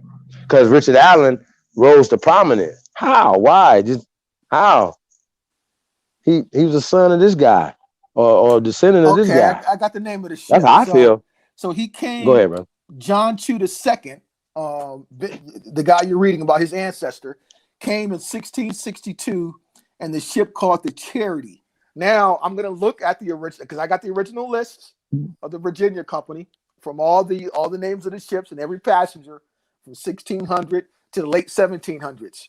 So I'm gonna look him up on there to fact check. It says the Charity that he John Chu II came over on the Charity in 1662. So I'm going to look that up, and then we'll get back to this. And so, but now we can do the same thing to confirm about Martin Delaney and Richard Allen, because based on the area they came from, where they were, and who they were, it tells me they had an ancestor that came over on one of these early fucking ships.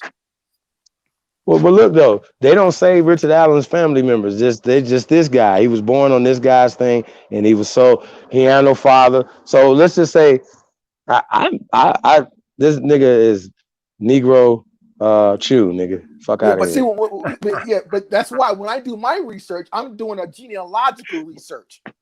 So Richard Allen, if their parents involved, they'll have records of that, and I'll be able to get to any of that shit about him and Martin Delaney. All right, so already got information on Martin Delaney and his parents on the fucking census records, and yeah, got them up in Pittsburgh. I got them up in Pittsburgh. I got a church where him and his wife used to worship. I got the record of the church him and his wife had worshipped at up in Pennsylvania. So I got a lot of stuff on Martin Delaney, but I'm going to confirm everything. And once I have all the facts together, then I'll present it to the family there. But yeah, but John Chu II came over on the Charity in 1662. Now I'm going to cross-reference that and fact-check that with the manifest list that I have. That's what's up. Let me ask you a question though. Are they describing, because like sometimes, like even especially in those times, like these surnames aren't really surnames per se, that it would be like of something else. You understand my point? Like we might need to look up the etym of Chew. Right. It'll give us, kind of what language that is and what he spoke. You know what I'm saying? Because Chew sounds Chinese or some shit. You know what I'm saying? You follow me? I'm going with this. So I don't know if you can look that up while we still into this right here. But Quaker schools, Quakers are right. What Rob Bourne keeps pushing. Richard Allen was pushing a Quaker Methodist. This is Quakers. Goddamn, bro. And they ordained him. He was little bro. To go spy on our people. And right. I mean, I don't understand if you're talking COINTELPRO and you reading a paper from COINTELPRO, and then you skip that part down there when they talk about the top Black community leaders in the Black program. Rob Bourne said he's a part of the Black program. So the name came out of his mouth. The name Chew is it says named from a place in Somerset named Chew Magna, which is named for the river on which it stands, a Celtic name, perhaps cognate with Welsh, young animal or bird. So West Yorkshire, Lancashire, England, and that's exactly where they came from. So it's a Celtic name. Mm-hmm. Yeah.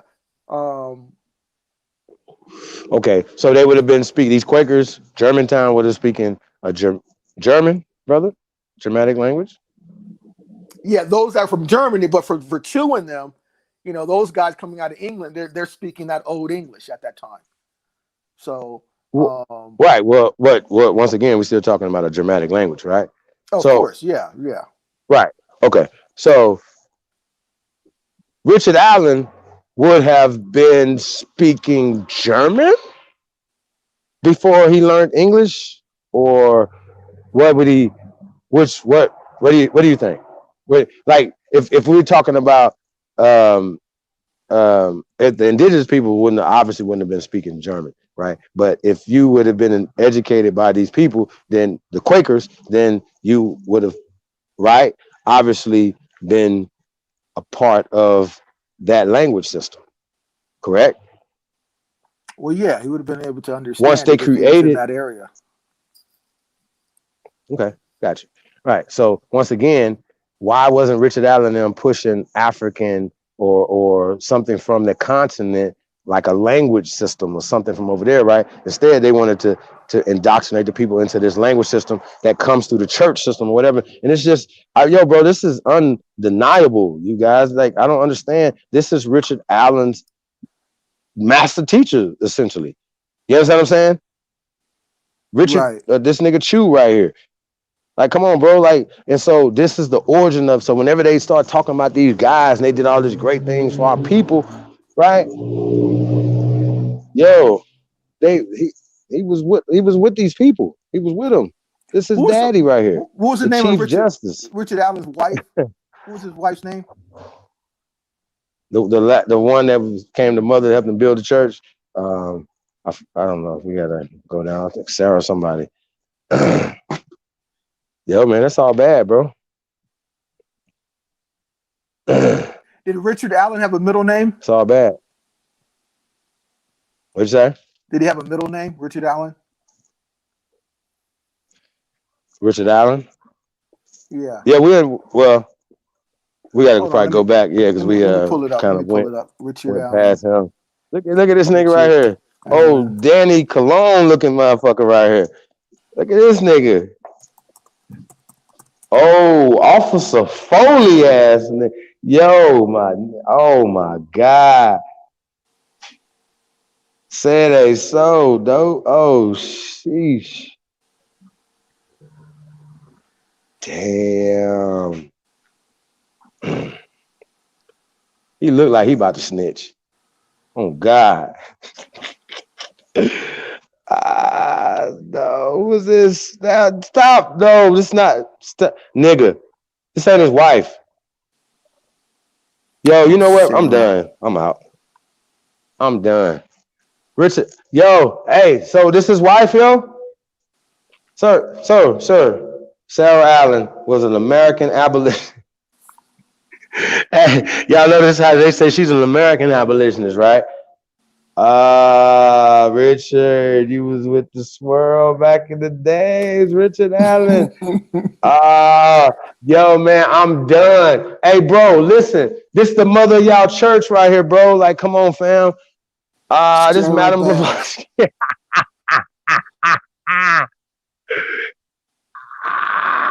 Yo, you know what? When I heard the name, I was like, yo, nah, she no. Let's see, Sarah Bass, born 1764. Man. Sarah Bass, born 1764. Let's pull up her genealogy.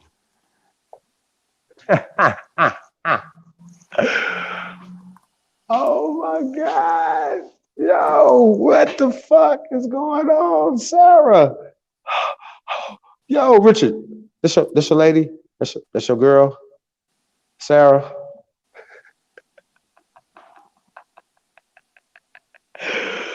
Yo. Oh God, this is, hey, I bet Daddy ain't never showed y'all this. He ain't never showed y'all the first mama. Hey, it's just like this is what Rachel Dollars are. This is them people. This is where they get this shit from right here.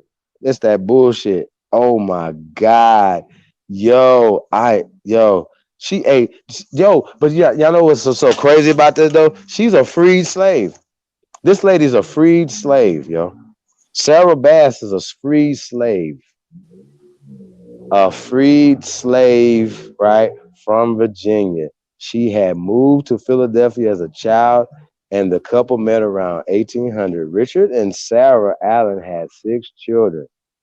Y'all know what happened to those children? They probably did the Blake Griffin effect, okay? You understand what I'm saying? Y'all get it? They're no longer here. They're no longer amongst us. Well, y'all know what I'm saying. Yo, hey, can we see her again real fast? It is so funny. This is Sarah. Oh my God. Don't ever say Richard Allen ever again. Rob Bourne, don't ever say this nigga's name ever again. Sarah. He got him a white slave. He Oh my God. Yo, is this real? This real? Hey, brother, Amani, is this real? Is this happening right now? Hey, this is what y'all call Summer Jam screen right here. Hey, yo, is this real? You know, it look like Sarah. that's her there. It look like that's her. Sarah. Jesus. Allen. Jesus. Jeez Louise. Hey, brother, you say that you was working with Dr. Runoko Rashidi, right? Now, we got to say that he is like the only elder, right, that doesn't say we're from here. And he said some dumb shit that basically we were like the Aboriginal movement, right? So I'm assuming he's talking to me, right? Mm-hmm. We do not want to be Africans based off of the slave trade, right? Well, here's the thing, right? We're fighting for our land. We're fighting for the just truth and justice and restitution for our people here on this land. We're working to be tax free, which is a part of building, right? What part of why would these guys, regardless of what we called ourselves, right? Why would they be against that? You understand what I'm saying? Yeah, this is why I say you guys are the CIA, the DEA, MBK, FBI, and the NSA. Y'all understand why I say that? Because you guys are blocking. You guys are doing exactly what you said in the COINTELPRO papers, that you skipped the Richard Allen ass and them niggas, which would be the top black community snitches, period, yo, which would be the ghetto, right? Informant bureau, nigga. You niggas is them peoples. So stop with the bullshit. Okay, you niggas is young chews, nigga. That's what y'all is. Okay, hold on. Is that the merchant arrived in Jamestown in 1622 on a ship? The Charity. Charity. Okay. Yeah, Charity. Okay, that's it. Charity, right? He was granted Hold on. So they gave this nigga 1,600 acres, right? Because remember, he's working for somebody. So Chew nigga was a part of, like governorship, or he's working for the crown and doing certain things. So yeah, bro, like so Richard Allen comes from this guy right here, man. Even if he doesn't come from his loins, he comes from his mindset. Y'all understand what I'm saying? So that's why he kept pushing this till he died. So the young True took an interest in the field of law at an early age in 1736. When he was 15 years old, he began to read law in Philadelphia offices of the former Attorney General of Pennsylvania, Andrew Hamilton. Now, this Hamilton character is pretty interesting because they say that the Richard Hamilton guy is the son of this guy. So Richard Allen and Richard Hamilton is more than likely the sons of these niggas right here. Okay? I think I'm gonna be real with y'all, bro. Amani, I don't know if you're ready for this, bro, but I think they just created some bullshit. They done lied, reconstructed everything, whitewashed everything, and just they got Wikipedia, they got the books, they got the printing press. They could just whitewash everything. Cause that guy with that nose, this Chew character, these guys don't feel right. Those pictures look too new. Like, you know what I'm saying? Like, all this just feels too convenient.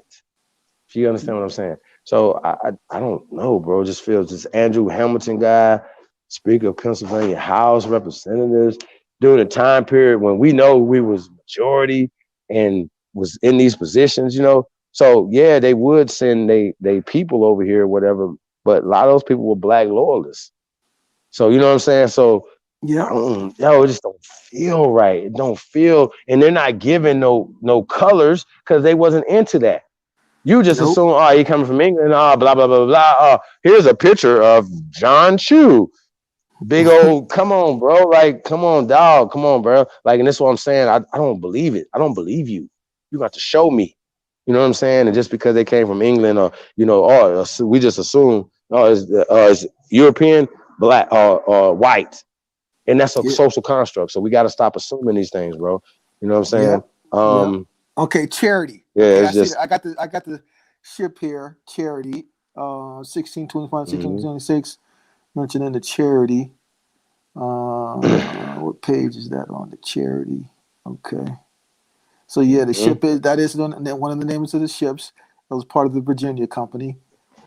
Page 201 to 265.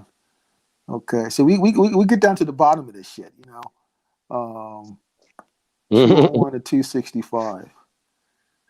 The Charity 201 265. Because you can't dispute the original manifest. Okay, so and you got to present that on the record if you're talking about any individuals that came from another continent on the fucking ship. You got to have a manifest, right, with their names on there to make your argument strong and valid. Without that, we'll dispute it and poke holes in it, and you lose.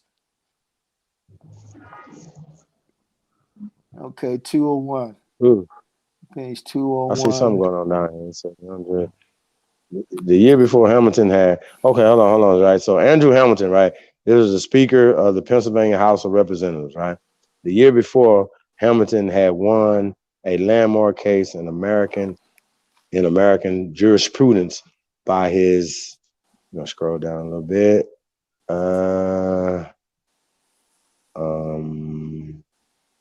By his eloquent pro bono defense of the publisher Peter Singer. Now, I bet I don't have to tell y'all who Peter Singer is, right? It's established the precedence of truth as an absolute defense against charges of libel. Chu was strongly influenced by Hamilton's ideas about a free press.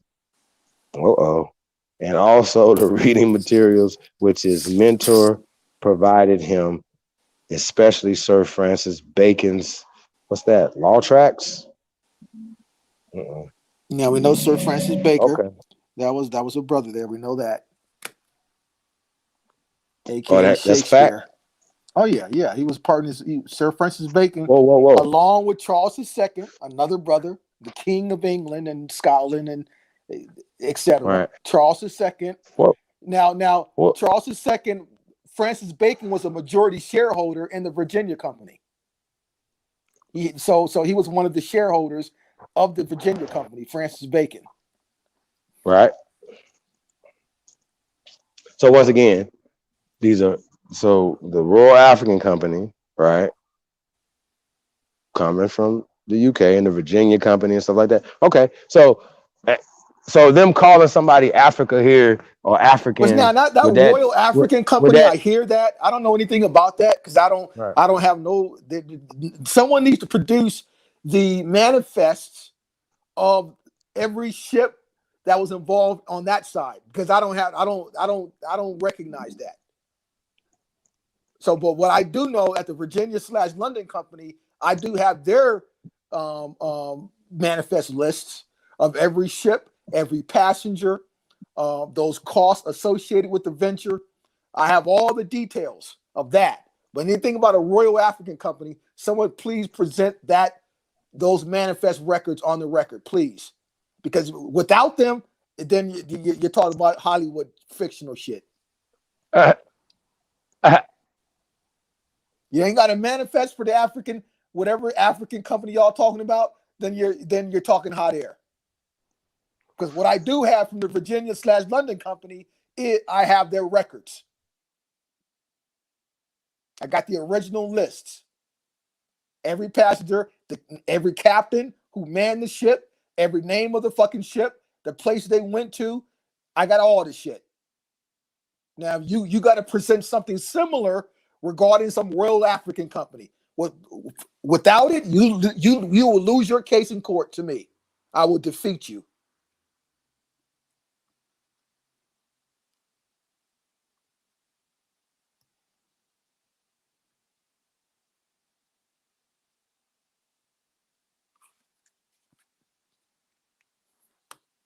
I tried looking it up, researching it, nothing. I can't find a manifest similar to, around the Royal African Company, wherever the fucking the name of it. There's no fucking records.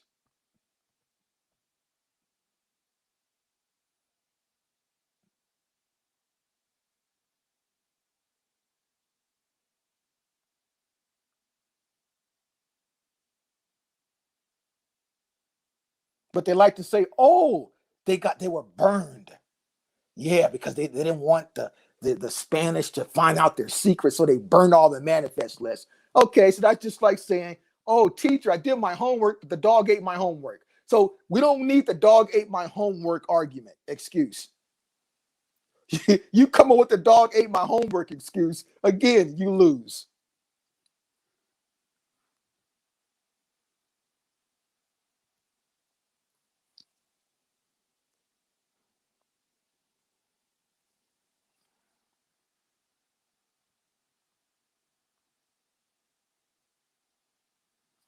$201.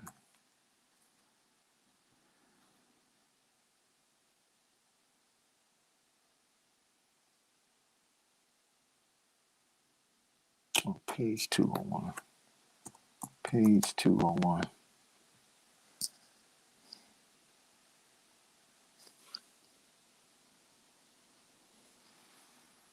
Nothing there.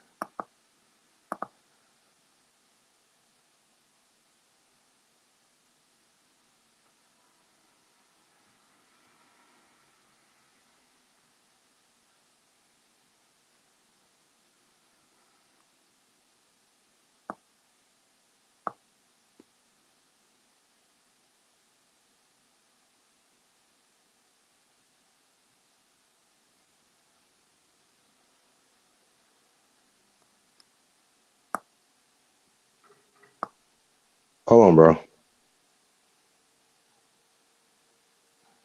That's fine. Take your time.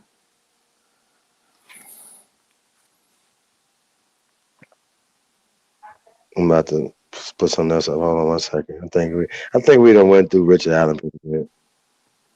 Yeah, but like I said, I'm gonna over the next few days I'll do a deep dive into Mr. Richard Allen and Martin Delaney, and if they indeed came from England, I'll have all the facts. If they're on the fucking Richard Allen's on that 1790 census and that's him, then that means he's from England. He ain't even indigenous from England, which is fine, but and they just crafted a whole story about him there.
We have to remember that when we're talking about public companies with shareholders, the most important thing, you have to have detailed accounting. For without that, investors can't get paid. And that's what they put their money in there for, is to make profit. So detailed accounting of everything is the first order of business.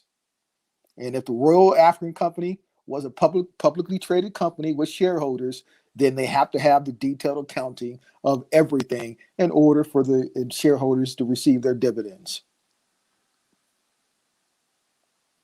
So we're not stupid, although that's their intent, is to dumb us down and to think we're just fucking stupid people. Company's gonna have that with shareholders. You got to have detailed records in order for them to get paid.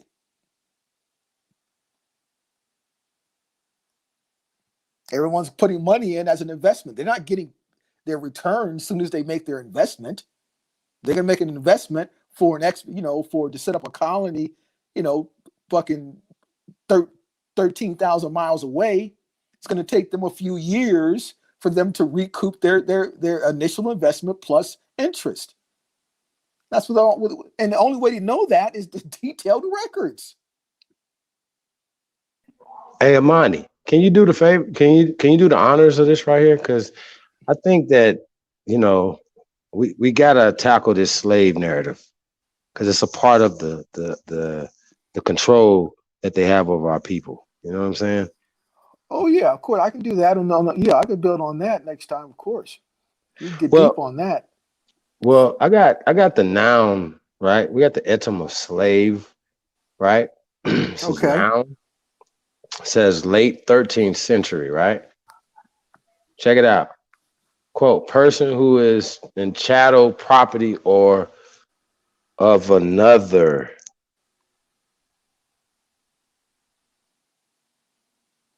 From Old French, esclave.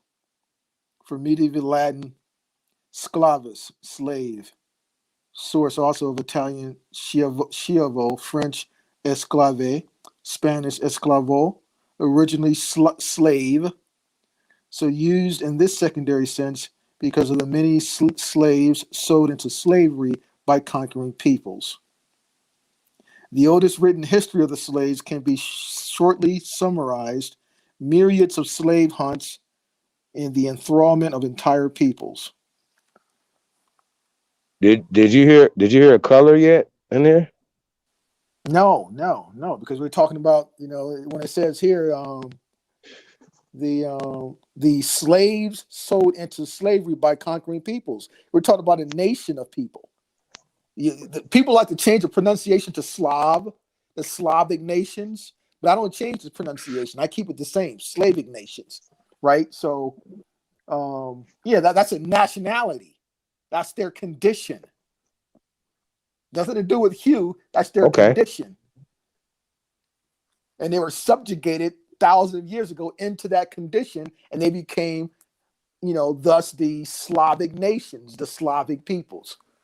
So Slavs sold into slavery by conquering people. Correct? The Slavic peoples, yes. Slavic. Okay. So the oldest written history of Slavs can be shortly summarized: myriads of slave hunts and the enthrallment of entire peoples. Peep game. Scroll up a little bit.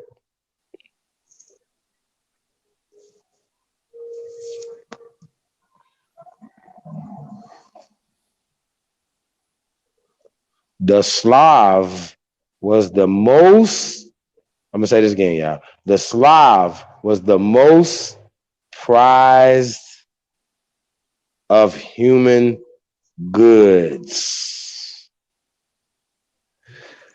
The Slav was the most prized of human goods, with increased strength outside his marshy land of origin. Goddamn. Hardened to the utmost against all, privation, industrious, content with little, good-humored, and cheerful. He filled the Slav slave markets of Europe, Asia, and Africa. Huh? It must be remembered that for every Slavonic slave who reached his destination, at least 10 succumbed to inhuman treatment during transport and to the heat of the climate. Indeed, what's that? Ibrahim, right? I can't see that right there. 10th. It gets better, y'all. Okay, Ibrahim. Indeed, Ibrahim. Okay, 10th century.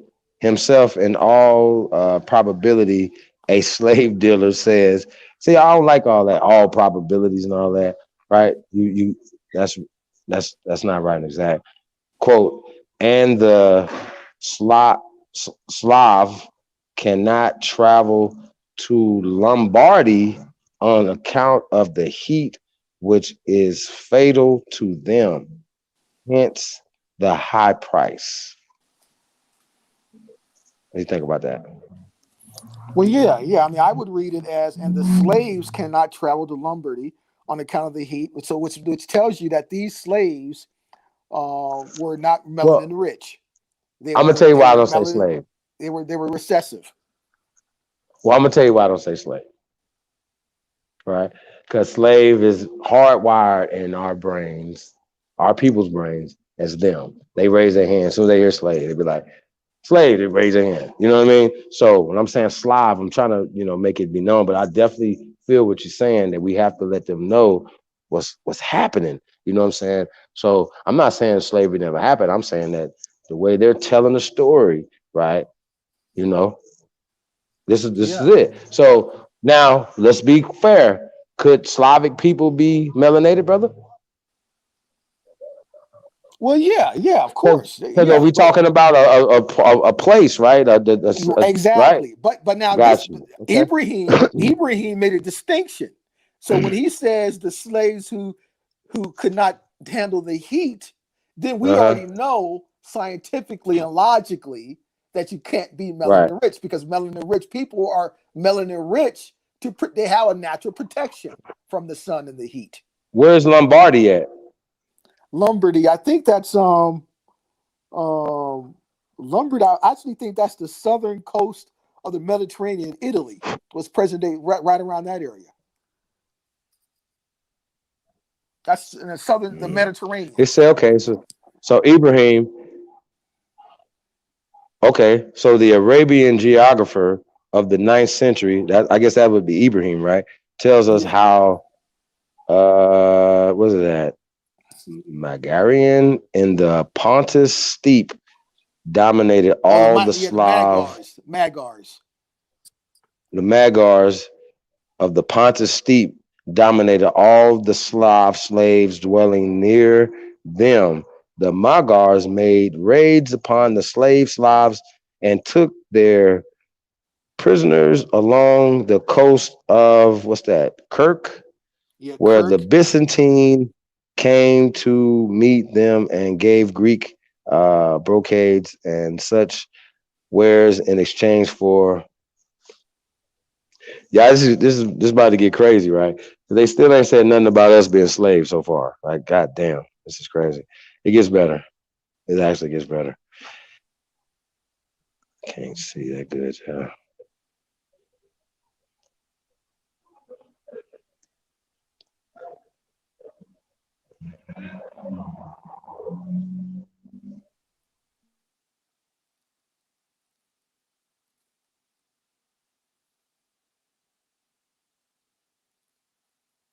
Yeah, I don't know if I'm okay. Yeah, I'm okay. Here we go. Meet them and where's for their prisoners, right? And that's the Cambridge Medieval History, Volume 2, 1913. Okay, so meaning one who has lost the power of resistance to some habit or vice is from 1550s, applied to devices from 1904, especially those which are controlled by others. Compare slave, jib, and selling.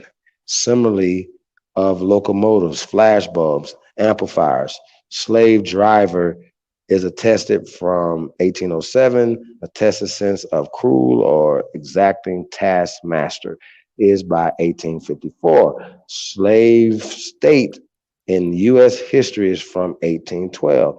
Slave trade is attested from 1734. It is absurd to bring back a runaway slave. If a slave can survive, hold on. So it's going to be a lot more right here. But once again, though, we know, here you go, old English Welsh Britons also began to be used in the sense of serf, slave, right? Right, serf, slaves are interchangeable, right? A50, okay. And Sanskrit, what's that? Dasa, which can mean slave, right? Apparently is connected to what's that? Dasu, right? Which is we talk about the people that are called untouchables, right? The Dalias or whatever, right? Pre-Aryan inhabitants of India, right? Gross Dictionary, 1785, has under Negro a blackamoor, figuratively used for a slave without regard to race, more common to Old English words for slave were, what's that? Bial? Yeah, Bayal. Related to Boeotian, to serve. Okay? To serve. Gets better. Because it's slave stuff, man. We get real confused, y'all. Hold on, bro.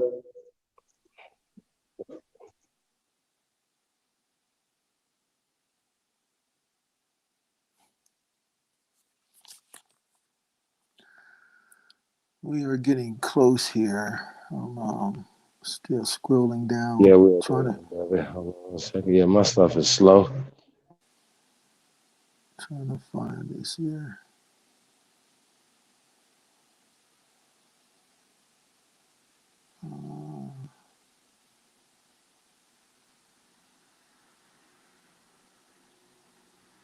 Master.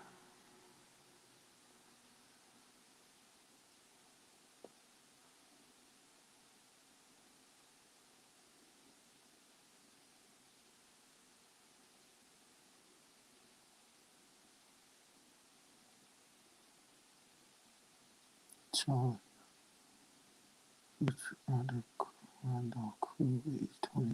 Can you see it?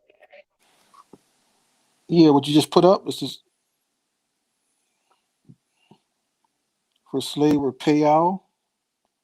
Bayal, Bayoan, to serve. Prial, see thrall. Russian, Serbo-Croatian. Rabu, from Old Slavic, Orbu, from the Pi root, orb, orphan, the ground sense of which seems to be, quote, the thing that changes allegiance, unquote. In the case of the slave, from himself to his master. The Slavic word is also the source of robot. Interesting.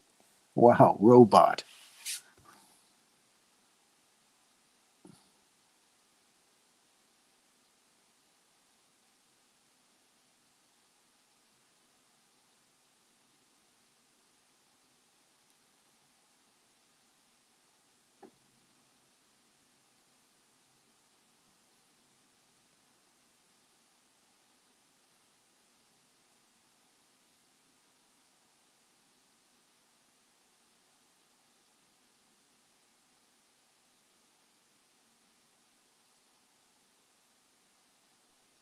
What's good with you, bro? How you feeling though?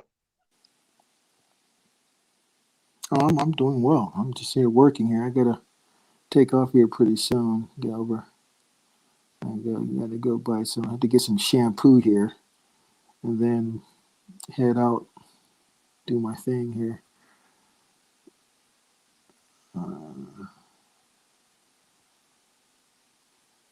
We're out of shampoo. I'm still trying to search for this darn charity ship with Mr. Chu's name on it here. I'm gonna find it. I'm that bloodhound. Send me out there. I'm fine. I'm gonna sniff you down. I'm gonna sniff all the truth down. I'll find it. I will find it.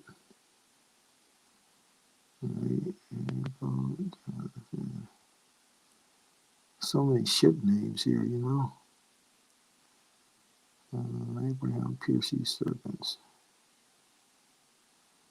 Oh, the Southampton, right? The James.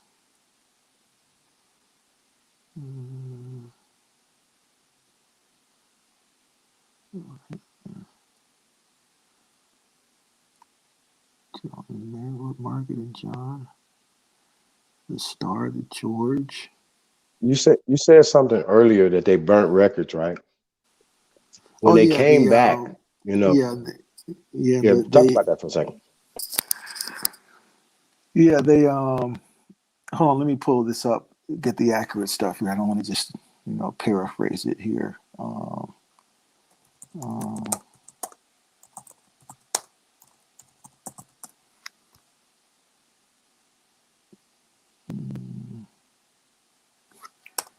$1790.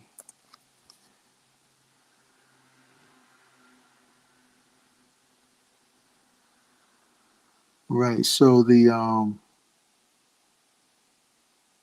so for example, in the year 1890 in particular, that year census, of course, the first federal census was in 1790. And the census is taken every 10 years. And the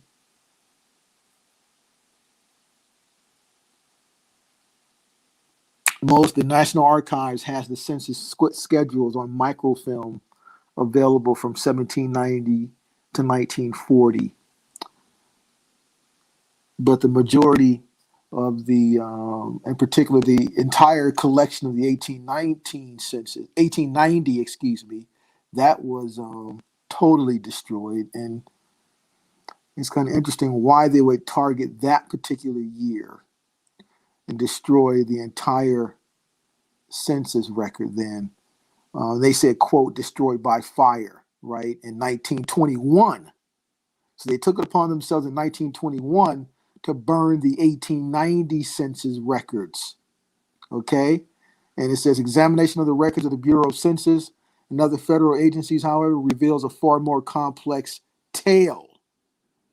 This is a genuine tragedy of records played out before Congress fully established the National Archives and eternally anguishing to researchers.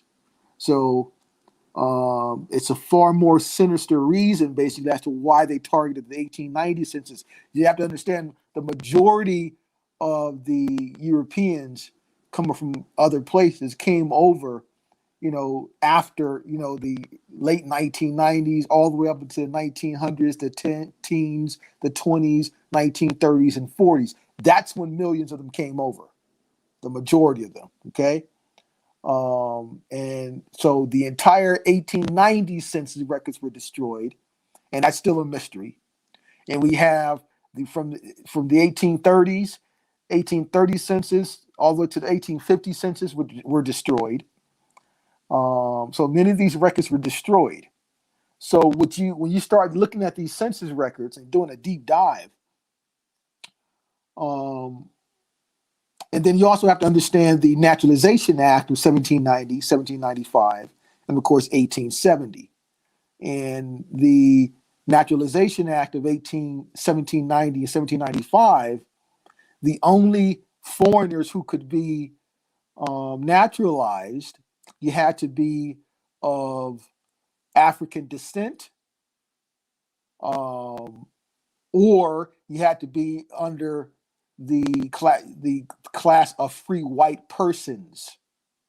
Now, remember, I broke what a free white person was when I read the Black's Law Dictionary definition, and that does not include pale skin people who are considered Caucasian at the time. They don't fit the description of free white persons. And I was going to do a build on this to give you a case example in 1920, where a Japanese national wanted to be naturalized as a U.S. citizen in 1920. It's a famous case, the Ozawa versus United States case. And he was denied citizenship, although he had, lived here as a resident, and he was educated here, and his wife and his daughter had lived here for a while in Hawaii, but he was denied citizenship. And that's a famous case about who could be naturalized as a foreigner coming over here. Right now, of course, the 1870 census was amended, right? And that 1870 census included people of African descent. Okay, but now so now that's interesting about naturalization, because our ancestors weren't naturalized, and so that's a whole nother topic that no one really gets into, because if you are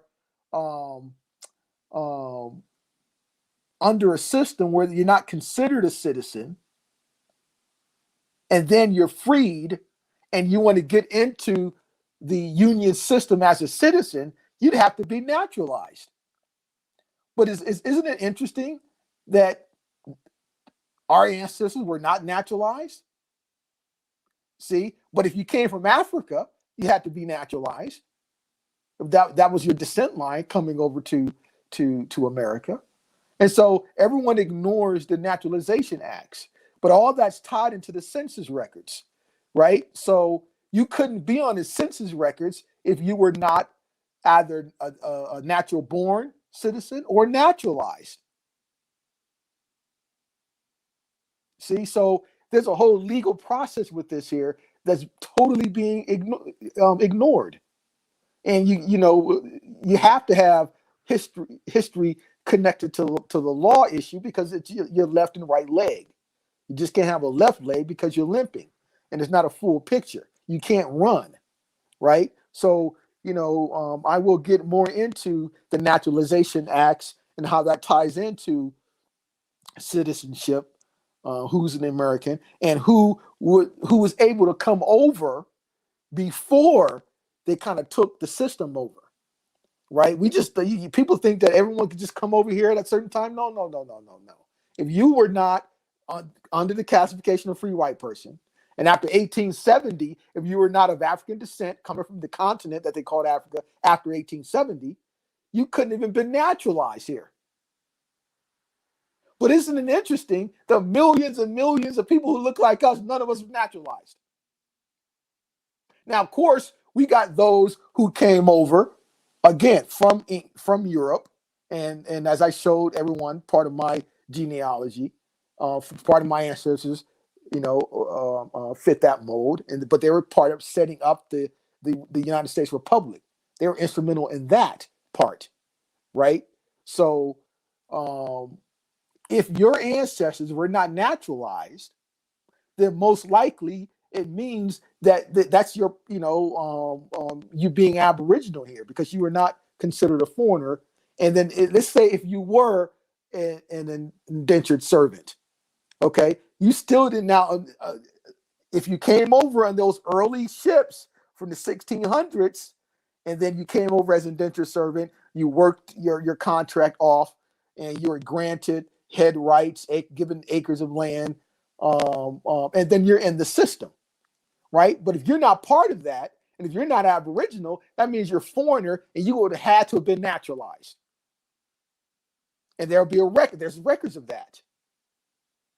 So when we're talking, these Slavic or Slavic populations or nations coming over, the majority of them came over. If they weren't, I'm going to kind of not include the indentured servants from Europe, We're talking after 1870, based upon the Naturalization Act of 1870, foreigners coming over who want to become United States citizens, they were all naturalized. And so many of those slave populations, they came through after that point into the early 1900s, the 19-teens, the 1930s, right?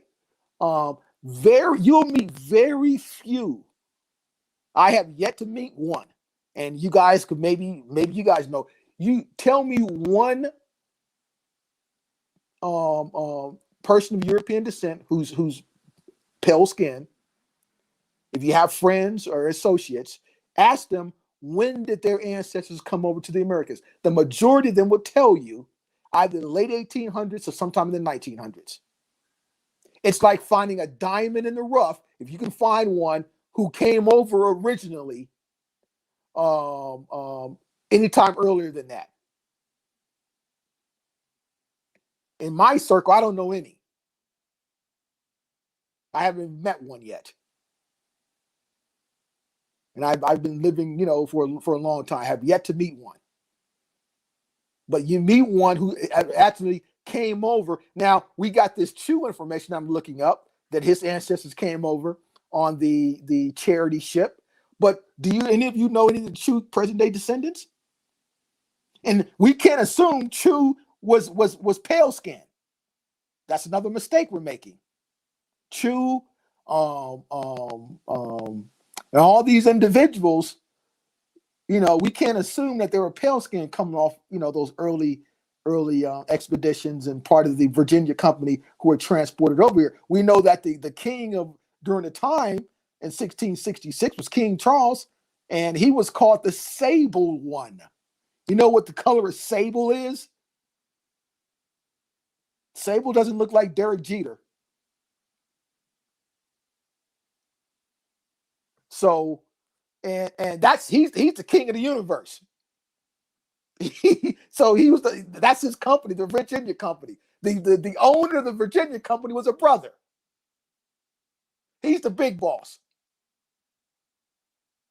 And his partners, like Sir Francis Bacon's, were also melanated. So if the bosses and the controllers of the corporation were melanated, why are you thinking that all the people who came over were not?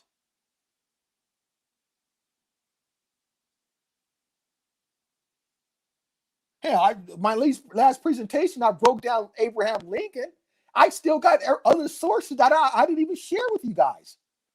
I got a source directly from the Oxford Dictionary about Lincoln under the word nigger.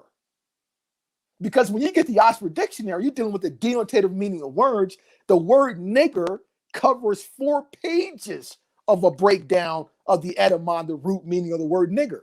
Lincoln's in there. There was a letter. Matter of fact, let me pull it. There was a letter from in 1861 by Mr. Holzer, who, and in that Oxford Dictionary, they quote a portion of that letter referring to Abraham Lincoln. And that Mr. Holzer wrote a letter, and where he says, quote, "God damn you, Lincoln, you're nothing but a goddamn black nigger," unquote. And I will present that fact in my next presentation, just to show you. So we know that they change images of famous individuals, quote unquote, whitewash them.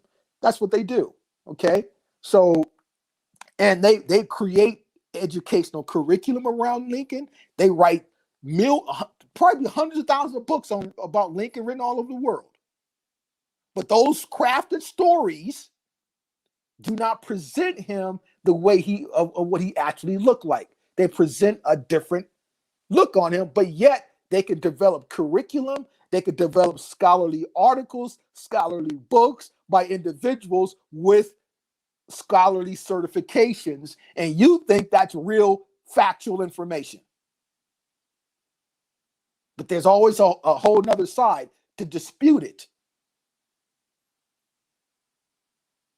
See, so if they can go that far, and they can go as far as to craft a story from Alex Haley and makes hundreds of millions of dollars off of it. Now, let me give you an example, people. Alex Haley, do you know that he sold the most books? His book Roots sold the most in history when you compare him to other writers who were melanated in the Americas. None of them ever reached the sales of Alex Haley. None of them. And his offspring are financially taken care of. I believe one of his offspring is in politics now, and they're benefiting off of that grand lie.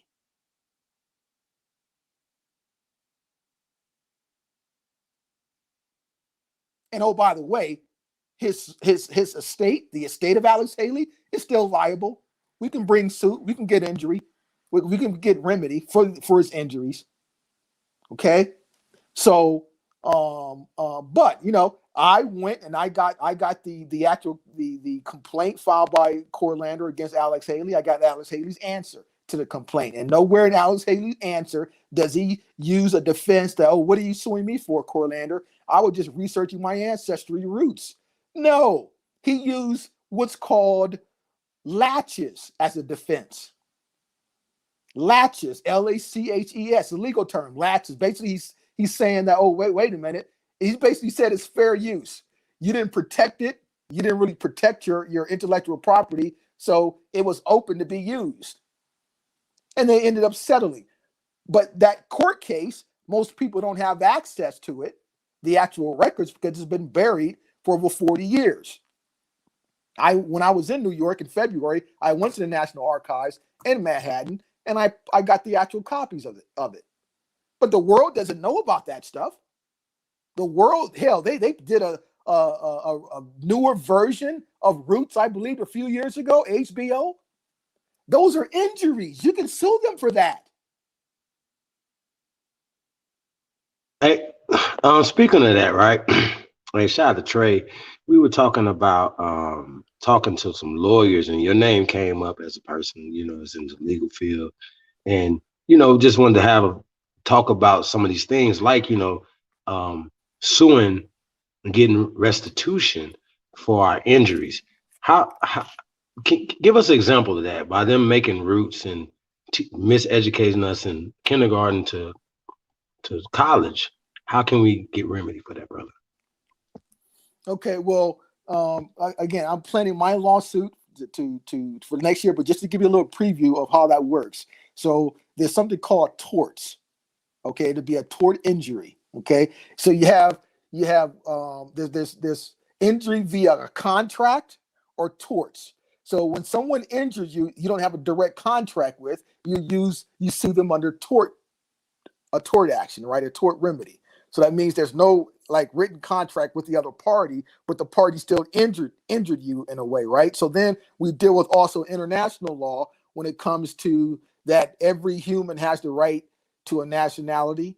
Every human has a right to have his or her true name. There's also issues of what's called birthright theft. So there's legal remedy for that, you know. So denationalization practices, but all that can be grouped under tort injuries. And then we're talking different venues. So for example, like the state of Virginia, because the state of Virginia left they got so much stuff out there that they gave us to sue them. Not only do we got the Walter Plecker stuff, we got the other stuff I broke down from Henning in 1823, when he actually took the word slave, applied it to melanated people when it had never been applied to them before. Why did he do that? Because he wanted to cover up or bury who the true slaves were out of Europe. I broke that down in my last presentation. Unfortunately, I believe they I hope it's still up. But yeah, but we're going to get into that as well. So Virginia, for example, if you have ancestors from Virginia, and we already know under Plecker, he would use the word colored on birth certificates and death certificates. He threatened that if any Aboriginal were to put their nation name or Indian on there, he would threaten them. He had other institutions in on his racket, like the University of Virginia, the Vital Statistics Department. All of these entities participated. It even went to other states. So I got a list of every other state that borrowed Plecker's program. Louisiana did it. Texas did it.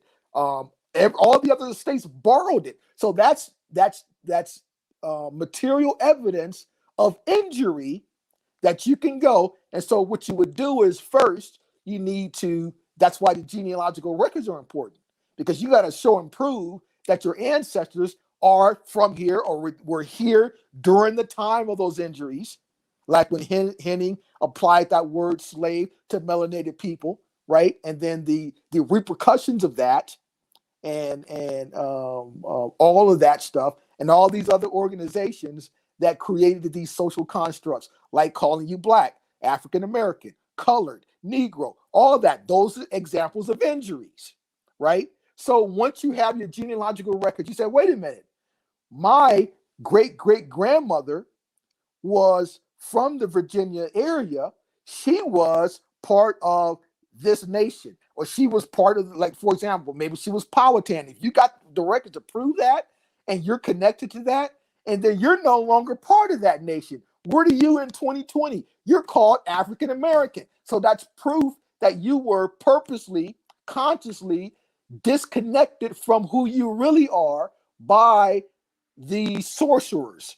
And we got the evidence from Plecker to Henning to all these organizations that are promoting these socially constructed brands to disconnect you from who your ancestors were, because they know who they were because they have the records. So you need, once you get the records to show who your ancestors were, and now that you're no longer under that same nationality that your ancestors were 200-300 years ago, then that's proof of your injury. So then every state, every county, every entity that participated in disconnecting you from that ancestor and that nationality of whatever Aboriginal nation they were from, then you go and you sue for damages. But you got to first collect. That's why all this these records are key. Now, if you have records, genealogical records now, because you can't a fucking DNA test, you can't use that in the court of law. And remember, when you read these DNA tests, it says you have DNA, that you share DNA. You share, I forgot the exact word, but they use the word share. That's a legal term, because remember, you can't actually sue these companies now.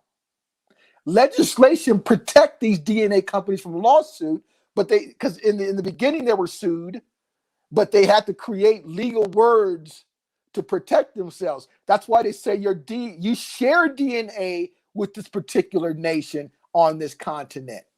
They're not saying that's your DNA. They're saying you share similarities with this particular nation on this particular continent. That's not saying you're that. That's how they legally protect themselves from lawsuit. You share similarities with so-and-so. That's a legal concept to protect, so you won't have liability, right? So that's why you can't use that in the court of law to get remedy, because they're not fully out saying that this is 100% accurate, and this is that you're from. As a matter of fact, when they say you share characteristics with this so-called tribe in Nigeria, we already know that's corruption, because Nigeria wasn't the name of the nation during the time that they're trying to connect you to 300 years ago. That wasn't the name of the fucking nation. So we already know they're full of shit right there. That's why it's never accepted in the court of law. Now, I got the actual treaty going back to the 1700s between the nation they call Nigeria today with England. I got the true name of the nation because they had a treaty with England in the 18th century. Now, I will present that next time. But see, people talk all this crap, but fail to realize that nations have treaty with other nations. And you're talking the 1700s, then that nation, if that nation had a treaty with another nation, then we got records of that. I got the treaty between the present nation called Nigeria today that they had with England in the 1700s, and it wasn't called fucking Nigeria. It wasn't called fucking Dahomey. So, but genealogical records, birth records, death certificates, marriage licenses, all that stuff you use in the court of law. That's acknowledged, and you can use that type of evidence. Military records, etc. Let me ask you a quick question. You go in there, you do anything, right? So we have the undrip and the A drip, and that's kind of what you're talking about, correct? They included a lot of other people when we say indigenous, right? So are they does it make it harder when they're including all these other people? You know what I'm saying? And kind of you know what I'm saying? Do you go to federal court or is it state first and then you take it to the feds? How you know what I'm saying? Who will be exactly? Oh no, you always want to go to federal court. Whenever you want to sue, never bring an action in state court. Why? Because the state court, you want to deal with the Article 3 courts of the Constitution, because that's what binds them. That's how you get them. You put them, their feet to the fire. You go to a state court, you deal with, they're not going to follow the Constitution. They don't have to, because remember, they're all colored agents. A state agent is colored. That's color of law. So that's why when you sue under Title 42, Section 1983, what does that mean? Section 1983. You're suing a state agent who operates under color of law. What's color of law? Color of law is something that appears to be law, but is not law at all. It's the semblance, the appearance, an illusion. State agents operate under color of law. So if you go to a state court, they're going to destroy you in there. You're not going to get remedy because they're going to protect the lawyers. They're going to protect the state, and you're not going to get remedy. Always sue in the federal Article 3 court, district court. Now, of course, there's the federal question jurisdiction and diversity jurisdiction. And diversity jurisdiction is when, you have to sue someone who's from a different state than you are. And your damages have to be over $75,000. That's diversity jurisdiction. But if you sue under federal question jurisdiction, then we're dealing with a constitutional violation. And it doesn't matter, the defendant can be in your same state. But if they violate your constitutional rights, then you can use federal question jurisdiction to bring your case to federal court, right? And so federal question, we're dealing with substantive constitutional violations such as property rights. Now at this type of injury we're talking about, because there's life, liberty, and property. Life and liberty is connected to your ancestral birthright line. See, you have the right to be free, and the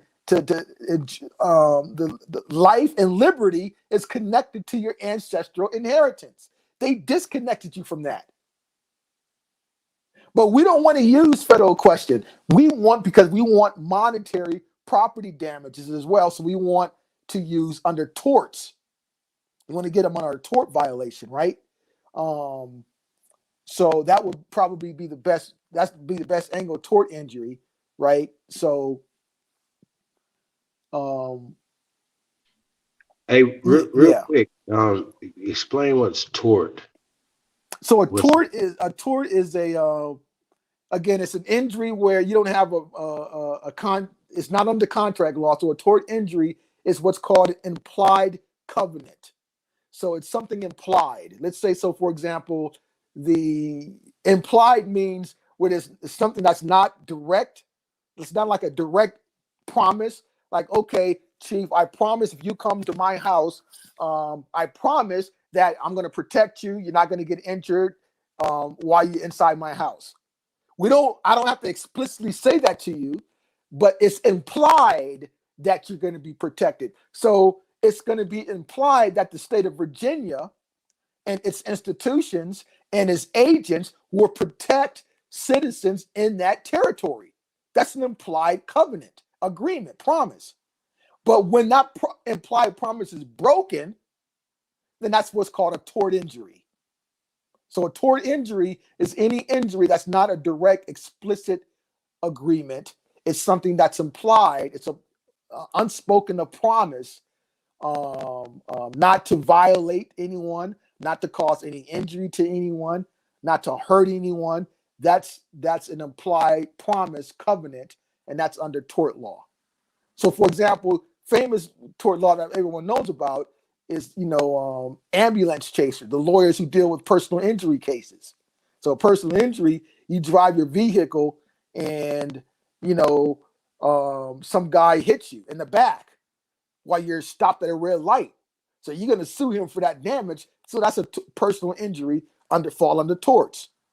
Now, if you're driving your car on the road and it was snowing the day before and the city did not properly clean away the snow and your car, you hit an area that's slippery, your car does a 360 spin and boom, you run into a building and you total your car and you have a broken leg, cracked ribs, then you're going to sue the city for tort injuries because it's implied that they're going to protect you. And if it snows, they're going to make sure that the streets are safe to drive for citizens. That's an unspoken of promise, implied.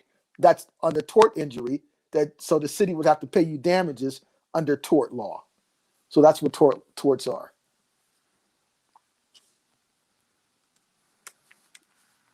So, our ancestors, if you're from Virginia, you have ancestors who lived in Virginia and they were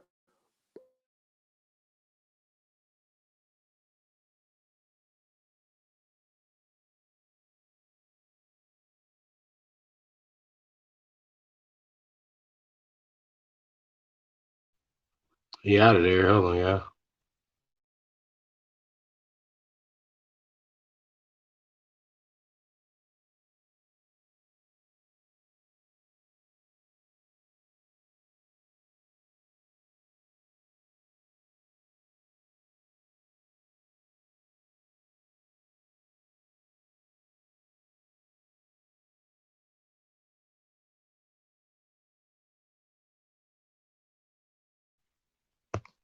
Well, yeah, I have a lot more information to drop on these guys, y'all.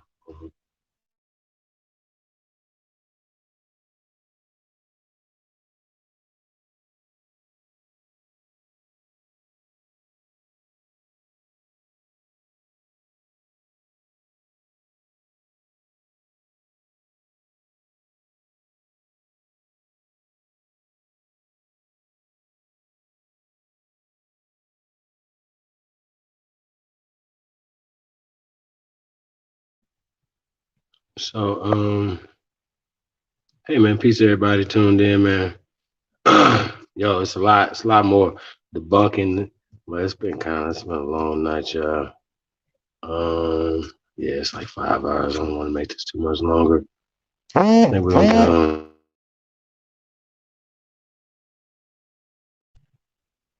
get on up out of here, y'all. Hold on 1 second.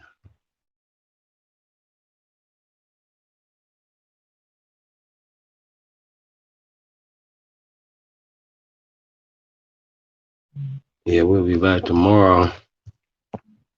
And we're gonna be going in, like I said, more on this. I don't it's a lot more information that need to be dropped tonight. But it's gonna be a long trial, man, because it took us a long time to get to this point. So hey man, peace to everybody, man. Hold us down, man. We definitely appreciate everybody. Links out there, man. Everybody want to come in and say your piece. Not, man, we just gonna get on up out of here. It's been a long night. Definitely appreciate everybody, man. What else we got going on? Oh yeah, Black Friday tomorrow. So it's going down, man. We're gonna be talking about a few things, man. Checking these bougie ass Indians as well. What else? I mean, it's like I said, man, we're just gonna keep fighting, man, keep pushing, keep doing our thing. Want to say peace to everybody, man. It's gonna be tuned in to this later on, man. We definitely appreciate you. And yeah, we out. Peace and love.